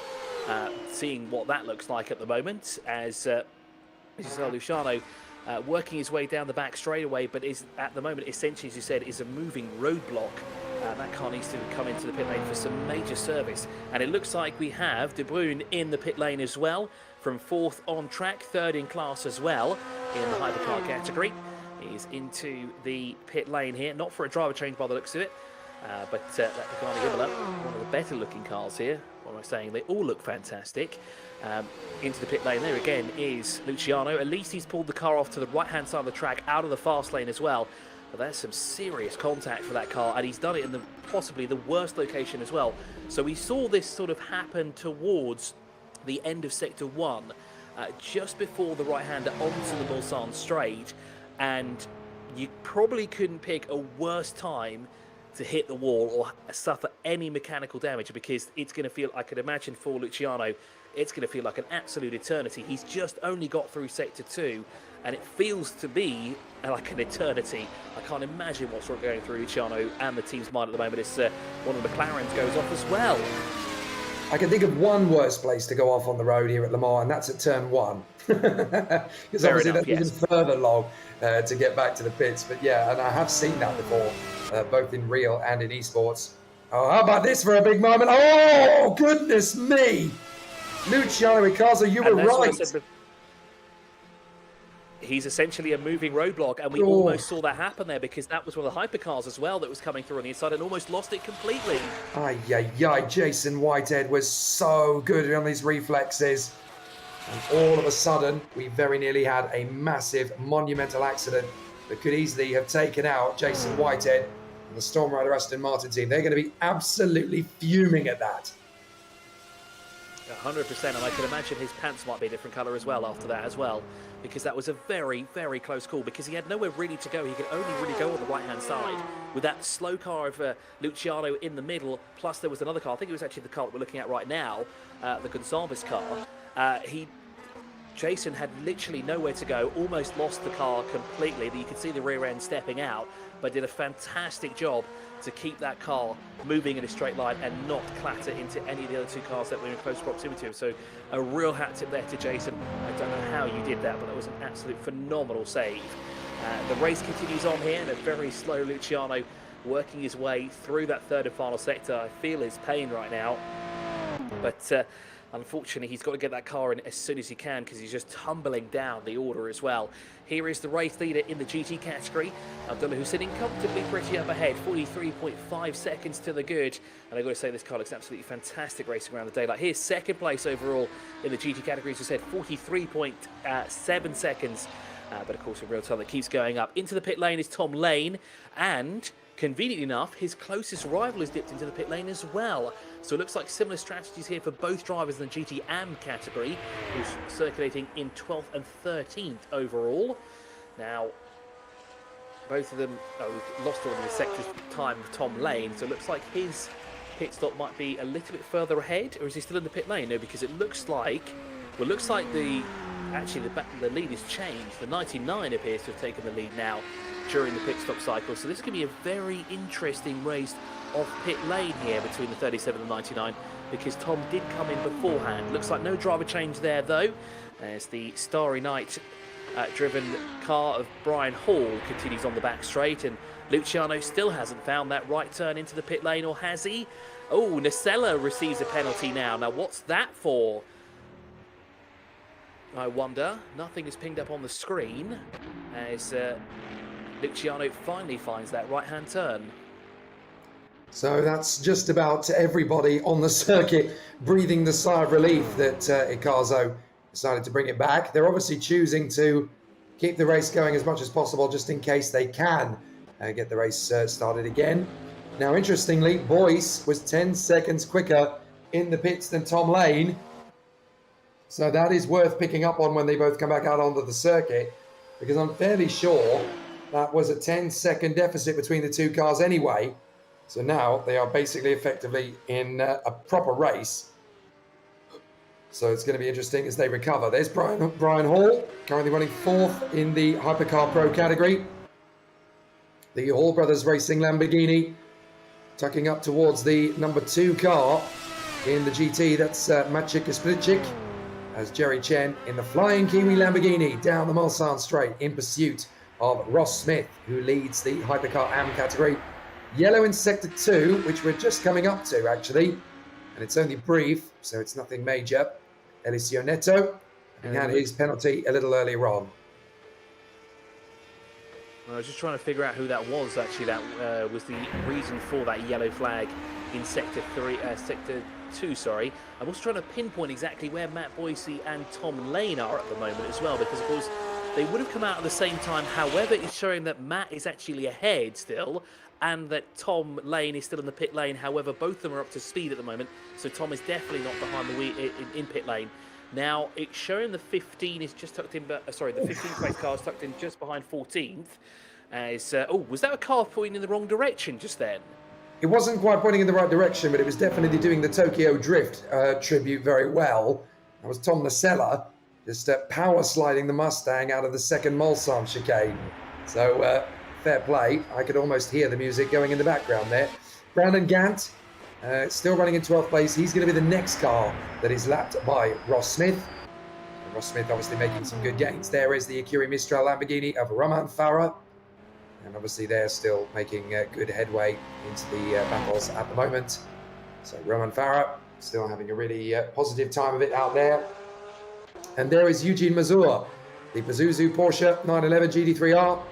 Still good work from him as he just keeps on metronomic pace, just a little bit here, a little bit there, and continues to make good progress. As there is Peter Meyer, the car that runs in dead last at this moment in time. But getting to the finish is just as big an achievement as getting a win.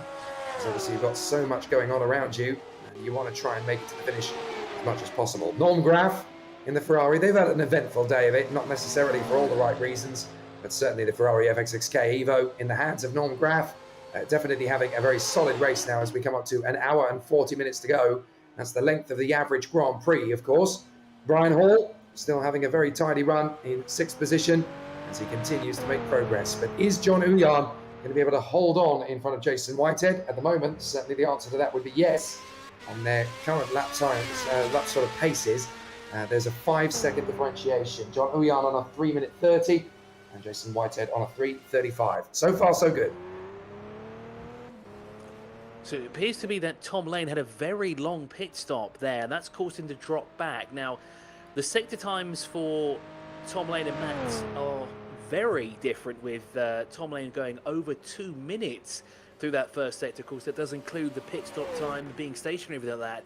It also says that the car has sustained some sort of damage. Now, I wonder if Tom Lane has hit a wall somewhere and we haven't quite seen it, because that's a very interesting note there for Tom Lane, and it might explain why he's dropped back, because, again, as Jake pointed out before, when they came into pit lane, it was 10 seconds to the good of Tom, but now that they're out of the pit lane, it looks like the gap has gone the way of Matt by 31.6 seconds. And I've got to say as well, Matt's done a fantastic job to keep on the tail end of George Angelidis as well in the 84 car, despite them being in 2 different classes.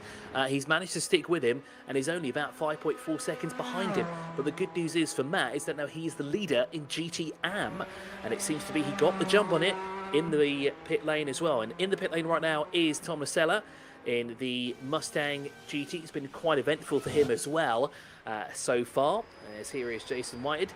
He said a fantastic reaction times from this man right here earlier on to avoid a very slow Corvette C8 not too long ago. Here's the car that is in second overall in GT, losing out a couple of laps ago, having a quick spin in the first of chicanes on the Mulsanne straight, and unfortunately lost him some time while Abdullah was actually in the pit lane. He couldn't have chosen a worse time to spin it around. At least if he did it on track, he might have not lost too much time, but of course with the pit lane, it really played in the hands of Abdullah, didn't it? As here is the Pagani Imola. That was the fourth place car overall as well. That's De Bruyn, who stayed behind the wheel during his previous pit stop. Here, of course, is the new leader in GT as well, as we said. 33 seconds out the road from Tom Lane. So the pit stop there really worked in the favour of Matt there, gaining upwards of about 40 seconds, if my math is correct, because of course comes in with 10, goes out with 30. So yeah, it did benefit quite significantly there as well, did the 1919. I can imagine they're chuffed about that as well, because they gave their driver a decent gap as well. Now, interesting enough, where is the 424? Because that's the car, that's Stephen Miller who's driving that car at the moment. It shows that, well, it doesn't show that there's a lap behind. However, according to our screens in front of us, the gap there is 1 minute and 51 seconds. I thought that gap was a bit closer, because that 32.4 really piqued my interest there, because we'd all had a fantastic battle in the closing stages, possibly for the top step of the podium in GT AM. But we continue on here. It looks like the 94 team have fixed the damage on Luciano's car. Now, yellow in sector 3. Now, who's gone off and where have they gone off? The 17 car appears to be stationary or moving very slowly on the front straight by the looks of it, just in front of the pit wall.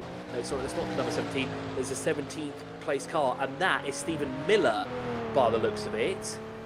Now, have I had my first case of the day of commentator's curse, because I just mentioned Stephen Miller and then conveniently he's gone slow. He has got back up to racing speed. Now, I wonder what happened to Stephen Miller there. Was he just a bit too hot there through the final few corners? Well, the McLaren is now trying desperately to get out of the way of the Flying Kiwi Lamborghini, which it does. So Stephen Miller works its way through the Dunlop curves at the beginning of the lap, and then obviously they're going to come up towards Maison Blanche. There's Tom Nazella trying to work his way through. He's just at Indianapolis, I think, at the moment. And the Crystal Coots Mustang having a fascinating run as they continue to charge their way through. Peter Mayer in the Porsche 911 GT3R still making good headway. The Porsche in the Porsche curves, very appropriately timed to take a focus on him. But now, interestingly, there's been a little bit of a pendulum swing again between John Huyan and Jason Whitehead, the two cars at the front end of the Hypercar field. The gap was a minute 45. It's now come down again to a minute and a half. So I wonder if that's to do with the traffic, or if that's to do with just John Huyan needing to back off a little bit, or choosing to back off a little bit, I should say. The Flying Kiwi Lambo, Jerry Chen, down the Mulsanne straight, still having a really exciting battle of it at this moment in time. Stephen Miller in the McLaren, still having a good run of it. Yellow in sector 3. So something brief there. Fortunately, it's not anything major to focus on.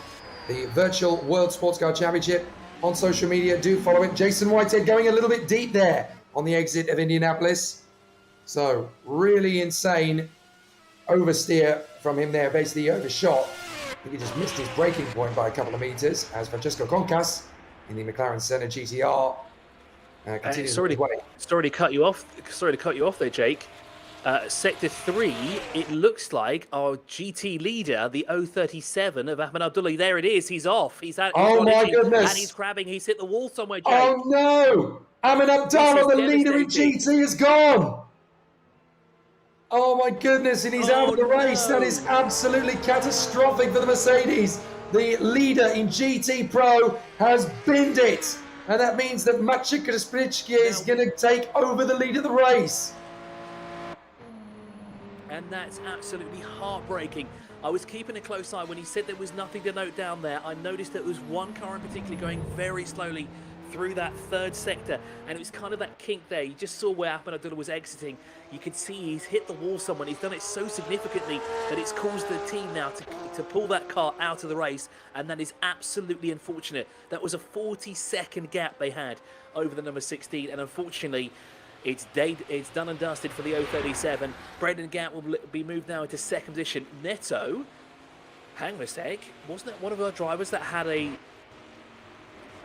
penalty not too long ago? They've somehow climbed their way back up the order in the 585, and for George Angelidis as well, they are now going to be drawn into the fight for third position overall. Now, do we have further drama in that corner? No, we don't. We have a very slow-moving 7th place car overall. That is one of the Lamborghinis by the looks of it, and that was Jerry Chen. That may have been slow through Sector 3 by the looks of it. That may have had a slight hiccup, but the good news is that they got that car moving again.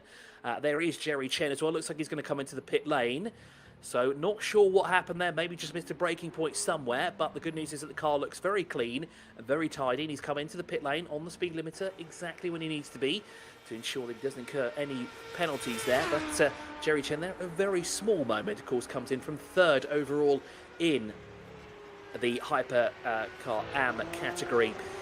Yes, unfortunately, we've lost now the GT leader. Brendan Gatt now up to 2nd, Neto up into 3rd, and George Angelidis, who we're still not seeing an accurate time for on our screens, is now in 4th position overall in class. Now, that battle is actually getting closer because that is 14.4 seconds, or is it? Because the timing screen is really not playing nice here. Let's try and pull this up here now. So it's showing me 14.4 seconds. However, it's dipped down low enough to be into the 11s. So let's keep a close eye now on here, because I'm quite sure George Angelidis was not planning to fight for 3rd. But now it looks like he will be fighting for that 3rd place position with Neto, who's just in front of him for the time being. Now, let's keep a close eye on this battle between the Audi R8 and the Honda NSX. They've just gone through Sector 3 as well. Here's Stephen Miller, as I said before, a moment, certainly a hold your breath moment as well for Stephen Miller. Might have just spun it around, luckily kept it off all the walls to ensure that the car is in one piece, because we've seen now in the past hour 2 significant crashes, one of them actually repaired by the team, who did a fantastic job actually to get that car up and running again. I've got Ahmed Abdallah's comments from it. He's just written, that's all she wrote. I can't go on. I lost all focus. VR is too much. So that's the reason. He just made a lapse in concentration. Very unfortunate for Ahmed Abdallah and very uncharacteristic. But this just goes to show it's an incredibly long race. And when you're going, the longest that you can possibly go in a race, and obviously the focus is very, very easy to lapse in those situations. What a shame for Ahmed Abdallah. Mercedes was going beautifully up to that point, and that means now that Maciej Kasprzyk is looking good to bring the Audi to the victory in front of Brandon Gant and Alessio Neto. All the problems for the Audi, and they might still get a podium. Yeah, that's very interesting that what Abdullah said there about racing in VR. Now, of course, racing virtually online is a relatively new thing. Okay, I'd say it's a relatively new thing, at least where I'm based it is, but around the world it's been sort of picking up the pace, and there's a lot of it happening online, and now VR is starting to be introduced. Now, when you've got a VR headset, it seems like a lot of fun at the beginning, and it seems to really be immersive, but I can imagine for Abdullah, who's probably had that headset on for a good hour and a half, his eyes are straining as much as it would be in a real-life race car when you've got to deal with factors like fatigue, you've got the sun and the moon being in different heights of in the sky and everything like this, plus just racing in general, even if it is virtually, can cause a strain. And unfortunately, as you said, that momentary lapse of judgment cost him the lead and potentially the win in GT. Unfortunately, out is Abdullah, but for the 16, 31, 585 and 84, things are going to get very interesting now in the final hour and a half here in the Virtual World Sports Car.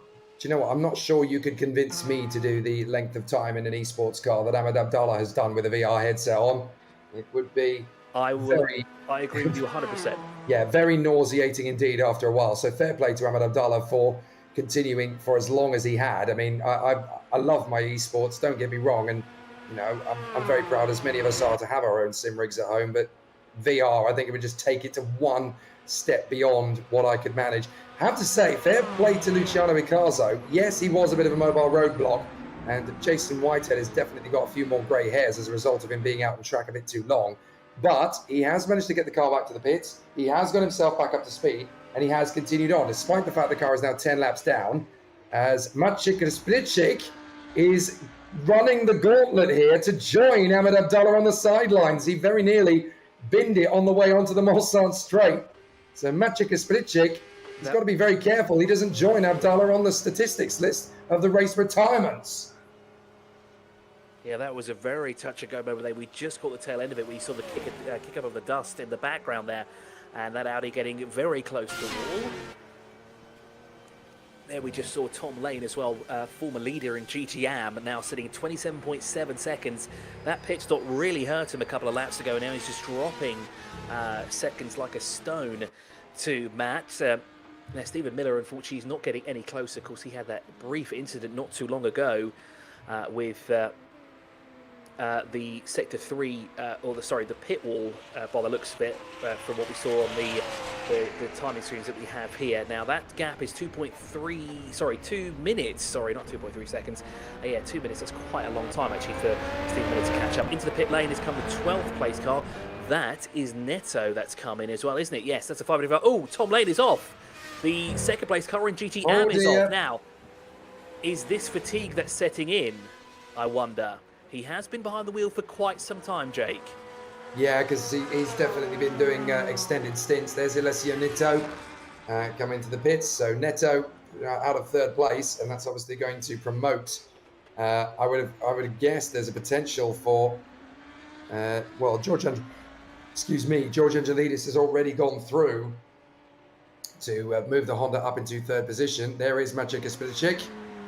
Still running in the lead of the race in Pro GT, but yes, Tom Lane drifting off the road. He doesn't make a lot of mistakes usually, but then this is a longer race than any of the others that we have seen out there on the course. So if you're going to make a mistake, it's probably more likely it's going to happen at this phase of the race than in the shorter races. Non-Graf still piling on in the Ferrari. You never know what's going to happen next, so you just got to keep the faith and keep pushing on.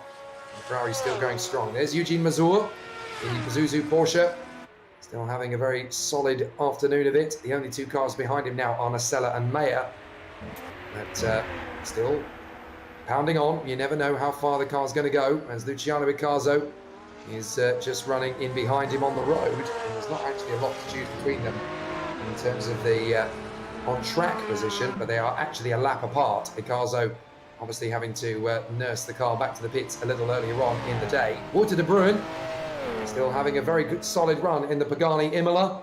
This is of course the car that is contesting the Virtual World Sports Car Championship overall and has been very strong over the course of the season. There's Romain Farah having taken his car over from Eric Moynet in the Acuri Mistral Lamborghini. Still some good pace, still some good performances as Romain Farah is looking good to be second in the Hypercar AM category and 5th overall, not bad at all, as Alessio Neto gets back out on track. So just having a look at how much damage Tom Lane may have done to his sort of gap between himself and Matt in front of him. It looks like he hasn't actually lost that much time. Now, I wonder if actually Matt had an issue as well, because looking at both their Sector 3 times, Matt did a 1:49, whereas Tom Lane did a 1:50. And it looks to be it hasn't really affected him that much because he still managed to stay within around 20 seconds of Matt for some reason here at the moment. It's Jerry Chen getting very close to the back bumper of the Nismo, caught it just in the wrong location there, really slowed it down, and he saw how squirrely that just got for both of them as well. Both didn't know really where to put each other's cars, and luckily that went the desired way, where no one collected one another and no one hit any walls anywhere.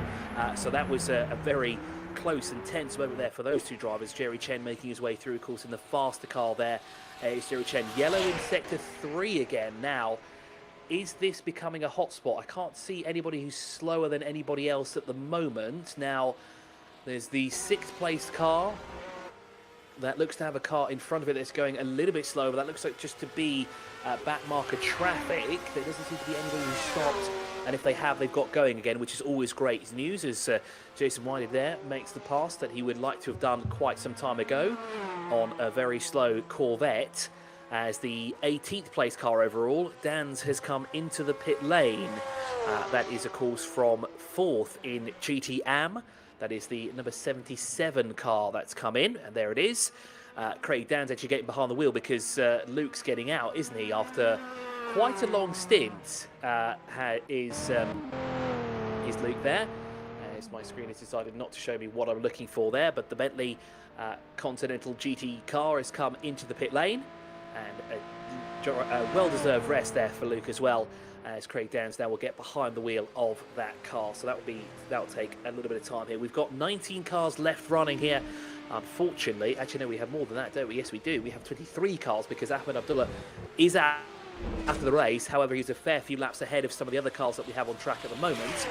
So on our screens here, it's showing that he's higher up the order because Craig Downs actually just gone past him now, despite going into the pit lane. So he's got that lap back. And there are 3 other cars that have not come through to go past that 20th placed car. Here is another of the Corvette C8s. Nice hue on this car as well. Starts with the white and then goes all the way through. It sort of transitions into a sort of not a deep purple but a lighter purple there. Now it does look like there's a little bit of damage on the front end of that car. Now I wonder if that's playing any effect on the aero, because I have noticed in a spot or two for that car it's gotten quite loose in some areas, and it looks to be as if it's not kind of pointing the right direction through the corners. Right, sector 1, we've got a yellow flag. Is it the 21 that has an issue? The 21st place car, excuse me, that has an issue. That it is indeed. Again! It's Icazo again, Jake. You're right. Dear, oh dear. Luciano Icazo, he must be tired. He must be in exhaustion mode now. But the eSport Corvette has gone off again. And I'm afraid that car is becoming more than just a little bit of a handful to drive. That's really causing a lot of difficulties now, a lot of issues. So you've got to think that for Icazo, this could well be the beginning of the end. John Uyan still running well as Brandon Gant closes up on the McLaren in front to try and dive past. Stephen Miller getting out of the way, because obviously Brandon Gant is a lap or so in front. That's Matt Boyce kicking up the dust through the second of the Mulsanne chicanes. So Matt Boyce is able to continue on in the Strasbourg de Lambeau. But then yellow in sector 2 again. And there's a penalty for Dans. A penalty for Dans. That's got to be for speeding in the pit lane on his way out of his pit box. Yeah, I think you're right, Jake. That's very unfortunate as well after that fantastic stint that Luke just put in. Brings the car in, and unfortunately that car has to come into the pit lane yet again for a drive-through penalty. But going back to Icazo there, unfortunately, I think the team's going to have to bring him in now, and they're going to have to do a driver change because fatigue is definitely setting in there. That's at least 2 instances in an hour. Sector 2, we've got yellow flags yet again. Now, where is that car? There's a slow car in the second of the chicanes by the looks of it. There's a car that looks to have gone off. It is the 22nd car overall. That's Tom Nasaylor in the Mustang. Yes, it's the second of the 2 Mustangs in class. Now, it looks like he's gone off, so he may have just missed the braking point there, and he's got going again. Has Tom Nasaylor, so that's good news. So he won't be a rolling roadblock, but I do believe that number 94 needs to come in, and they need to do a driver change soon before anything else happens here in our Virtual World Sports Car race here. The 4.8 hours of Le Mans here round the picturesque Circuit de la Sarthe, the home of the legendary Le Mans race. Of course, we're doing it virtually here as well, which is great to see with Hypercars and GTs. It's a great mix of cars, including this beautiful Bugatti Baldy. This, of course, is John Uyan, our race leader in the 1111 after Dan Kirby's mammoth stint earlier on. And did, of course, the second fastest lap of the race, did Dan Kirby, with a 3:25.674. But his teammate, a 3:27.578 so far. So 2 seconds slower is John Uyan in terms of outright pace, but is controlling the field ahead of Jason Whited at the moment. As we continue on here with an hour and 18 minutes to go. The sun certainly is shining. It looks like it's hanging well high in the sky, beaming down for us to see a clear track here. And of course, while the sun may have risen, fatigue is certainly settling in for a driver or two, especially for those who've done longer stints here around the Circuit de la Sarthe. Here is De Boon in his hypercar here. Tom Lane's just flashed up as green on my screen. Now what's happened there? Is he just done a new fastest lap? Is that why that's happened? I presume so. because he is now reeling in that the 13th place car overall. We're going to have a great battle soon enough for the lead of GT AM. Now, that was the leader in GT getting it all a bit pear-shaped. Luckily, keeps it in the right direction going into sector 3. Yes, that was just at the exit of the second of the chicanes. But the thing is, Tom Lane. I was just going to say, the thing is now that pressure has never been higher for Maciej Kasprzak, because he's now leading the race. He's obviously in a very comfortable position, but he's already seen Ahmed Abdallah, who dominated the early part of the race, drop it. So the pressure to drop it has never been higher for Maciej Kasprzak. So he's got to be really careful. And he's only a minute ahead of Brandon Gant. In fact, not even that. He's currently about 45 seconds in front of Brandon Gant. George Angelidis is only 38 seconds away himself.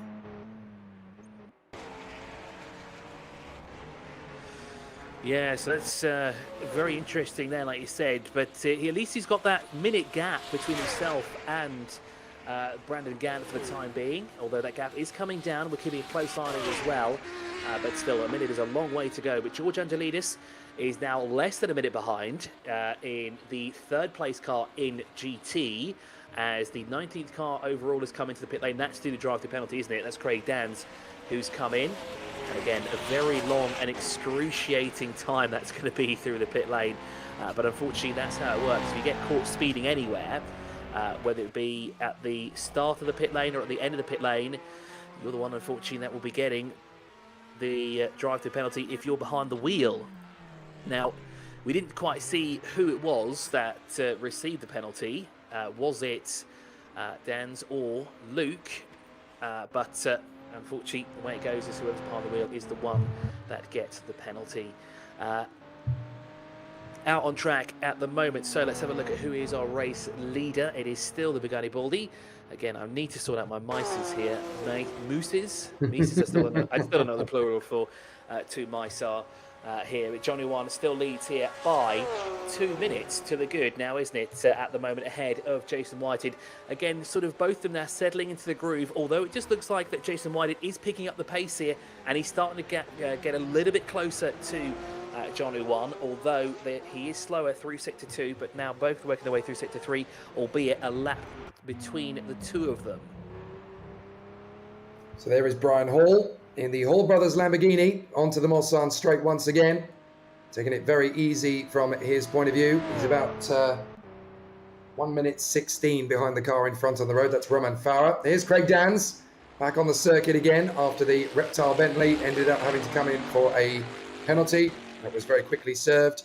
And that car is out in 19th place now in front of Icazo, which has dropped all the way to 20th place. How is Luciano Icazo still driving that thing in a straight line? I mean, that thing has been used as a pinball machine for pretty much the entirety of the last hour. And Luciano Icazo is still able to keep it running in the straight and narrow. There is Roman Farah in the Curie Mistral Lamborghini. So Eric Moyne obviously coaxing him and talking to him on the sidelines, trying to make sure that he's still going to keep it running. You can see the glowing of the brake discs. They are really starting to push it around the course now. Here's Vinicius Gonçalves in the BMRS Corvette. So still plenty of great battles to come and great challenges from the Corvette. But this man, John Ouyan, having taken over from Daniel Kirby a little earlier on, the Bugatti Bolide is still having an excellent run of it. And there is Craig Dans, once again breaking down into the Mulsanne corner at the foot of the straight. Reptile Bentley, just a little bit over the apron there, but still looking pretty neat and tidy.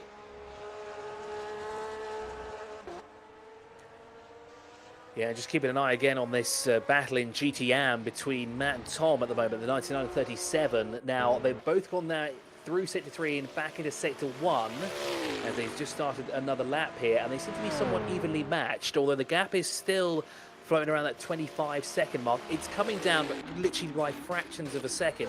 Again, through that first sector, Tom Lane is 0.3 of a second faster this time round than the car that he's chasing at the moment. Here's Norm Graff. Remember, he had a few issues earlier on, and just in front of him is the Honda NSX. One of the cars in GT, of course, is going to want to make quick movements here as he catches him in the second of the chicanes there on the Mulsanne straight. There is Tom Lane. This is the car that we're talking about right now. This is the car that is in hot pursuit of retaking the lead in GTM. Remember, when we came into the pit stop cycle for the two leaders, Tom Lane was the leader, but unfortunately lost around 30-ish seconds in the pit lane. Not sure what exactly happened, maybe get some insight later on. But Tom Lane lost heaps of time and is now scrambling to get it back. Yellow in sector 1. Now, who have we got going slowly through that first sector? The 20th place car again, and it's Luciano again, who's had an issue, and again it's in a similar location as he did not too long ago as well. Now that car has got going again, although I presume he has definitely got it back going again. Will we see it in the back shot here of Stephen Miller, or is Stephen Miller too far further up the road? Yes, he is, so we wouldn't quite see that C8 pointing in the right direction, but unfortunately Luciano there going for a quick spin. And the good news is that he has got the car going again, but unfortunately he spun yet again in the same location. Now, just going back to this battle in GT AM, waiting for Tom Lane to come through that second sector. He, and again, losing some time this time actually. He was 0.2 of a second slower compared to the car that's 13th overall. Yellow again in sector 1. The 19th car overall, Craig Dans, has stopped after the what looks to be the start-finish line, and he's not got the car moving at all. So has that car stopped? Oh, has he got a problem, and has he clattered the wall somewhere, Jake? I wouldn't be surprised if he's accidentally missed a gear and maybe the engine's gone pop, because we've seen that happen to a couple of cars already. It happened to George Whitehouse in the Porsche earlier on, but yes, that car is not moving, and well, it needs to start moving because that's on the racing line as well, so they really need to do something about it. Here's Jason Whitehead in the pits. So Whitehead is obviously now continuing on the pit stop rotation. But yeah, Craig Dan's car not moving, and they're trying to get it to move by the look of it. So a really difficult situation for Craig Dans. Eugene Mazur in the Pazuzu Porsche still motoring on. Sorry, Jake. They're just looking at Craig Dans here as we see Jason White, and it's definitely a mechanical issue because he's showing no speed whatsoever, and that the engine seems to be off completely by the looks of it here, as he's still stationary there. So he must have had an engine stall or something. Maybe he just got the wrong gear. Box full of neutrals, very easy to do. We heard George Whitehouse earlier, obviously, talking about how he accidentally knocked the gear stick, and it went out from 4th to 1st, and it blew the engine because obviously when you drop that many gears that quickly, the engine can't cope. So I wonder if it's a similar incident that has essentially taken poor Craig Dans out of the race. And he is out now, so the DNF has come on to the board. So that's yet another GT car that has fallen by the wayside after a very tricky battle thus far. But certainly it's looking pretty neat and tidy for Maciej Kasprzyk. He just needs to keep it together in the Visceral Esports Audi as he comes through Indianapolis. Just keeping it neat and tidy for the moment. There is Brian Hall in the Hall Brothers Lamborghini. Still looking very strong from his point of view. He's having a really good battle so far from the competitors as they continue to make good work of it. An hour and 10 minutes still to go as into the pits comes Romain Farah. Now, I wonder, is Eric Moyne going to get back into the car for the final hour and a bit, or is he going to entrust the car to Romain Farah for pretty much the entirety of? Going to be interesting to see what he can do there. Wouter de Bruin battling for the Virtual World Sports Car Championship in the Hypercar category, and he is there in 4th position overall, and obviously 3rd place will be a great return for the efforts of the Pagani Imola crew as they continue to run in formation. Norm Graf still going, whoa, bit of a wash from Stephen Miller in the McLaren. Manages to get the car slowed down a little bit off the corner and acceleration. So he was lucky, but Stephen Miller feeling the heat. Yeah, and it seems to be an hour and 10 minutes to go. It seems to be things are going all which way at the moment. We're seeing cars, unfortunately, out already. We've seen a lot of cars DNF in the past hour or so here. Great onboard shots here from Ross Smith. You can just see how small their field of view is out the front window. Lots of cameras all over the place to see all around the car, including the right, left, and behind the car as well. But that's an incredibly small window to look through as he keeps it through. Keeps it nice and clean there as he enters sector 3 here is Ross Smith. Of course, this is the 2nd place car. Of course, taking 2nd place away from Jason Whitehead as he came into the pit lane. As we will continue off here. That's a car off the road again. Yes, it is. That is the 4th time that Luciano Riccardo has dropped the eSport ARG Corvette. What a crazy race Luciano Micarzo is having, but thank goodness he's able to keep it. Well, it looked to me like he kept it out of the wall on that occasion, but wonders would never cease if he has had a bit of an issue there once more. And yeah, Luciano Micarzo really struggling. There's George Angelidis in the HPD Honda, having a wonderful time of it in the Porsche curves. And there's Wouter de Bruin, championship leader in the Virtual World Sports Car Championship, 3rd in the class, 4th overall. Looking good for him. Now, interesting enough, that was a similar incident that we saw before from Luciano in the same place at Sector 1, just before he entered Sector 2 on the Mulsanne Straight. So it seems to be, again, is it fatigue that's setting in? Because it's not every lap. He's not doing it consistently. He's doing it every other lap by the looks of it here. So don't be surprised to see Luciano come into the pit lane at some point here. Great battle here with Jerry Chen actually getting past one of the GT3 cars. Now that's Tom Sailor, isn't it? Yes, it would be. That's the 21st car overall. The number 28 there indeed he is. Oh, roof there disappeared. Looked like he was driving a convertible here round the start. Of course, that will be a lot of weight saving. But of course, looks much better with a roof on top there. A little bit of a lock-up there going through the corner there through Sector 3. This again is the Corvette. This is Gonzalez behind the wheel. And this is the car that kind of confuses me a little bit. I'm not sure if it's the paintwork or if it's picked up the marbles or anything like that, but it just looks like it's had a little bit of contact at the front there. And it kind of looks like it's caved in ever so slightly. Now, I did want to say before that it is causing it some issues, but that car seems to not have any issues so far. We haven't seen actually anything really pinged up for that number 7, of course, running in 5th position overall in class. Here, of course, is the race leader, Johnny Wan, here out in front. And here is Luciano again. Now, he hasn't hit the wall, which is good. No crabbing either on the Mulsanne Straight either. So that's good news. Now, I'm not sure. Okay, so Ahmed Abdullah has said, yeah, the first and second stint fight there. And he's got a bit of motion sickness. That's the thing there with VR as well. And especially it looks like Ahmed Abdullah was doing the race by himself. So, of course, he's got no one to pass the VR goggles onto. So that's the keep on his head. And he's going to do 4.8 hours behind the wheel with the VR headset. Really not going to watch the video not too long ago about someone doing it for 24 hours. How they did that, I'll never know. How Abdullah did it for that duration of time, I'll also never know. He's riding on board now with George Angelidis here in the Honda NSX GT3 car. Again, a very small window. Really far back, surprisingly enough, here as well in that car. It seems like he's almost in the boot of the car there in the Honda.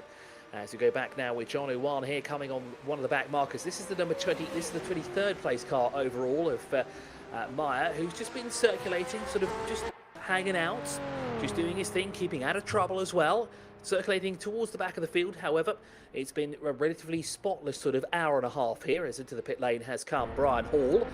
No driver change there by the looks of it, as Brian Hall will continue to the end of the race here with just over an hour remaining.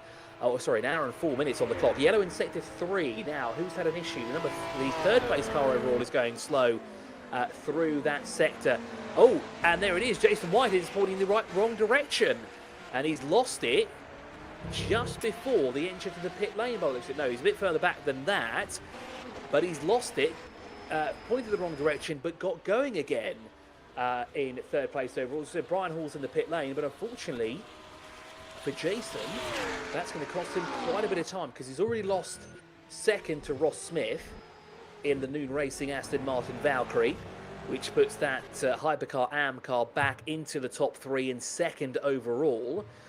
Jason Whitehead, though, the good thing is that he's kept it off the wall, no damage anywhere, but of course that will drop him back and it will lose some time as well to... Oh, it looks like, yes, he has. Wouter de Bruin has got through as well. So that's good news for Wouter, who is now in 3rd overall. Yellow in Sector 1. Who has gone off now in Sector 1? Well, there's a very brief moment there. Is it the number 9? Is it the 19th car overall that's going slow? Because it's going slow now through the entrance. Now it's Luciano yet again.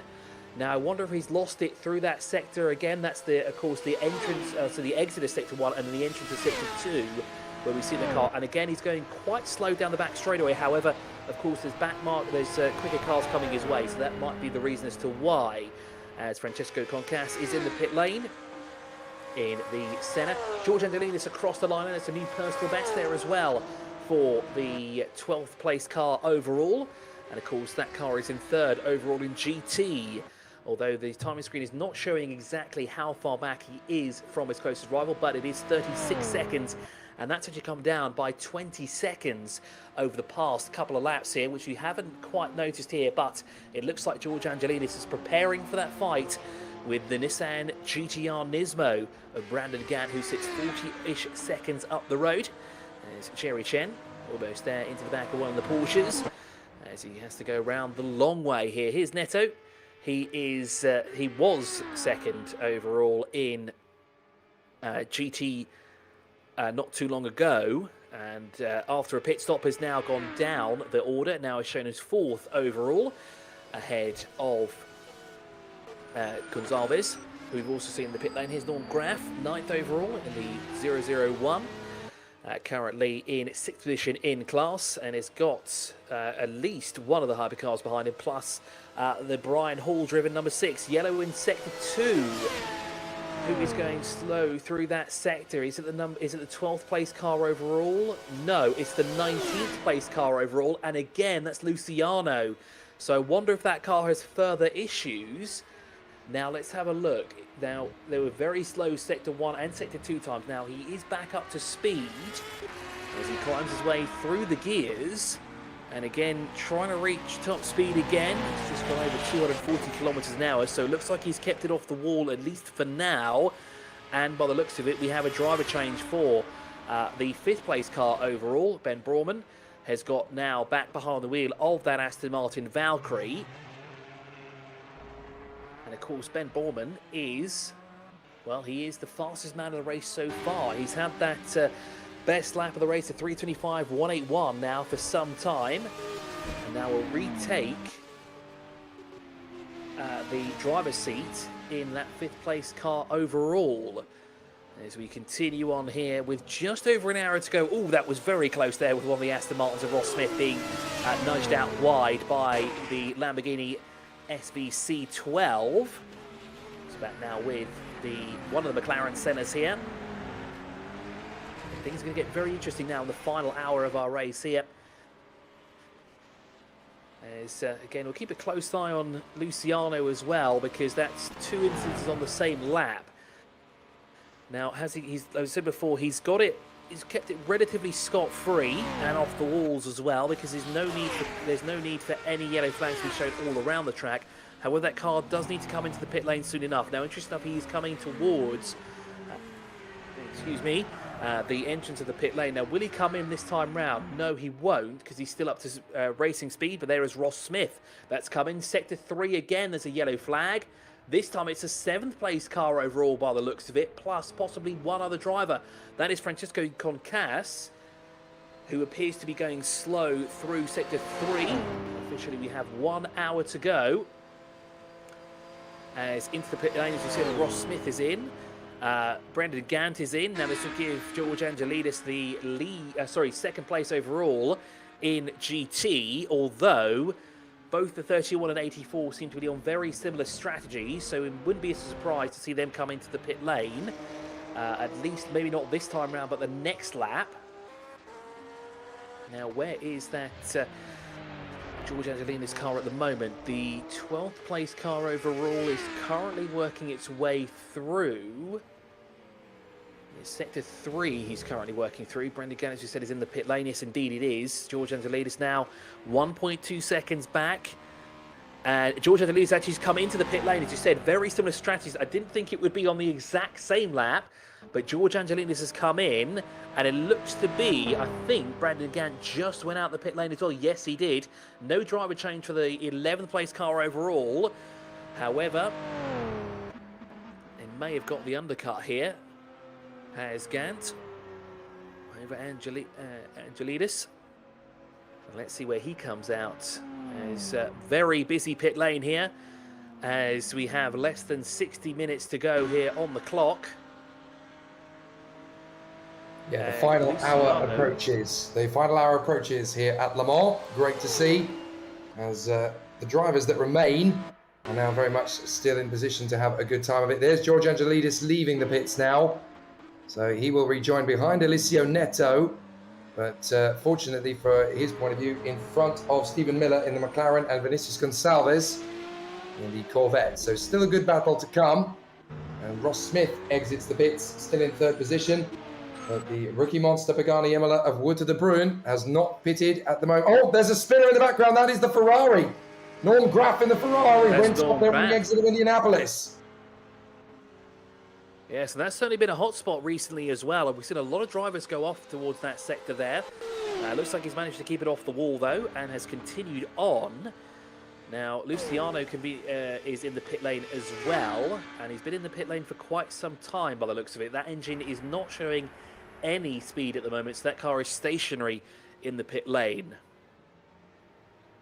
And as you say that, Luciano is actually coming out, so he's staying behind the wheel of the car, but I wonder if there is any damage that needs to be repaired, hence the lengthy pit stop, and hence why we saw a lot of incidences, especially when we saw it not too long ago, 2 on the same lap, 1 in Sector 1 and 1 straight after in Sector 2. Ross Smith, he's been in and out of the pit lane. I presume that was the last time as well he'd be in and out. It's the last hour now, and it's the dash to the finish line here in our 4.8 hours here of Le Mans. It's been a fantastic race so far. We still have 21 drivers as well in 4 different categories, although some of them have less cars than we'd like them to have. As Peter Meyer still circulating down in 23rd overall, but again, as we said, keeping it nice and clean, just getting the laps in here, keeping to himself. As there is George Angelidis. Oh, and there is Tom Lasela, who's gone off. And we've got a penalty as well for Mazur, Eugene Mazur, that is, the 18th place car overall. Presumably that'll be for pit speed violation, either entering or exiting. And, Tom Lasela has been behind the wheel of that Ford Mustang GT car for quite some time. I can imagine that fatigue is setting in as well. And there is John Uwan. Well, there is, I was just going to say, our overall leader in the Bugatti Bolide. And this is a brilliant performance from Messrs. Uyan. Because he's really been in a fantastic situation right from the start. Kirby and Uyan, a great combination. They really have played to each other's strengths over the course of racing. The only driver that hasn't now overtaken Danzan Abdallah is Peter Meyer. So he's going to be continuing to do that as Vinicius Gonçalves. He's trying to close up a little bit on George Angelidis, but there is still a full lap between those 2 cars. So I wouldn't really be panicking if I was George Angelidis at this point. I think I've pretty much got things fairly straightforward. Yellow in Sector 2. It was over for quite a while, so it must have been a little bit of a pirouette from somebody. There is the Ferrari of Norm Graf, and he's getting very close to the apron there. So fast, this car in a straight line. I always wanted to know what it would be like as a racing car. Sorry, Jake, there. I think he was the reason for that yellow flag, actually, in Sector 2. And we sort of caught the tail end of it there, because on our live timing screen here, the 9th place car overall was slow through that second chicane. Now, George Angelidis has somehow managed to play the pit stop game very well here, because, well, the gap between himself... never mind. I thought he was a lot closer than he is now, because it looks like there's 2 cars in between him. Sorry, my mistake there, because I thought he was closer to Brendan Gant than I originally thought. No, he's not. There's 2 cars in between him. Maybe fatigue is set into my brain instead. Maybe I need to take a break here as well. Good thing I can't crash a car into any walls here at the moment. No, indeed. All I've got is a microphone to fall over.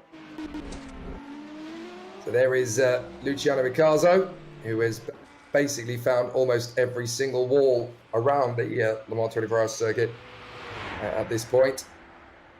You kind of wonder at one point if Robert Duval isn't going to come along and ask him to hit the pace car, because he's hit everything else out there. He wants him to be perfect. Oh dear, Days of Thunder reference. Peter Meyer comes in, having just now moved past Abdallah.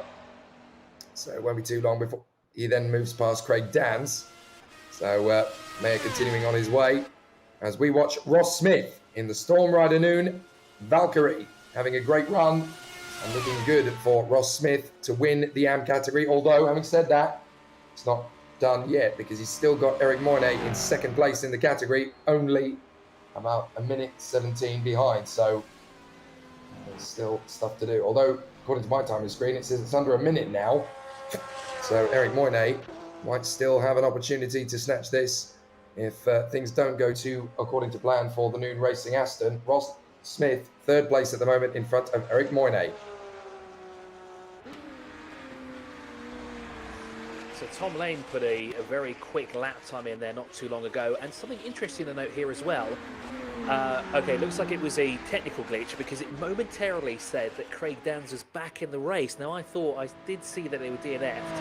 And I was thinking, well, now it's being shown that they're in the pit lane. How have they done that? How have they come back from a DNF? That's very, very impressive that they've done that. But it looks like that was just a hiccup on the timing screen.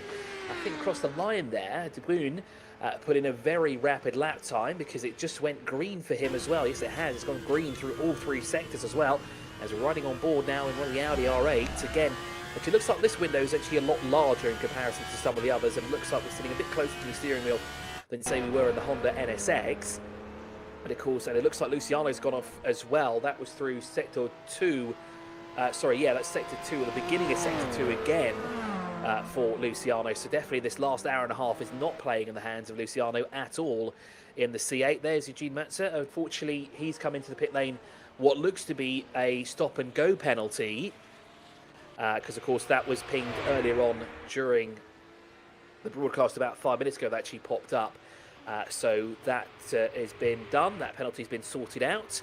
We've got a driver change for the 091. Civic has got behind the wheel of that Porsche, as Peter Mayer has got out. And now there's a new driver behind the wheel. It's shown as just one lap behind that Craig Downs car. So, as we said, 21 cars. Oh, we've got a yellow again in Sector 3. The fifth place car overall is gone slow. Ross Smith almost has a look at what's on the other side of the wall there. Oh, Ben Borman has gone very slow through what looks to be Indianapolis by the looks of it. Has that car got an issue? Now, Ben Borman has just got behind the wheel. He's only done about 2 or 3 laps behind the wheel of that car. As we said before, the fastest man out there, still holding the best lap of the race so far. But unfortunately, he got it wrong at the beginning stages of Sector 3 on that lap there. So, very interesting there for Ben Borman. But the good news is that he's got it going again. Well, considering that car has been religiously running in the top 2 for the entirety of this race, it would be catastrophically unfortunate if they suddenly lost ground and lost traction and then eventually ended up losing everything in the closing stages. Norm Graf, goodness me, why is Norm Graf going? He just shot off to the right-hand side of the car, right-hand side of the circuit, sorry, and ended up catching the grass on the far side. It's almost as if he wasn't paying attention. Either that, or he took his hand off the wheel to do something, and thinking, well, if I still accelerate, I'm all right. But the car started drifting to the right-hand side, and he had to catch it. I've known sim racers do that in the past, as Ben Borman is indeed back in pit lane, as you predicted might happen. Yeah, so unfortunately he may have tagged the wall because, of course, that car was stationary for a little bit longer than what we've seen so far. Yellow in Sector 3 again. Here now, who's got that? Oh, the 17th place car overall. That is Van der Veen, who has an issue. And again, that's on the start-finish. That's just in front of the start-finish line as well. Yep. Now, is this another engine issue? Now, well, that is that car. Let's have a look. Yeah, it's Dennis Van der Veen. Yes. The car is completely off. There is no speed. There's no mechanical anything going on in that car, the 424, the McLaren. Well, Dennis Van der Veen, of course, sharing that car with Stephen Miller. And Dennis Van der Veen was the leader in the GT Pro category, GTM category earlier on. And yeah, DNF. A DNF for Dennis Van der Veen. So another driver, another team dropping out of the race. After all that hard work from Stephen Miller, you've got to feel for Dennis Van der Veen because it's all of a sudden come a cropper. And with 49 minutes to go, they become yet another retirement. 8 cars now parked up on the sidelines. We lost Ed Jones in the McLaren earlier on, Brad Nielsen-Vestergaard in the Glickenhaus, Jamie Sadecki in the Stardust Autosport Aston Martin, Wayne Hutchison in the Mercedes AMG 1.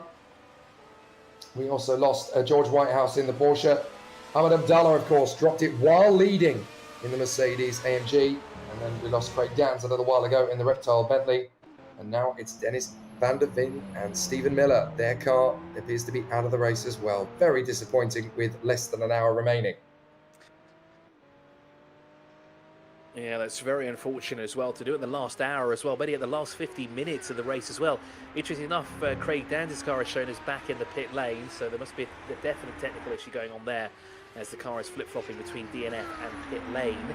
The good news is, though, for Civic, he's now on the same lap, so that car will be moved up the order. As Brandon Gant, here's the car that's currently in second place overall in GT. Currently chasing down the number 16. That gap is now 52-ish seconds between them. Of course, they've got the GT Am leader in between them as well, the number 99, who is staying firmly ahead of Tom Lane. But it looks like we've got a battle brewing here on track. Less than a second separate the 585 and the 37. That's for 13th overall. Now, that's not for position in class either, because we've got a GT and a GT Am car there at the moment. Now, I wonder if you can have a look at what this battle looks like for the time being, because it looks like it's certainly playing in the hands of Tom Lane at the moment. They're working their way through the third sector. Here is Gonzalez with Norman Graff alongside him. He's just got through. Norman Graff has had some interesting previous couple of laps here at the moment, but has carried on rather strongly and is currently in 9th position overall. Unfortunately, at the tail end of the field in the hypercar category, but still on his way. So you keep a close eye now. It looks like Tom Lane's trying to make a move somewhere. It hasn't worked out there. You can see him in the back shot there of Neto, and that must have been going through sector 3, because Tom Lane has really dropped back there. That gap was less than a second between the two of them, and that has gone up to 1.1 seconds as they're looking, as Johnny Wan there going a bit wide. Sorry, not wide actually. He went a little bit too deep into one of the corners by the looks of it, because that's the entrance of sector 2 by the looks of it. No, it's not. That's sector 2, isn't it, Jay? Certainly is. So a bit of an issue there as we watch Tom Lasella in the Costa Coots Mustang come past us and continue on his way. And now we switch to Eliseo Neto. So Neto currently running in 3rd position. So we're going to have 2 Audis on the podium, when it was looking likely that we might not even see one. As in comes Norm Graff in the Ferrari, having had its problems. Now, I've just heard a bit more of an update from the pit lane. Yes, indeed. So the Ferrari comes in. I've heard a little bit more detail from the update from Ahmed Abdallah, the driver who dropped the Mercedes while leading GT. Basically, he was doing the whole race on his own, which is astonishing in and of itself. And essentially, he basically felt he didn't really have, in real life, time to commit to working with somebody. He didn't have a lot of time to practice. He just essentially forced himself to race by going solo.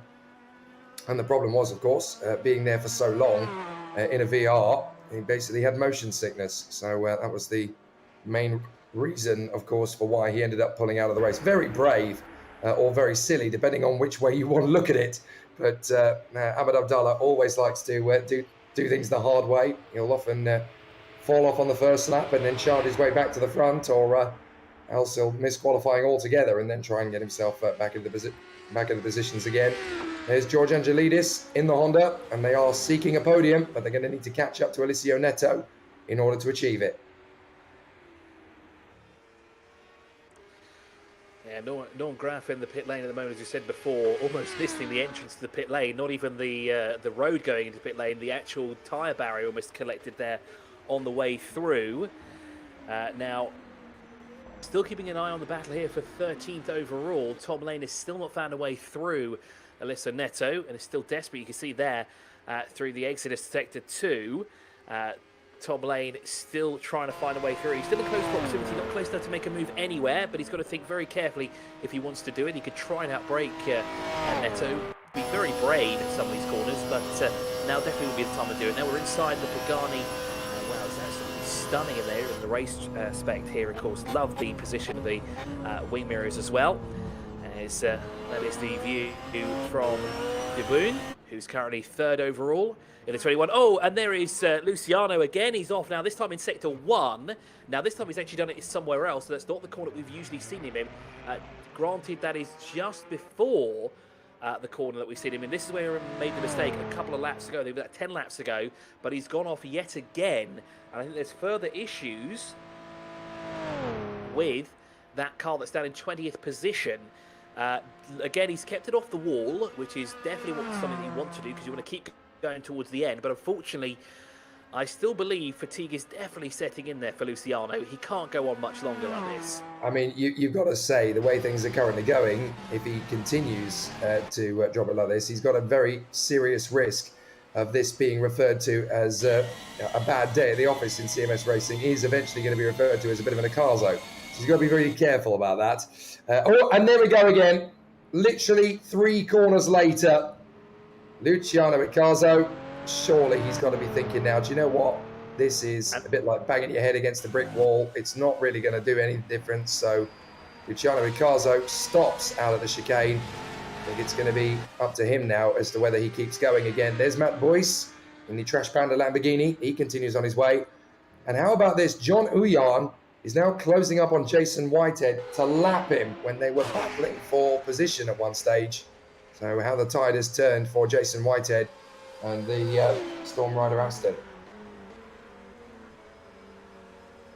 Interestingly enough, Luciano's got the car going again, so there may have been a temporary issue, but he's managed to get the car going again because he's back up to speed on the Mulsanne straight yet again. So this is very interesting what's going on there. I think maybe the car also might be suffering from fatigue and just wanted a quick rest there on the first of the chicanes on the Mulsanne straight. But that car indeed has got going again. Here's Jerry Chen. He is currently working his way through Sector 3. He's got one of the Porsches tucked in behind him. Well, that's the thing in this category. All you have to do is just basically keep it on the black stuff, keep it on the island, and you should be able to get the car home in fairly decent shtick. Here's Wouter de Bruin. He'll be absolutely delighted that he's been able to inherit 3rd overall and 2nd in category, because that takes him one step further up in terms of the rankings for points accrued and points scored. So he'll be very happy with the way that this is played out. There's George Angelidis in the Honda, and they are still fighting to get the podium position to swing in their favour. They're only 15 seconds behind Eliseo Neto in the Audi, and Neto has had his moments over the last few laps. So George Angelidis just trying to keep it nice and tidy in the hope that the Honda is going to come back into it. 40 minutes remaining roughly. So this is definitely going to be a close battle to the end. Certainly at the front end of the field, it looks pretty neat and tidy now and done and dusted. As in comes Tom Lasella. So I wonder if Tom Lasella is going to hand the car over in the closing stages. He may well decide to do so. So Tom Lasella, who was of course in that Mustang for a fair majority of the last couple of hours, and I have a feeling there could be a last minute change as into the pits comes Dennis van der Veen. Oh, sorry, it still says registered as pit, so it did register as DNF. So I think Dennis van der Veen, they may have repaired that car, and they are looking to try and get that car back out again, Chris. So obviously they're totally entitled to do that, and obviously it takes a long time to get the car repaired. They clearly feel, well, no, we can learn a lot behind the wheel, so let's get back out there. Yeah, and I've been keeping a close eye when you mentioned Neto. Now, remember, Alessio Neto and Tom Lane were in a battle not too long ago. Tom Lane seems to have had an issue somewhere because he's had a sector 1 time of 1:46.605. Now, I noticed as well he dropped speed completely in that first sector. He wasn't registering anything whatsoever, but there was no yellow flags, strangely enough, so he's sort of coasting around. He did the right thing. He made a control, deleted it while he was still moving, and luckily he was going downhill, or at least on a straight, because he just did not stop. Now, I do know, obviously, in Sector 1 there is that uphill section, but somehow Tom Lane managed to keep the car going without causing any issues and keeping the yellow flags withdrawn as well. This is a very close moment there with a Pagani and one of the Lamborghinis as well. But of course, it's the exit going through into Sector 3 here, and that could have gone all completely wrong for De Bruin. Now again, interestingly enough, Van der Veen looks like, has Dennis got that car back out? Yes, they have. The McLaren 720S is back out. So that is great news. So whatever issue that McLaren had, they've sorted it out and they've got going. Now, Jake, I want to say this might have been a connection issue or possibly a rig issue. I think you may have a point there, because it'll be something trivial along those lines. But certainly Dennis van der Veen back out on the track, so we have got 21 cars circulating. I'm delighted to see that, actually, because if there are cars that can get going again, then why not make it happen? So Francesco Concas in the McLaren Senna GTR. They have quietly got on with things in that McLaren. And you know what? Concas is currently running in 5th position in class. So you can't really sniff at that. He's been getting on with this very carefully. Norm Graf with the Ferrari, where they had their problems. We did say to Francesco Concas earlier on, you know, don't give up. You never know what's going to happen. He's certainly gained a place to move up into P5. And then the only cars that are in front of him realistically that he can challenge are Brian Hall and Jason Whitehead, and they're both within a minute of the current pace of Francesco Concas. As we watch Brandon Gant still in 2nd place, still hunting down the leader, and still within about 45 to 50 seconds of the pace of the leader. So still a long way to go as we are approaching the final 30 minutes of racing here at Le Mans. Brandon Gant seems to get lucky every so often when he's being hounded by any of the drivers that are trying to take a position away from him. They seem to have some sort of an issue, which has played into his hands. Although he has got Alessio Neto currently breathing down his neck, as it's showing that the gap there is between 12 to 13 seconds separating those two there. So we'll see a challenge for 2nd place soon enough. Between the 31 and 585, and that'll be for 11th overall, but more importantly, 2nd in class. Someone who isn't under pressure right now is John Uwan. No pressure to see anywhere around him, because of course he is 1 lap ahead of his closest rival, the new racing Aston Martin Valkyrie AMR, which I actually think is in close proximity. No, that's Walter de Bruyn actually in the back shot there. Actually, no, it isn't. That appears to be... That looks like an Aston Martin Valkyrie that's closer than him. No, there's Jason Whitehead. We saw him, unfortunately, pointing in the wrong direction not too long ago as we ride on board with Jason. Would have been great if we had this camera angle when he saw that roadblock not too long ago. That would have been a real sight to see. But he kept it going, and he's still circulating as well. Although that second moment, probably no one to blame except himself, but the good news is that he did keep it off the wall, and he kept it all the wheels attached as well, so no need to go into the pit lane and fix anything, but did lose out quite a bit because he dropped down from 3rd overall down to 6th, which unfortunately has put him at quite a deficit as well.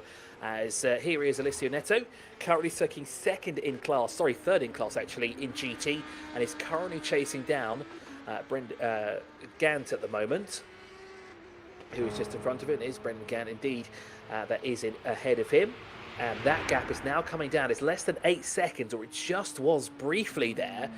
There of course is the man that's sitting in 2nd overall in class, a little bit further back from the leader, actually he's about 40-ish seconds back. Here's Eric Monet, currently 4th overall, but more importantly 2nd in class. Here is Walter de Bruyn in the Pagani. Absolutely stunning car, and those bronze alloys really make it pop as well. Is it bronze or gold? It looks more gold from that angle. Back in the pit lane is Dennis van der Veen.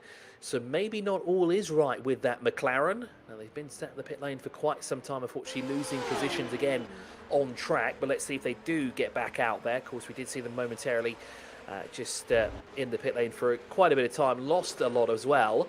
But they're still ahead of Timon Savuk, who, conveniently enough, not too long ago, actually put a personal best in that we just missed out on.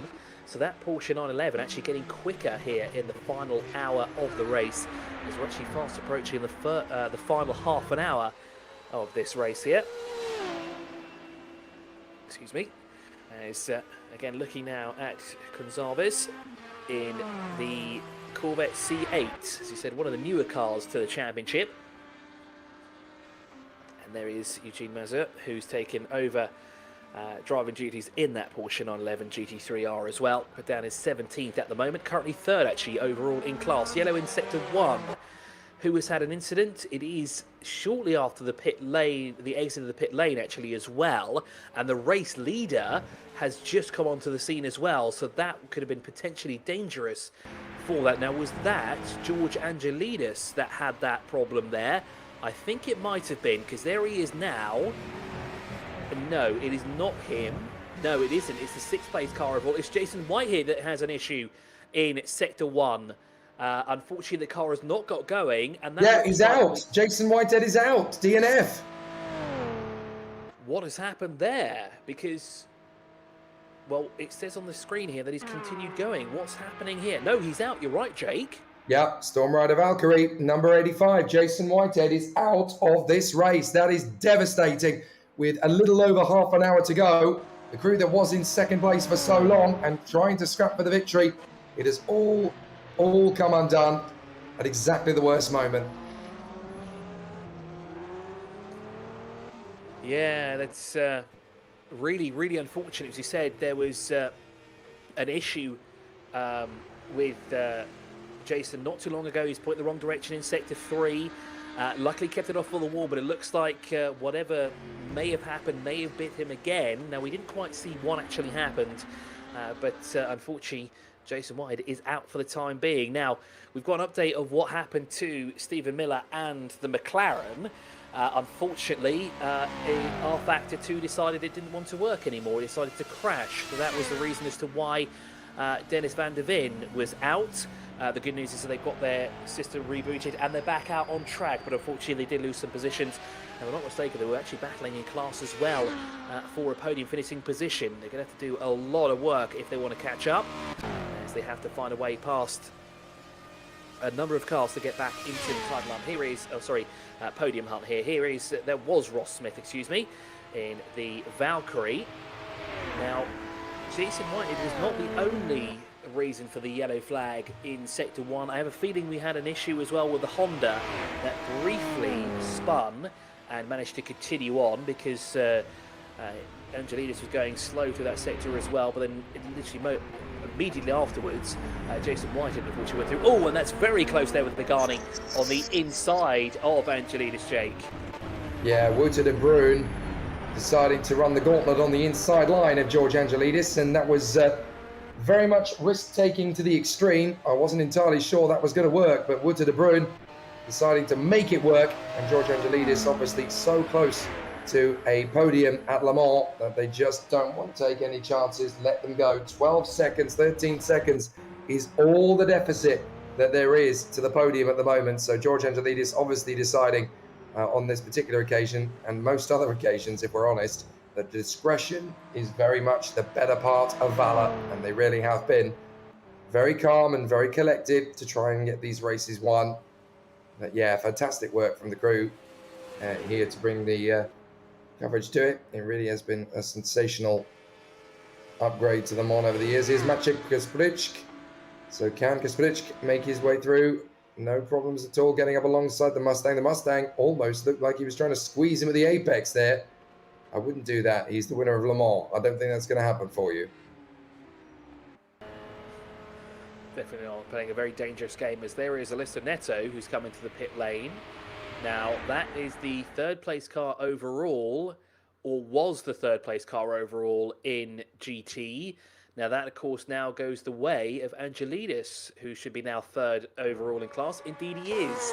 So that was, well, it went almost pear-shaped to now into a podium position before the start of the final half hour of the race here. Officially 30 minutes left to go for our drivers, and why don't we have a look at who is out in front in the respective categories. So John Uwan leads in the hypercar category, as Tom Lane, by the looks of it, has gone all over the place, at least on my screen, Jake. I don't know if there's anything different on yours, but it looks like he kind of lost it there. It has on mine, but I think there's a slight glitch issue rather than problems for the driver. I think there's a slight problem with rFactor 2. I know there's been a couple of drivers who have been complaining about some issues on the server, so this might be a bit of a tricky one to clear up. But there is Eugene Mazur. There's Norm Graf in the Ferrari. So they're getting back up to speed again now. So whatever that was, a temporary blip, hopefully. Although I noticed that Norm Graf has disappeared from my screen once again. And obviously teams have the ability to do that if their drivers are not behaving in a way that they feel is generally compatible with the ethos of that particular entity. And I have known people to essentially, cast them out of it. So it's very tricky stuff. Vinicius Gonçalves going through a couple of little glitches. Hopefully we'll be able to get on top of them quite quickly. Yeah, we thought the video that we had the yellow in Sector 3, and we just saw Tom Lane actually go wide and missed the braking point through Sector 3 as well, not Turn 3, sorry. So I think that was the reason why we had that yellow. But yeah, same here, the timing screen is having all sorts of issues because I was trying to get some info there on who is where on track. It's the 21 has just gone across the line. Sorry, that's the 21st place car that's gone across the line. 7th place car overall, just on a new personal best as well by the looks of it, at least according to our timing screen, and that is Jerry Chen in the Flying Kiwi Racing Lamborghini. But let's have a quick look again. This time let's hopefully have no interruptions when it comes to who is leading where. So John Uwan is leading the Hypercar category, and it's Ross Smith who leads in the Hypercar and the category. In GT, it is the number 16, followed by Brendan Gadd in the number 31. There is Brendan Gadd as well, who's now being hounded and overtaken by Wood. And then in GT-AM, it is Matt Boyce who leads in that category, 14th overall in the Trash Panda Racing Lamborghini. Now, I've just lost connection again with the server. Wouldn't it be right at the end of the race when things are trying to spice up a bit? Yeah, so even when we race virtually, things go a bit nuts when it goes in the last half an hour of the race, isn't it? Well, I've still got my timing screen in front of me, although I found that that's had a reconnection issue as well. Apparently, there's some slight difficulties with the server at the moment, so obviously that's going to make things slightly edgy. But John Uyan leads the way at the moment from Ross Smith, so it is rookie leader. Sorry, I should say Pro-Am. Is a Pro-Am leader, Ross Smith, and then of course the Pro leader, John Uyan. The gap between them, obviously working to the best of their ability. Wood to De Bruyn, 3rd place, from Moyne, Hall, Concas, Chen, Graf, and Whitehead, who of course is dropping down the field very rapidly indeed, as he's pretty much done and dusted as far as the title fights are concerned. Certainly today, anyway, he's now going to have to try and find his way back up further up, but I waited to see if our screen gets a bit of a nudge in the ribs. Certainly for the moment, John Uyan in front of Smith with De Bruyn, Moyne, Hall, and Concas.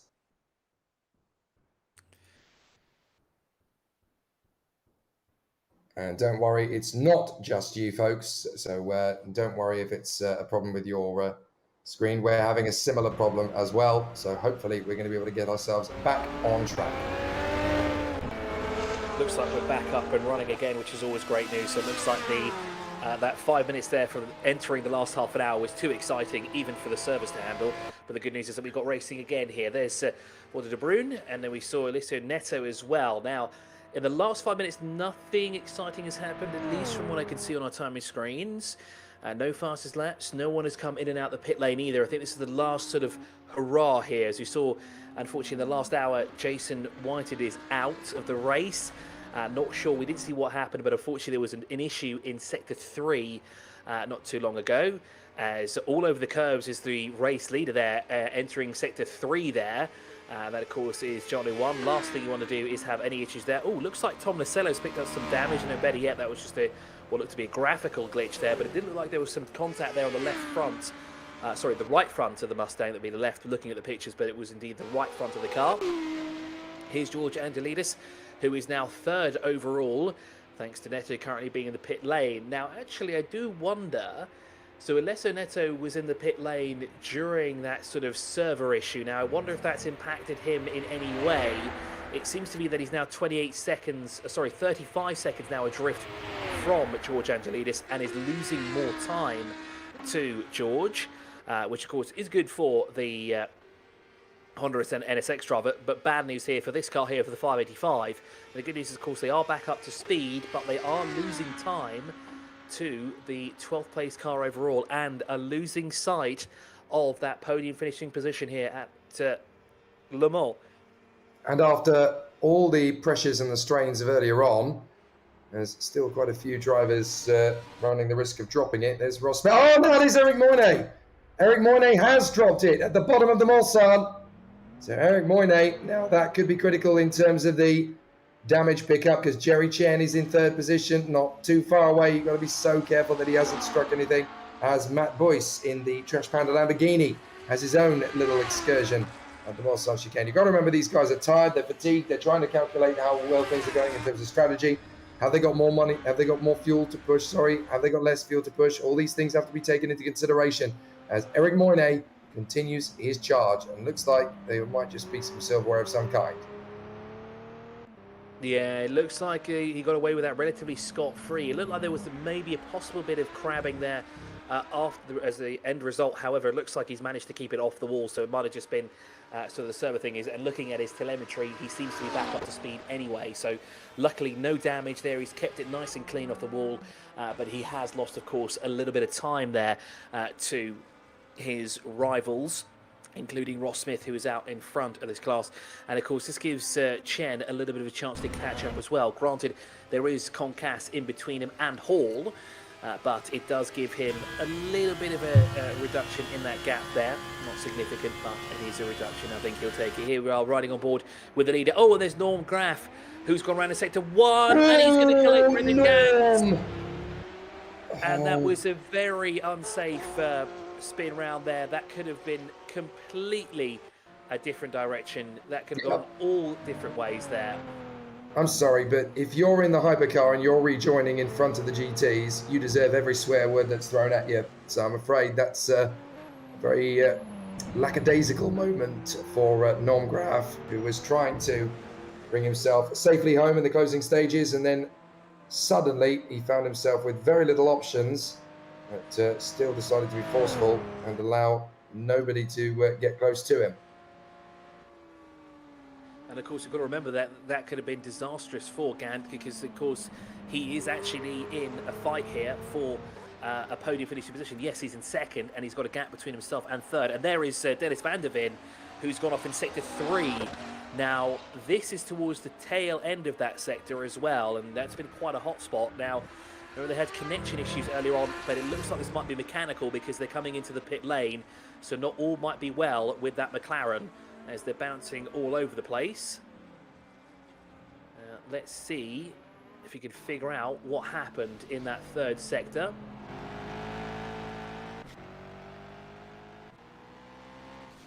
As we continue with just over 21 minutes remaining on the clock here, Dennis van der Ven has come into the pit lane. There is Ross Smith in the Storm Rider Noon Aston Martin Valkyrie. Absolutely loving the fact that they've managed to elevate themselves up to second place. They were third for the best part of a lifetime, it felt. But Jason Whitehead is the one who ended up having the problem. But it was a little bit of a surprise. I don't think we were really expecting to see quite so much banter. But with Ben Borman and Jason Whitehead rather sadly out of the race, it does inherit Ross Smith, the man who started our broadcast. Don't forget, let's not forget, Ross Smith, totally Mr. Versatile so far this weekend. He led comms while he was waiting for me to finish off my duties here in Europe, and incredibly, he has been able to hold the fort until I turned up, and he was absolutely terrific at it. George Angelidis off the Mulsanne straight, still looking good for what is promising to be a podium at the moment. This Neto really struggling to replicate that pace from earlier on. As we watch George Angelidis, 20 minutes left of the 4.8 hours of the Virtual World Sports Car Championship, brought to you by CMS Racing. And that goes to show that the time has just flown by. That's John Una! That's the leader! That's John Una! He's dropped it! Oh my goodness, even the leader is not exempt from problems.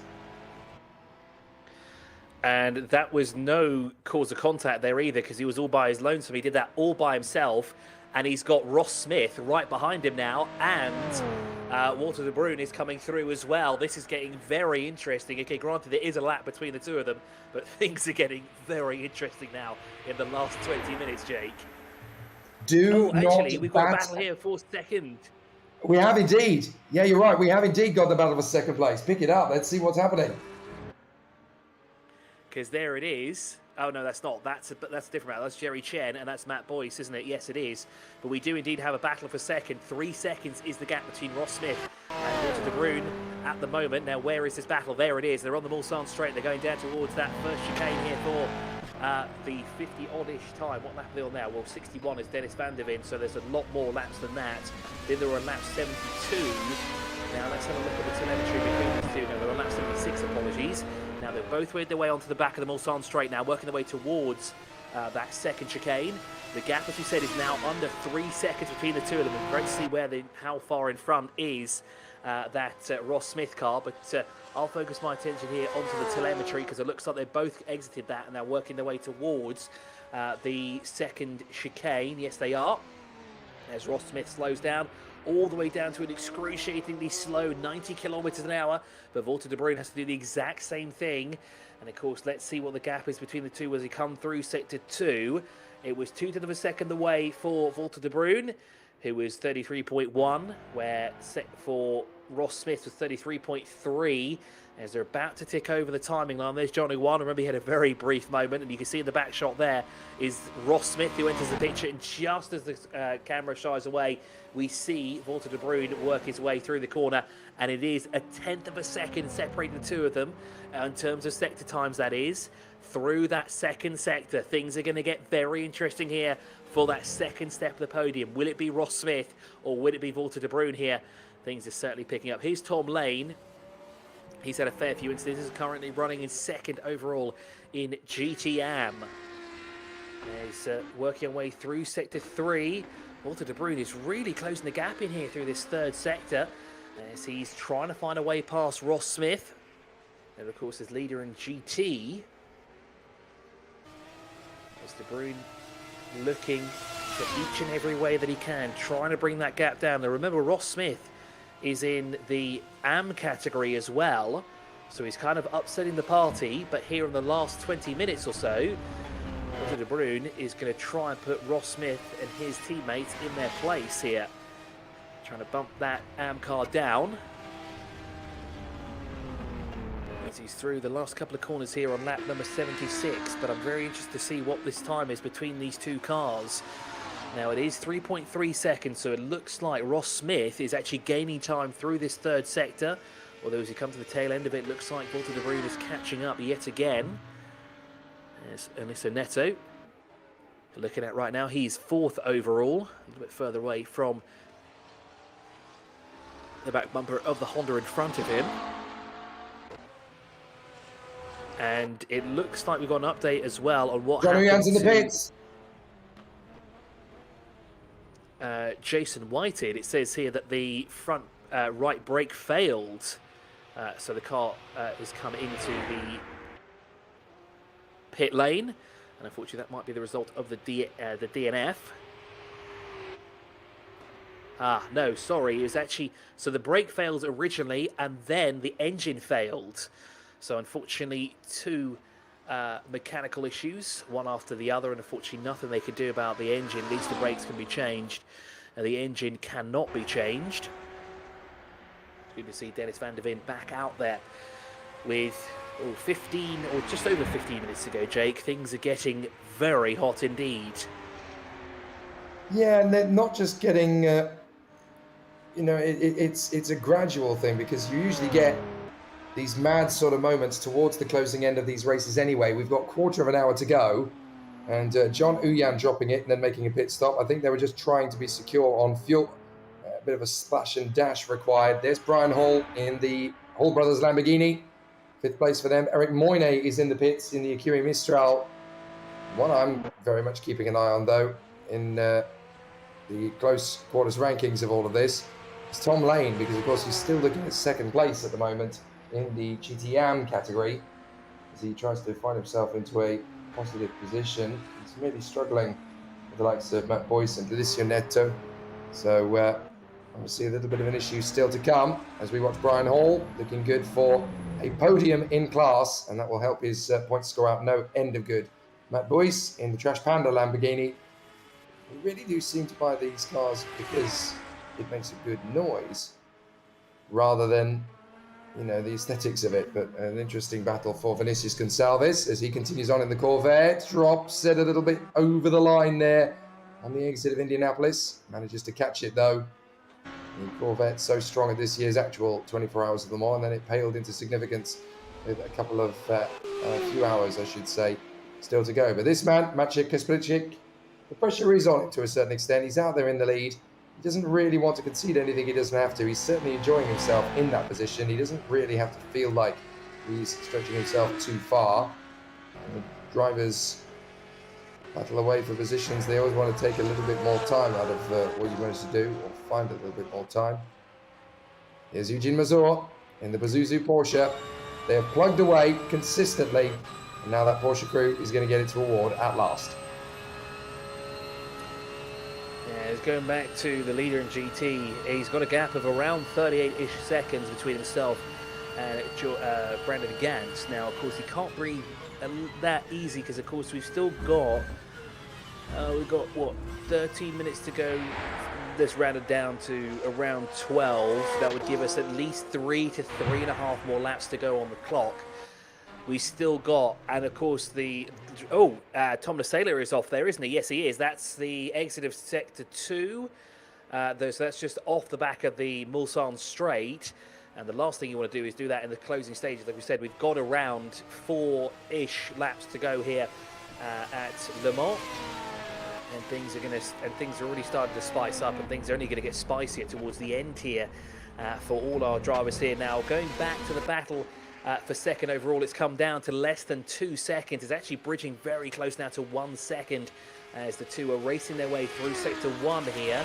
This, of course, is Ross Smith and Walter de Bruyn, who are battling in the Aston Martin Valkyrie and the Pagani Imola.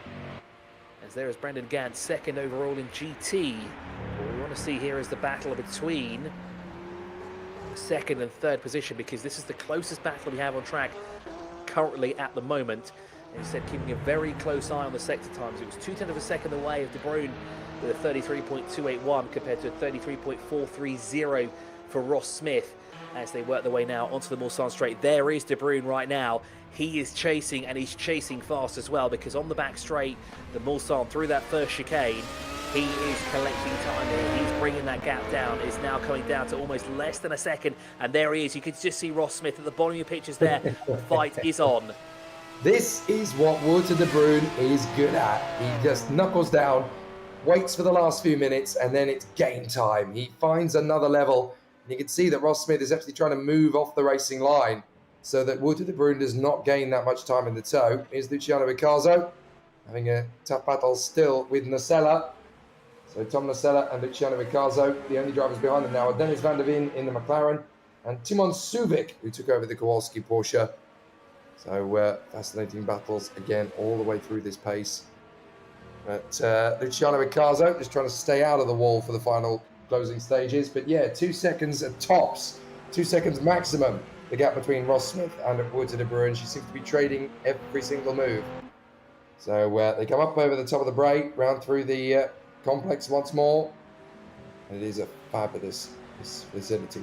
Absolutely fantastic to see how this is all going to play out. But John Huyan has pretty much got the race win. It's signed, sealed, and delivered. He's 2 minutes and 6, consistently ahead of Ross.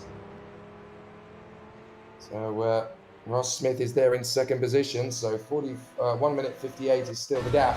But Walter de Bruyn is the man we want to watch after, as Ross Smith is chasing after that second place. There goes de Bruyn, diving in on the inside of Vinicius Gonçalves.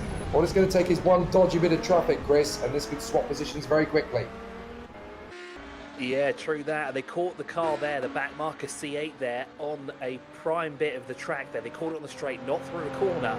And interesting enough, through that second sector, Ross Smith and Walter de Bruyn were evenly matched. There was literally 100th of a second separating the two of them through sector 2.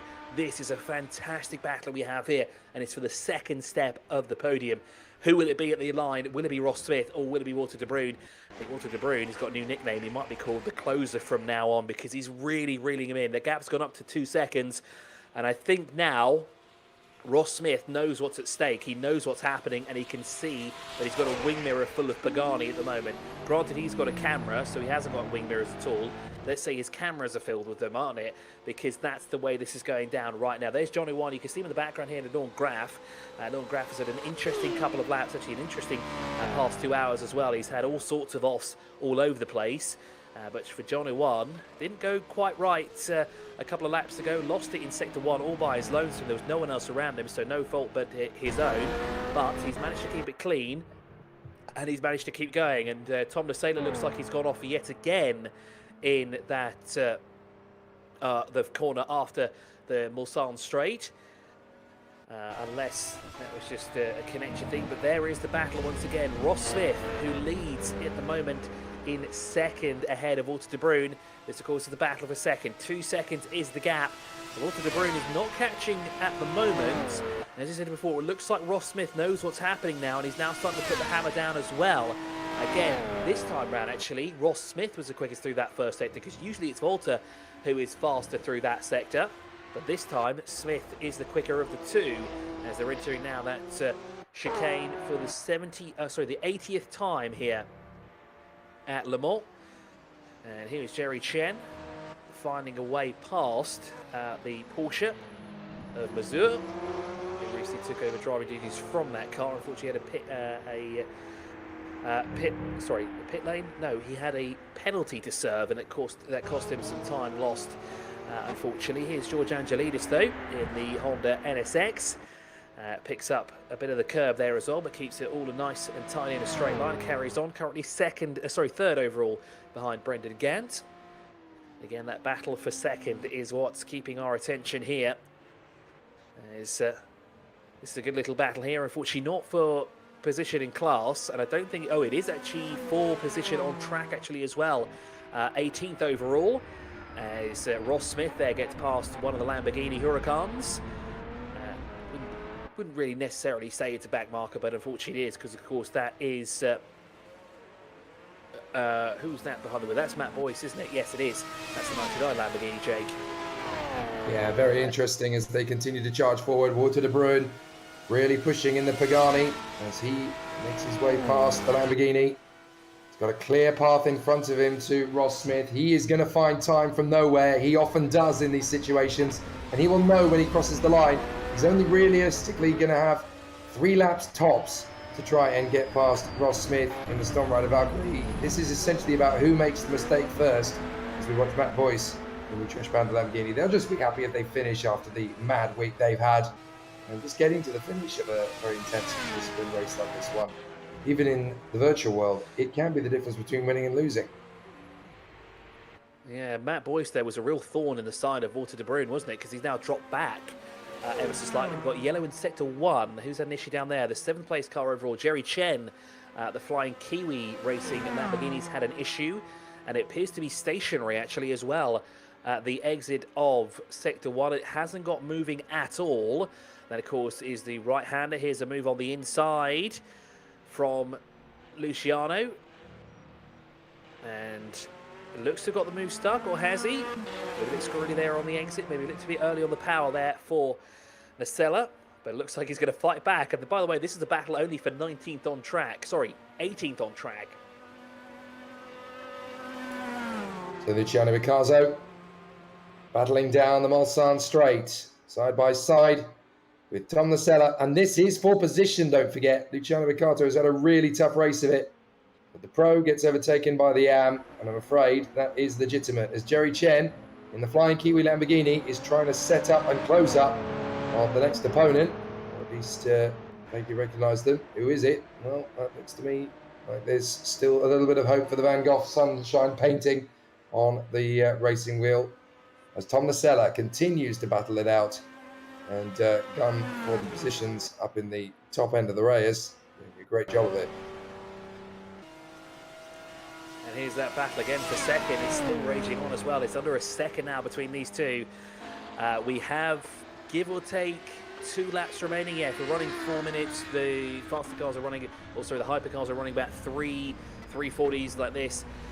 This is now 2 laps to go essentially here for Walter de Bruyn. Can he find a way past Ross Smith, or is Ross Smith going to defend like mad? Because here comes de Bruyn, the closer is closing. This is going to be great. This is going to be a fantastic last. I don't want to say it's 2 laps because my maths is always wrong when it comes to these things. We could have 3 laps left, but this is getting really tense now between these two. It's less than a second separating them. There's less than a Pagani separating them. Here goes Walter de Bruyn on the inside. Don't curse now, server, please. Thank you so much. You've got this pictures back again.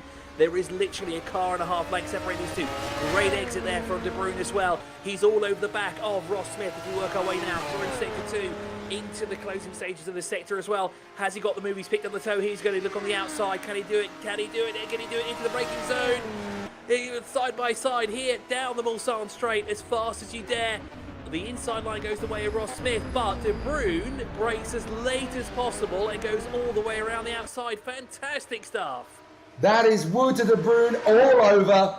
Fabulous signature tune move as he just hustles and intimidates. But now Ross Smith is going to get the chance to return the favour, and they've got Neto in front of them. They just about get out of it, but they're both getting a little bit scraggly as they try to get out of the tow. Now Ross Smith is going to try and return the favour from Wood to De Bruin. They're going to go side by side, but he has to bail out in Indianapolis. He's going to have another look in the hope that Wood to De Bruin is going to go out wide. Ross Smith still feels there might be an opportunity. He's going to dive in for the inside of the right hander in the hope that De Bruin is going to overshoot. Gets a little bit loose on the acceleration. This isn't done yet. They're going to charge towards the Porsche curves. They're giving us a bit of a grandstand finish now. Wood to De Bruin versus Ross Smith. Smith is going to be in the draft again, and this time De Bruin isn't going to be able to swarm around to keep him at bay. Not only has he got traffic, but he's lining up the Porsche curves. Ross Smith looks as he was going to dive in on the inside of De Bruin, and he didn't take the bait, but De Bruin's got to be careful here because that is Dennis van der Veen in front in the McLaren. Ross Smith may get a chance if he's going to be a little bit braver and commit. De Bruin around the outside, and Ross Smith goes with him. It's stalemate for another bit of the lap. My goodness, that was close. Yeah, this is fantastic stuff, and now they're going to catch cars in all the wrong places as well. The good news is they've got clear track ahead of them. The closest rival is a good couple of corners up the road. Sorry, not closest rival, but closest car is up the road. There is a yellow flag in Sector 1. Now, the 17th car overall is stationary by the looks of it. This is not going to be good news. There it is. That's Eugene Metzer, who's unfortunately gone off, but he's got the car going again, which is bad news actually for second and third for Wout de Bruin, because they're going to catch this car now even faster. Now, the race leader is working his way through Sector 3, and it should be the white flag this time round. But this battle of a second is raging on. It is 0.3 of a second when they're working their way through this sector. As we're looking at Francesco Concas, there's Tom Lane as well in GT AM category. But where is this battle for second position in overall? Sorry, not even in class, but overall. Here, things are heating up. They're into Sector 2 now. The gap is 0.4 of a second separating two of them. They're on the Mulsanne straight now, working their way down towards the first of the two chicanes. But who will it be that breaks the latest? Will it be Ross Smith that tries to outbrake Walter? There it is. We're back with the action now. Looks like he flanks to the outside. He's going to try and go around the inside because he'll have the preferred line going into the first chicane. If it was the other way around, he'd have the outside line. Sorry, he actually did have No, sorry, he did have the preferred line going through there, and he looks like he's made the move stick, and it looks like he's managed to catch Walter De Bruin out because he's lost significant time. There's about 2 to 3 car lengths now between the two of them as they work their way now down towards the second of the chicanes here on the Mulsanne straight. Fantastic stuff here yet again. Here, putting an absolute clinic at these two drivers here. Now, the good news again, there is no one in front of them, or is there? Yes, there is. There's a Porsche in front of them as well. This is going to play in the hands of that second place car here at the moment, excuse me, as we race our way again through the second of the two chicanes here on the Mulsanne straight. There is that car as well. We just saw them go off in that first sector. Ross Smith makes very quick moves of it as well. It's a good thing they didn't catch it closer to this corner now. But for De Bruin, he's dropping back like a stone by the looks of it. And let's not forget that they've still got a lap and a half to negotiate because John Uyan has gone on to his final lap. He's just completed the first sector. 3, 2, 1. We are on the final lap. So obviously this is it now as far as the drivers are concerned. So there's not time plus an additional lap. John Uyan is looking good to give him and Daniel Kirby a fabulous race victory. But second place is not decided at all. Ross Smith and Walter De Bruin still have a lap and a half to negotiate as Eric Moyne works his way forward in 4th place. I think De Bruin's actually got a bit of a run on Ross Smith once again. Would love to have a look at it in the closing stages because I still think Walter De Bruin's going to be pressuring hard. Here's Brandon Gant in the Nissan Nismo, running in 10th position. Still trying to make some big gains here as they come off the corner again together. Ross Smith and Walter De Bruin absolutely determined to race for second position overall. It would be fantastic if Ross Smith was able to hold on to second position. Oh, and that's Nongraf kicking up the dust as he closes in on the Lamborghini of Boyce. So Boyce running in 13th place in the 99 car. There is Timon Suvic. So I'm just having I'm having a look at the traffic up ahead of the second and third place cars here at the moment. We've got a couple of cars actually in front of them, including some of the cars that we just saw there as well. Brendan Gant is one of them. We've got George Angelidis in the mix as well. So this is going to be very interesting. We work our way onto the Mulsanne Straight for this battle for second, because there are quite a few cars there. Actually saying that, the 11th place car was shown as going into the pit lane. That's George Angelidis. I don't think that's right. Yes, he has. Why have they come into the pit lane, disastrous. The final lap, and it's all come undone from third position. They're going to, it's a splash and dash is what it is. Yeah. Eliseo Neto, I think, did exactly the same thing. But we need to focus on John Huyan, because he is through the Porsche curves now. And it is going to be a dominant victory for John Huyan and Dan Kirby. They have led the entire race pretty much in the Bugatti Bolide. They lost it through pit stop phases at the most. But it is going to be a fantastic finish to the race for John Huyan and Daniel Kirby. They will come through to triumph in the Bugatti Bolide from the CMS Pro squad. It's been a terrific run. The checkered flag is out. John Huyan and Daniel Kirby take the checkered flag. Brilliant run. We're looking at Tom Lane, who is due to come through second in the GT AM category. Not sure why we're not looking at John Huyan at this moment, but they have come through for the victory. So excellent run from the Bugatti Bolide of John Huyan and Dan Kirby. Excellent work. They come through in fine position together. So not a bad end to the race at all from them. Dennis van der Veen has brought the McLaren home now as well. After a trying race, they still managed to bring it home in 20th position. They'll be frustrated, but at least they brought it home. And now we should hopefully get to see Maciej Kasprzyk come through in the final reckoning for the Audi team in the GT Pro category. It looks as though Eliseo Neto in the Visceral Esports 2 Audi is going to come through for the victory in his class. But who's going to hold on a second in the Hypercars? Is it Ross Smith or Wouter de Bruin? So when you're talking about that, Jake, we've got a lot of traffic in front of Ross Smith at the moment, and things are going to get very interesting. We're on the back of the Mulsanne Straight right now. We have back markers that are playing a key role in this battle for second overall. I wish you could see the pictures for this as well. And I thought we'd have a battle as well for 11th overall, which would have been third in GT. And it looks like that splash and dash hasn't affected George Angelidis that much. It looks like he'll still come across the line in third overall in class. But for this battle for second, it is heating up. We've got Brendan Gant, who's second. There he is. You can see there it is. There's Ross Smith behind him. And Wouter de Bruin still in close proximity. The gap is 3.9 seconds. Traffic is impeded de Bruin, but it looks like it might play in the favour yet again here, because Ross Smith is going to catch some of these back markers in the wrong place. On this corner right here, he needs that exit, and he needs, well, de Bruin needs Ross Smith to be caught up by some of these cars here, especially that Nismo, but unfortunately gets a clean way through. And I think this may be done and dusted for Ross Smith. He may be walking away with this second position, but let's see. We've got a handful of corners left to go here on the final lap of the race. There's Tom Lasella, but in front of him is one of the most intense battles we've had in the entire race, and I cannot believe it's boiled down to the last 2 laps here. My goodness, that was very fast there. Almost touched the wall there going through sector 3. And again, it looks like Ross Smith may have got the better of de Bruin here across the line. As we're on board with Neto, but according to our timing screen, it is Ross Smith who is working his way through the final corners now ahead of de Bruin, and he will take second position overall. Or will he? It's going to be a close fight here at the line. The gap is coming down, but there is not enough time on the clock. And Ross Smith comes across the line and takes second overall, with de Bruin in third. What a fantastic battle there to the line.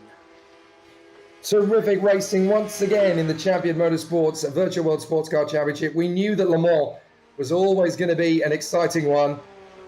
And Dan Kirby and John Huyan can taste the spoils. They have done an exceptional job here in VWSC at Le Mans. What an amazing finish. And so for the CMS Pro Bugatti Bolide, it is a race win. It is also a race win for Ross Smith. And that splash and dash from George Angelidis guarantees that they will end up in the podium. Excellent work from the Honda team behind Maciej Kasprzyk and Brendan Gant. George Angelidis coming home for a podium in the Honda. They really have worked hard for that. and that's going to help them in the title fight, of course, as well. So excellent work from so many drivers out there on the course. Maciek Splitschik is the race winner in the GT, and what a performance it has been from them in GT Pro. And in GTM, it's been a terrific run from the wonderful Matt Boyce in the Trash Panda Lamborghini, as we are getting close to another exceptionally tight run in for the title fight. But John Uyan and Dan Kirby can really soak up the spoils and enjoy themselves now, knowing that they have been able to come through for a sensational race victory. And it will not be long before we get the competitors, having had a fabulous race battle, to come through for a post-race interview. But Chris Milbourne, so glad you were able to join us, because that was worth waiting for. It certainly was, especially those last 2 laps. I'm still in shock, to be honest, that it went down all the way to the wire to settle who would be second across the line. Absolutely stunning racing throughout. It's been an incredible, I want to say 4.8 hours, but unfortunately I wasn't there. I had a lot of connection issues of my own. But ever since I've joined the broadcast, it's been absolutely stunning throughout. We've had some amazing battles. We've had some amazing races. I still see we actually have one driver who's still actually circulating on track as well. Right now, the 15th place car overall is currently still circulating. But yeah, it's been a fantastic race here this weekend here at La Sarthe, and it never fails, does the series, to put on an absolute clinic. A huge shout out to all the drivers. You guys did an incredible job. Indeed, they did. It's never dull in the Virtual World Sports Car Championship from CMS Racing and Storm Gang. That is what we definitely know for a fact. There are a few more races to go this year, Chris. You're more than welcome. Your company would be very much appreciated. I see that Ross Smith has decided to join the commentary box yet again. Any last words, Ross? Well, oh, Lord. A race victory. You did say that there was a good chance of something if you were able to string it together. And, well, it might not have been quite the strategy you guys wanted at the start, but you managed to adapt it, and it's a race win. Yeah, well, for the class, for sure. I didn't think we were going to be on the podium overall, just because so many of the other guys. You saw Wouter he was right there, and I think he was in the same spot we were, just trying to conserve fuel. The Imola obviously has a really strong fuel mileage, so it could have made it all the way, but I think he saw he was going to be just shy. We ran out of fuel right at the line coming across, so that was that was timely. It's funny, Bart was telling me, you cram it into full race mixture, you got it all the way. And I'm looking at it, I'm like, I don't trust it yet. I don't know what's happening. I'm going to stay where I am because I'm worried. And man, I'm glad I did, because it couldn't have been any closer. Literally right at the line. I'm going to say that was an incredible race between yourself and De Bruyne, who had us both on the edge of our seats there. Didn't realise that you were running out of fuel at all, but I know towards the final stage of that lap, traffic was becoming a serious issue there, and there were a lot of slower cars, backmarker cars even, ahead of you. What was going through your mind when you had to find a way through some of them? Because, of course, they were in their own battles as well. Yeah.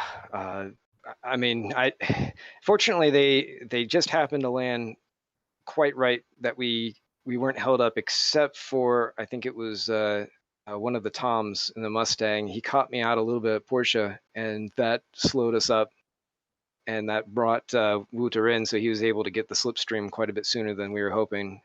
But yeah, otherwise it just sort of just worked out. The other guys at GTs gave room. They were very gracious, so hats off to them for everything they did. And of course my teammate, who I think he's off to take a shower after pulling a triple stint.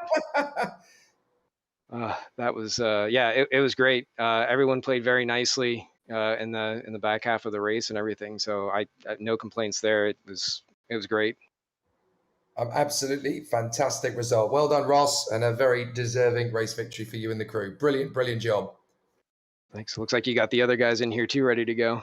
We have indeed. So we're going to bring in the overall race victors. It's been a fantastic day at the office for them, for Daniel Kirby And also for John Uyan, let's bring the two drivers in. Dan, first of all, from you, started the race, got it up to the lead and got the rhythm flowing. You must be absolutely delighted the way that things played out for the CMS Pro lead. Yeah, it couldn't really have gone much smoother than that. So in terms of the way that the pace was coming from the car, I mean, did it take quite a while to get up to a decent pace in the car, or was it quite quick to get into a good rhythm? It was really quick. First lap in, and it was on it, and the our tire wear was actually significantly better than I thought it would be, and it was able to hold that pace pretty much all 3 stints I did. Phenomenal. Just absolutely. I can tell you're absolutely exhausted. Let's hear from the man who was alongside you, John Uyan, to finish off the race after such a tough battle. It looked pretty easy out there by the end, and you obviously had a big lead to lose. But what was it like in the final couple of stages? Oh, it was just a cruising home, basically, really. Daniel did the hard work in the opening stint and built up a really good gap. So I thought I was gonna lose some of that buffer in my because this is just first time I'm coming back from to racing after 2 months. But yeah, it was really good sailing. The car was really hooked up. We did some adjustments to setup. Tire wear was really even front to back. I mean, almost exact same front to rear tires, which is pretty amazing on this car because of the understeer. But yeah, that helped us a lot, not taking any tires. Just 2 sets for the whole race. Very impressive indeed. I mean, it looked pretty satisfying, but there were a couple of moments right at the end where it was very tricky to keep it on the road. I mean, that must have been a bit of a heart-stopping moment. Yeah, it was actually, I should take that back on the tires. It was getting really, really nervous second stint. So I decided, although it was only 15, 16 minutes left, I decided to take tires because it was such a big gap to second and third. Yeah, last 15 minutes was with fresh tires. Before that, it was definitely nervous a little bit for me. Fantastic. Any questions from your side, Chris? You were obviously there in the box with us. Yeah, for John, the last few laps for you, everything was sort of going the right way. You kept building the gap. It was up to 60 seconds. But then you had that small moment going through sector 1 towards the tail end of it. You didn't seem to be stuck in any traffic. What happened? Oh, I just blew the first corner basically. I spun. It was I was, I think, too fast for that corner. Just spun, got on the gravel, and had to turn around. Yeah, lost quite a bit of time, but when you have 2-3 minutes on hand, you can keep it calm and get it back together and then get going again. That's the advantage, really, having that much buffer. Otherwise, it would have been, yeah, much more nerve-wracking for sure. Fantastic stuff. I mean, it was wonderful to watch. You did a terrific job. We've just got time, I think, to speak to our GT winner, but congratulations, boys, and what a brilliant, brilliant job. John Uyan and Dan Kirby, race winners at the Le Mans 4.8. Well done. All right, thank you. Well, let's bring the man in who managed to get the job done in the GTs, Matt Boyce, after a very tough race battle. Matt obviously was always going to be very, very tricky, very close all the way throughout here at Le Mans, but how are you feeling after what must have been a grueling 4.8 hours for you? I've got nothing left. I am so tired. I mean, honesty is clearly the best policy. It's great to see. I mean, just tell us about how the car was how the car was handling throughout the race. Was it instantly very, very responsive, or did it have to come good a little bit more into the stints as the car got better? Honestly, being the only Lamborghini out there, it was hard to figure out where I was going to end up pace-wise. I started off a bit slower down the straights. My overalls weren't quite as good, but a race this long, that really doesn't matter. But yeah, about halfway through my tank of fuel, it seemed to really settle in. It liked the responsiveness in the corners, and it just felt good under me. And so, obviously, with all of that hard work, there were a lot of battles with a lot of the other cars in there. I mean, just how confident were you that the car was a race winner at that point? Because obviously, you had a lot of other competitors around you for the entirety of that battle in the AM category. Funny thing is, the guy that I really needed to beat today was also running solo, and I'm sure he's whooped as well. But we swapped back and forth probably 3 or 4 times, and I honestly think in the end it came down to pit strategy is what really saved me. I mean, it was phenomenal to observe. Chris, I'm guessing you probably have 1 or 2 points you want to pick up on as well. I think he answered all the questions there. He did indeed. And look, Matt, you've worked incredibly hard. You're absolutely shattered. I think you should enjoy the moment because it's been absolutely amazing. Matt Boyce in the AM category, great performance. Well done, buddy. Actually, quick shout out to you, Matt. Thank you for sliding over at the end of Mulsanne, because I was getting very worried about that coming up on you. So thanks for that. Yeah, probably for the best. It was always very, very tight. Well, the 4.8, every single driver is going to be absolutely shattered.com, but what a fantastic race battle it was. Massive thank you as well to Ross Smith, to George Angelidis, and to George Whitehouse for dropping in the commentary box as they did through the course of racing. Chris, thank you for your presence and your company. There's more races to come through the season, but what a brilliant day it's been at Le Mans. It certainly has been, and I've seen on the calendar, the next one is Watkins Glen, and I'm a huge fan of the Glen, always have been, always will be, so I'm excited to see the next round of the Virtual World Sports Car Championship there. I hope to see you there too, Jake.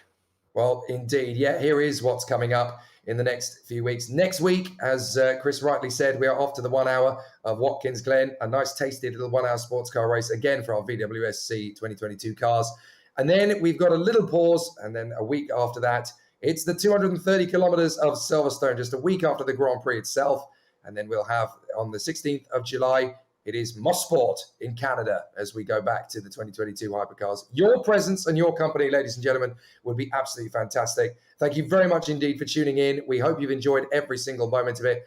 From behalf of myself, my colleagues, Chris, George, Ross and George, and everybody who's been absolutely fantastic. Well done to everybody from CMS Racing and from Storm Gang for giving us an amazing battle. Thank you very much indeed. Tune back in again next week when we go to the Glen.